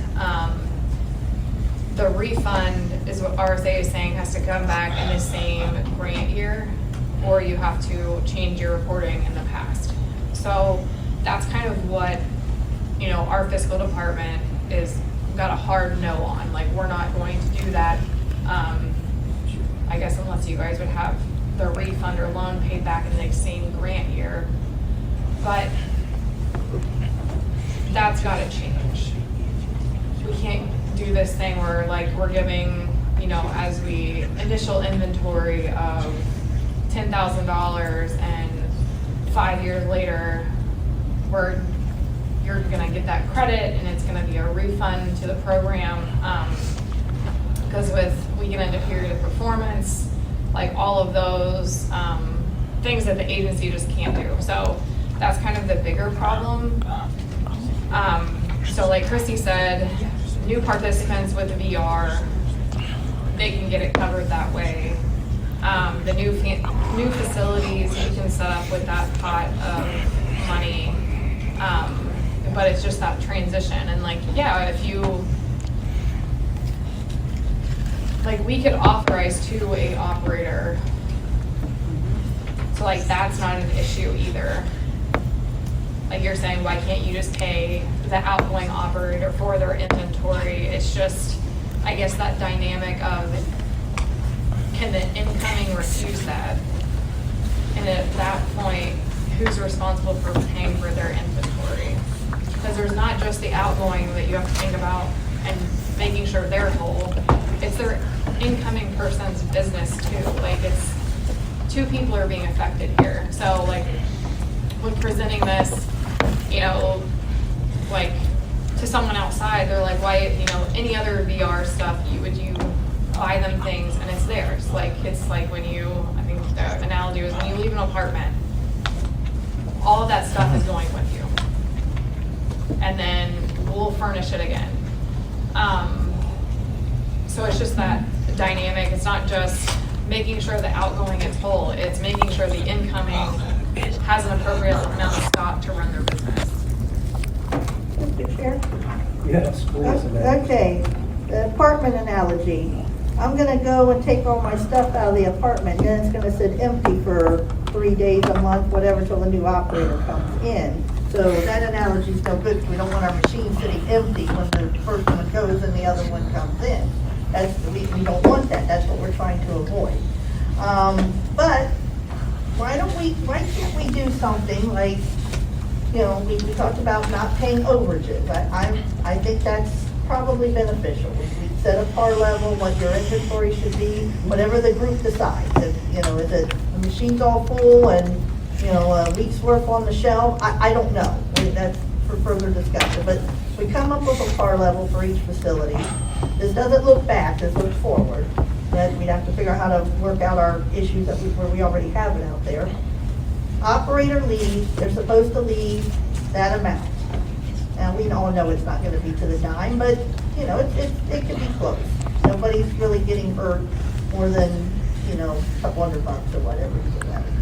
You do a par level, and then new operator comes in, they have to take it. Just like the other operator has to leave it, new operator has to take it.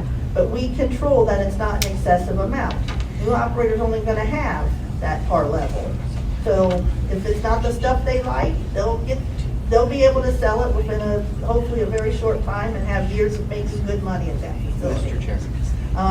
So I know that every one of us have gotten stuck with stuff we don't like when we've gone into facilities. We've lived with it so far. We can live with it in the future. Just make sure it's limited amount. So someone doesn't get 15 cases of one product that'll never sell. And, you know, they might have some in the machine and it will sell. Or, I mean, come on, you lower the price and get rid of it real quick. You're gonna make a lot of, you just bid into this facility, you're gonna make money. You might not make money on that item, you know, for the first couple days you're there, but you're going to. You just got handed this stuff and you leave with the same stuff. Mr. Chair. So, Just for Annette's example, I'm going to use my facility 409. If we were to change this tomorrow and we were to have a certain amount that we have to have for every machine, I will have started with $3,500 worth of inventory for 409, and I have $13,000 in it right now for my last inventory.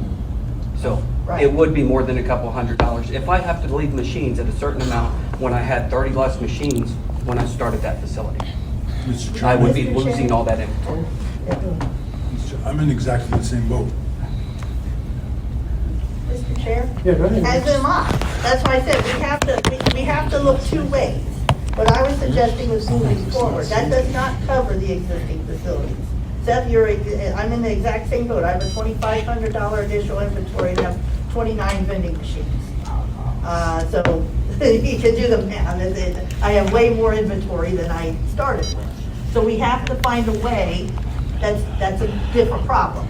We have to find a way to look back and say, what do we do with everything that's here so far? Some people are the opposite. They have a huge initial inventory and have reduced their facilities and don't need the amount.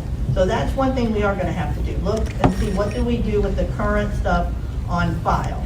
But moving forward, we can talk about doing the par level thing for facilities going forward. You say, when you leave, you have this amount and he said, that's the amount you came in.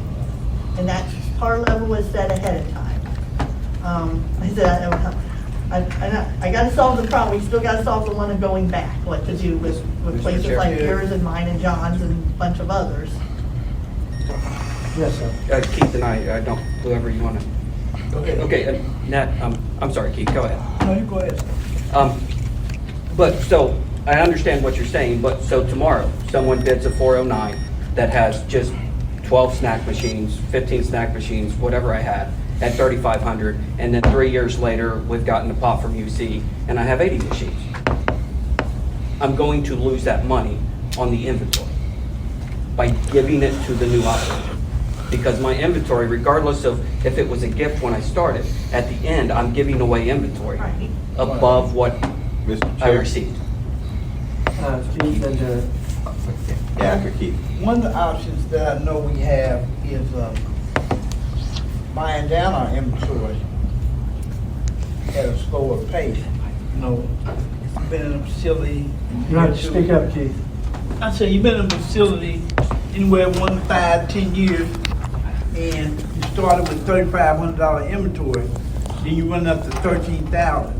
In that same length of time, you have the option of buying down your inventory, a couple $100, $500 a month, whatever you choose to, so that you don't have that issue. That's just one way out, I'm thinking.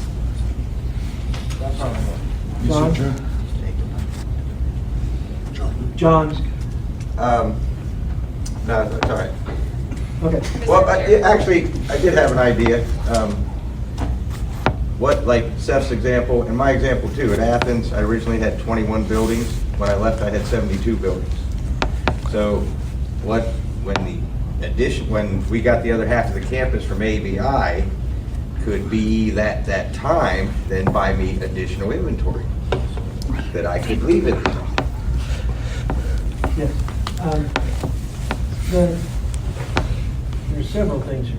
First of all, why is it presumed that BE cannot own inventory?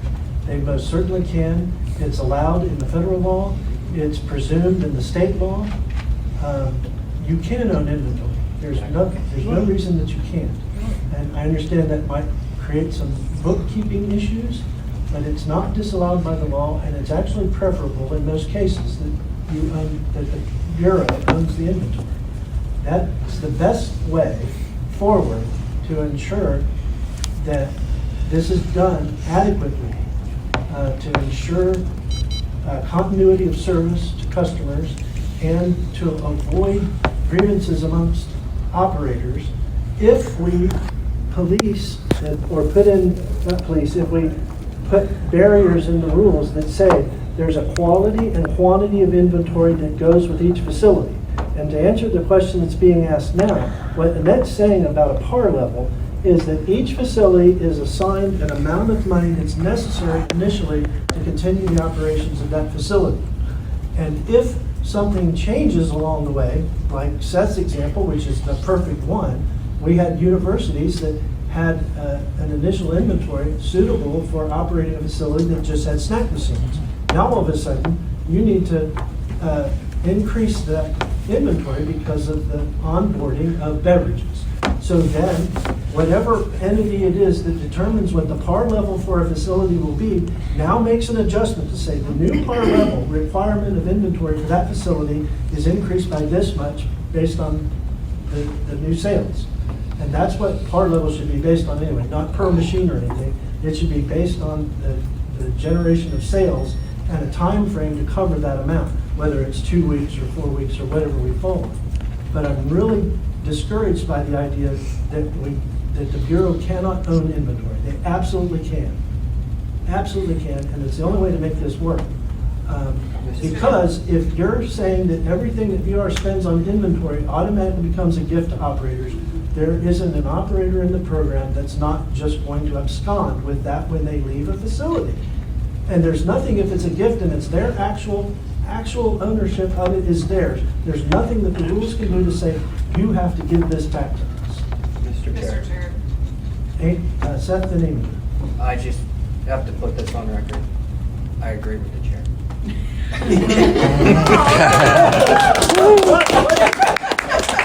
Go home, call 911. Chris, make sure you write that down.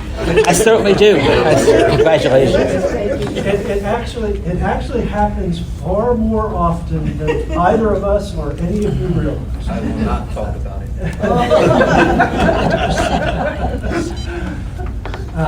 Yeah, go ahead. I don't know how to follow that up. Well, you never agree with me, so it's all right. There's that. The biggest issue is the peer performance. RSA even said it in that webinar call that they had, that they really discourage the refund aspect of this because it does mess with federal reporting. It's not just a journal entry or anything like that. It's changing years of reporting. So if you're in a facility for 20 years and you go back, that's not just easy bookkeeping. It affects the RSA 15, RSA 17. It's just several different things that fall into line, and then the whole peer performance thing. You could go into a facility on September 30th, and then October 1st, it's a different budget year.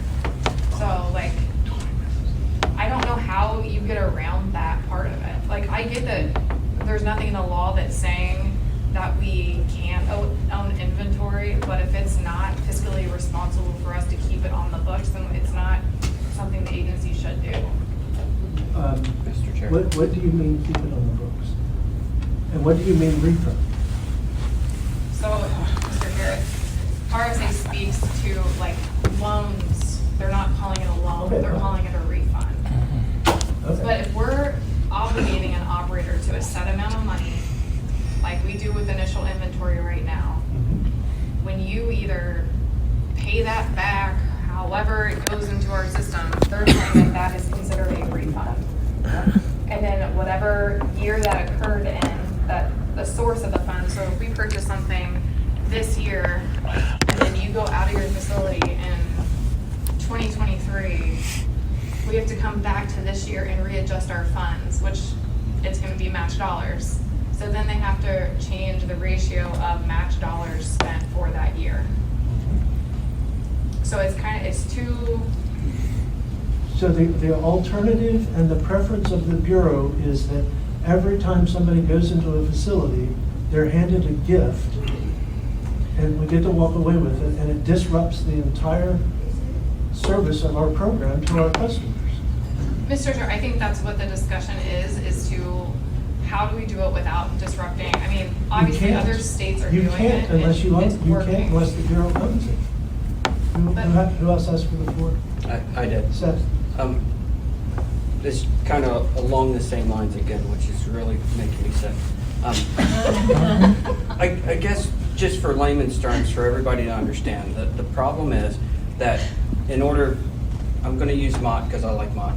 Mott's been in the post office for how long? So when Mott goes out of the post office, what they're saying is when his initial inventory is paid out, whatever year he goes out, they have to go back to 1981 or whatever and adjust their RSA. So this is something that the Bureau doesn't want to do because it's going to be a large headache for them. Mr. Chair, it's not even just the reporting, there's this formula of that 21.3% has to come from somewhere for it to draw down that federal match. So that's when you get into peer performance. If you just had a pot of money that wasn't tied to the federal funding and you weren't expecting the feds to help you, then it wouldn't matter. But it's saying that the year that you obligate those funds, so 1981, the year that we obligated those funds to spend, that it all goes into the whole agency. BE is not just its own thing, that we get our special match calculation where pre-eds and everything else is involved. So we're kind of a small piece of the puzzle that affects the really big picture. So we're going to ask, or try to figure, I don't even know how you would figure it out, and I think that's why RSA said that they would discourage doing it. We can go back and talk to our CFO about this and say, if this was to happen, what would be the steps needed to complete this? Because whatever going back to the reporting side of it, whatever we put in this year, like there's some pre-populated numbers from last year. Like everything is kind of like your MLR. There's some stuff that in the previous month carries over. So if we're adjusting a report from 1981, it's not just altering 2 reports, it's several. Everything in between. Yeah. Why can't, and maybe I'm just missing something here, inventory be considered kind of like equipment? And maybe build this out. You have your par level. Now, once again, we gotta look back. We will have to figure that out, what happens with everything that's out there right now. But we set a par level. Right now, we have, in essence, a par level set at equipment. The Bureau provides equipment. Incoming operator is pretty well stuck with what that equipment is at the beginning. They might get to talk about changing it later. And you have that par level where they're, say, $5,000, $10,000, whatever that number is for that facility. Outgoing operator is supposed to keep that there. Incoming operator will come in with that same amount. And I'm talking through this while I'm thinking about it. So wouldn't it be kind of the same type of thing? If the outgoing operator is supposed to keep it there, and they're supposed to keep it at that level of the par level, if they are assured that they are going to get paid for, what they leave behind when they go, it's like, I don't know, maybe I'm talking in circles. I'm trying to think as I'm No, talking. you're absolutely not. I mean, it's not a direct analogy because I understand. Right, there's a difference, There is a technical difference between the equipment Yeah, but I'm and trying to product, but it's a good analogy in that that's technically a loan too. And yes, go ahead. The trouble with par levels is when you go in and you stay in your facility for 15, 20 years, inflation is going to change the prices. So if you leave it at the same par level, the incoming operator is going to have less to work with. Right, and that's why they can be adjusted. Yeah, that's exactly right. Mr. Chair, but that's how we lose the money. That's how we as outgoing operators lose the money. If BE cannot pay us anymore, if BE cannot pay overages anymore, then where does the difference between the beginning inventory that I have and the ending inventory that is stated by the Bureau that needs to be left? Where is that difference made up? You mean in terms of inflation? No, if Or I in terms of start your with case, you went 35, from 3,500 to now 13,000? yeah, where does that extra? Oh, well, that's what I was suggesting earlier, is that the par level for the facility needs to be increased as it's justifiably increased because of an influx of new equipment and business. But how does that And the same change? thing can be accounted for in inflation, because she's right, that has happened. And $3,000 100 years ago was a whole bunch of bottles of pop. $3,000 now isn't quite that many numbers of pop, but you still need the same numbers of pop to manage your facility. So you would. I understand that completely. Whoopsies. My question is still. Speech off. Where is the difference of the $10,000? If I do not, I have taken over pop machines, I've redone my inventory once, it was a paper MOR, it was a pain in the butt, I hated every second of it. I buy my new inventory for my new machine. So you're saying if we were to switch to what some of us are suggesting currently, and they're not allowed to pay overages, and part of the process working is we don't pay overages, and that's why Annette keeps saying, that's looking back. We do have to figure out how to give you that money. And that can be done, I believe, because now there's a par level necessary of $13,000 for that operation. VR is required to provide the incoming operator that amount of inventory to be able to operate. They could then make the purchase of the inventory from Seth, and he gets made whole. And you own the inventory. And moving forward, you will own the inventory. And then when it's time to transfer to a new operator, the ownership, the use of, you still own it, but the use of transfers from Seth to Dave, or whoever takes over from him. Not the ownership, the usage of transfers. We're not asking, it is a loan in some technical sense, but it's not, in that it doesn't have to be paid back. It just has to be maintained. Just like it said. That's where I was trying to get something.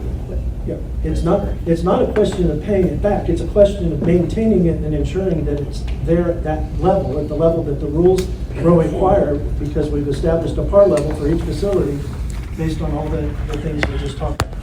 And I think that's possible, and if it makes paperwork harder, I'm sorry. The other way is gonna make it even harder and have dire consequences. Mr. Chair, Yes.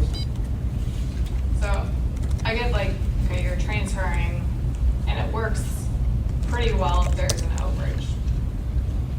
If there's not, so an operator would owe, Yes. Yeah. then there's, I mean, that's where it's a loan. You're not fulfilling your loan, so is there? Because I didn't get the exact number of inventory left in the facility, now I owe you a few bucks? Is that what you're saying? And that's the repayment of the loan? The rule, one of the rules that we read said the inventory has to be maintained in product or cash, right? No, I'm saying like, okay, you know, Seth is, and it needs $13,000 of inventory, but he's leaving 3,500. So we have him as Vice versa. our level of $13,000. Yes. So are we obligating Seth to pay back? Is he supposed to buy that product? Like how does that? The Bureau is supposed to use whatever funds it uses to buy inventory to provide to operators. You buy it from him. Mr. Chair? You don't make him pick it up and take it with him and then buy it from code and refill his equipment that way. Yeah, that's what I'm saying. Like if, Maybe he's got the machines. or even if filled. an operator, let's take like that situation out. An operator tanks the facility. There's Yes. nothing to buy there, but we have them in our level of Yes, they owe $5,000 worth of inventory or $5,000 cash. So that's when it's a loan. It can't be a loan one way and not a loan another way, like you're. Okay, no, and I said technically in some sense it is a loan, but it doesn't matter. You are allowed to do that. You are allowed by federal law and state law, you are allowed to do that. And it's the best way to make all of this work. Mr. Chair. It's my understanding, yes, we could do it, but you'd have to pay that back in that federal fiscal year. That's the problem. If someone were to go in October and we give them a loan of $10,000, they have until next September 30th to pay it back. Not 2 years, 3 years, 5 years. It would have to be within, otherwise you get into the period of performance. And that's what we're trying to say. I don't believe that. I want further information from RSA on this. There's no way in hell that the law, that the federal law allows for, it's very clear that the entities that are allowed to own inventory, operators are one of them, and the SLA is one of them. There's no way in hell that that's allowed in law, but not because the finance department has issues with it. It's still allowed to happen. Mr. Chair, I guess my whole thing is that, and why I do think it works in other states, like why does people want to be strapped? You're getting a gift, everyone gets a gift in the facility. We have an opportunity to right size everything and not to strap people with huge debt. And to come up with guardrails of what facilities should look like when you leave, and that you guys work with each other. I don't understand.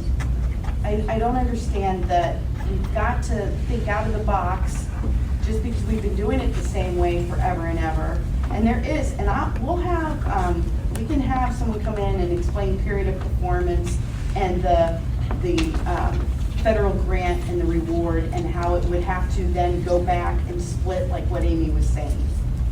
Somebody over here wanted to. Hey, Vernon, you could maybe talk to us better. Seth, and Did you ask for it first, Dave? oh, I don't know. I was only Seth. going to. I was only And Big going Bird. to say that I actually completely agree with the chair in this case too. You what?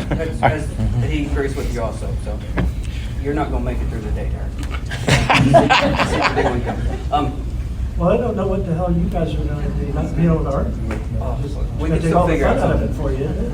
But as the chair has stated, and I agree with him.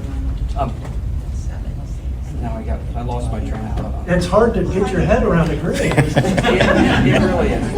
The fact still remains that if we have a grant from VR, you cannot, this board cannot, no one can tell us as private businesses what we need to leave in our business center.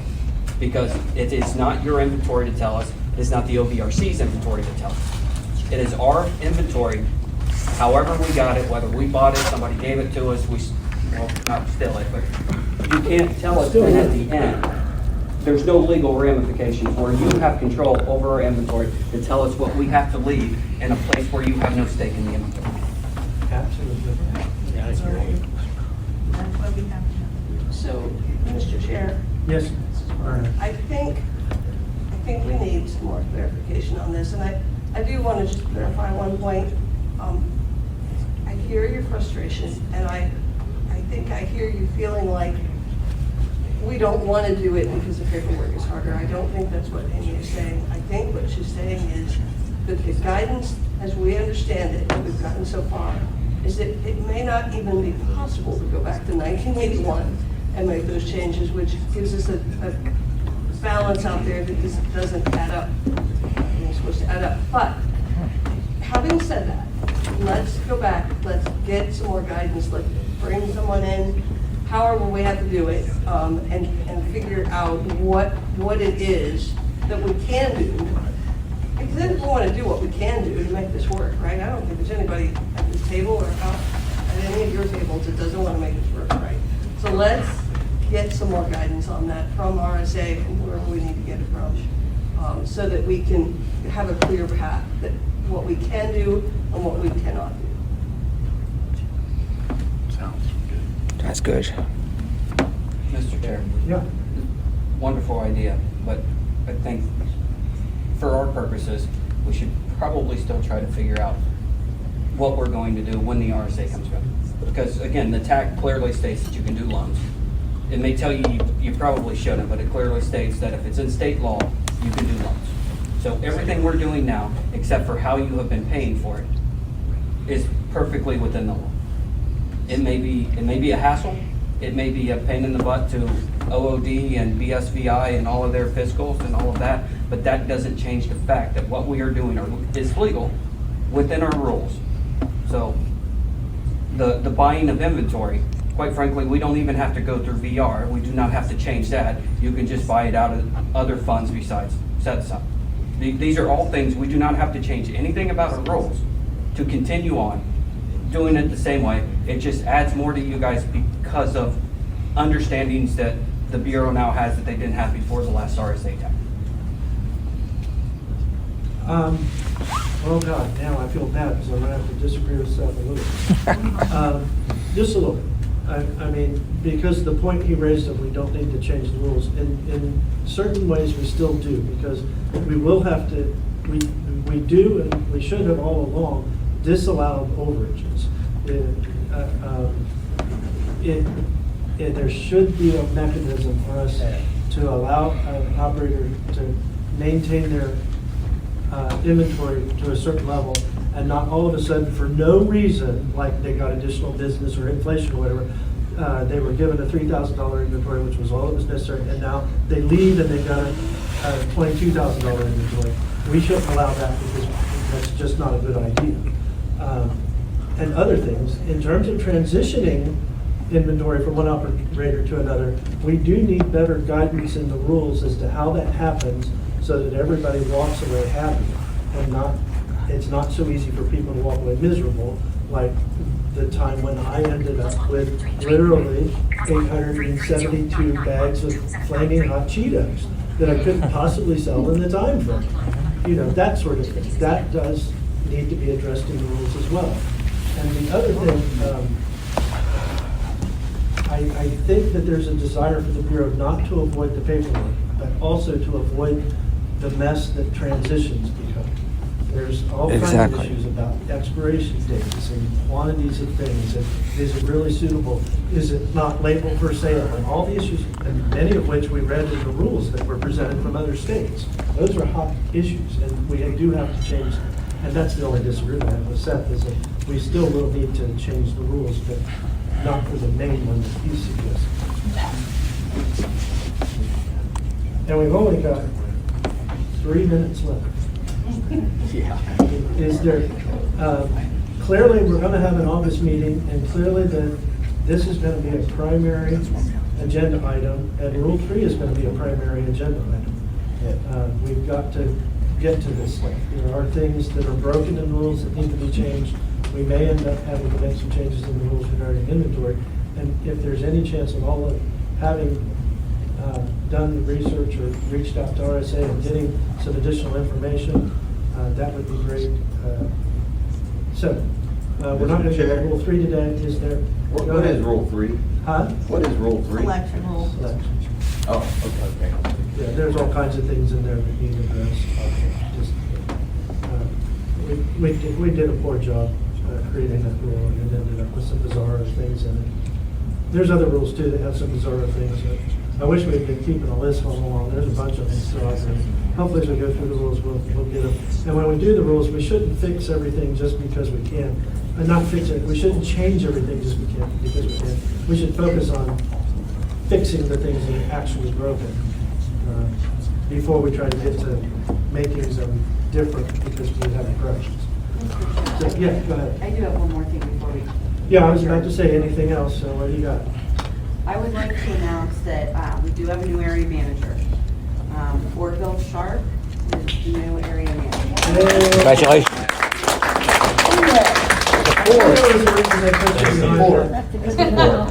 Which area? My man. Which area? So that hasn't been decided yet, but I'll tell you that prior to 2020, we had 2 area managers. One had the Toledo, Cleveland, Akron, Canton, Youngstown, Zanesville, and then the other person had Columbus, Dayton, and Cincinnati. Okay. I was just wondering, it hasn't been decided which one? You're gonna let Sally decide where Are she's you going? guys ready to get rid of me or what? Oh, no, Sally, I want you to have Cleveland. You guys have to train me first. We'll get back to you for sure. You can draw lots. You had trouble lots. Any other business? Anybody? Anything? Mr. Chair. Yes. In light of the email from the lawyer and the work groups, how are selections going to be handled going forward? Selections are not work groups nor subcommittees. They're being done by a public body and decisions are being made. No, that's inaccurate. Mr. Chair? Yes. That's not Decisions are being inaccurate. made as a public body for the OVRC. We will- And yes, we- in our rules that you want to change, we do have selection committees. Yes.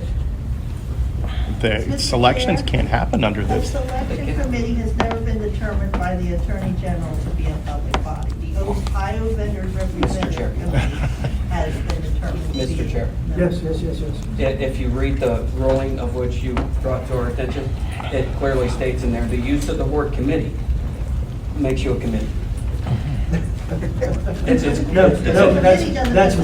That's only one Yeah, but the criteria, second and one there's is the multiple decision others. making. That is not the only criteria. Yeah, the second name one is alone decision not making. the only- Okay, we're not going to go back and forth. We are going to get some direction from the organization at the AG's office that goes around and informs people as to how they should comply with, and we can raise this as a question at that time. I hope everybody It's pointless for us very next to hang election. our heads against it. Mr. Chair, I just have a real quick question. I'm sorry, go ahead. I'm back on, when we buy, say I buy my own recyclers, and say I buy 3 of them, that's $2,700. What happens when I leave? Do I just take them with me? I mean, what if I'm going out of the program? Yes, another interesting question. For sure. Many of us have hundreds of interesting questions. So, any other business? Going once, going twice? Nobody even Meeting wants to try to adjourned. answer the question.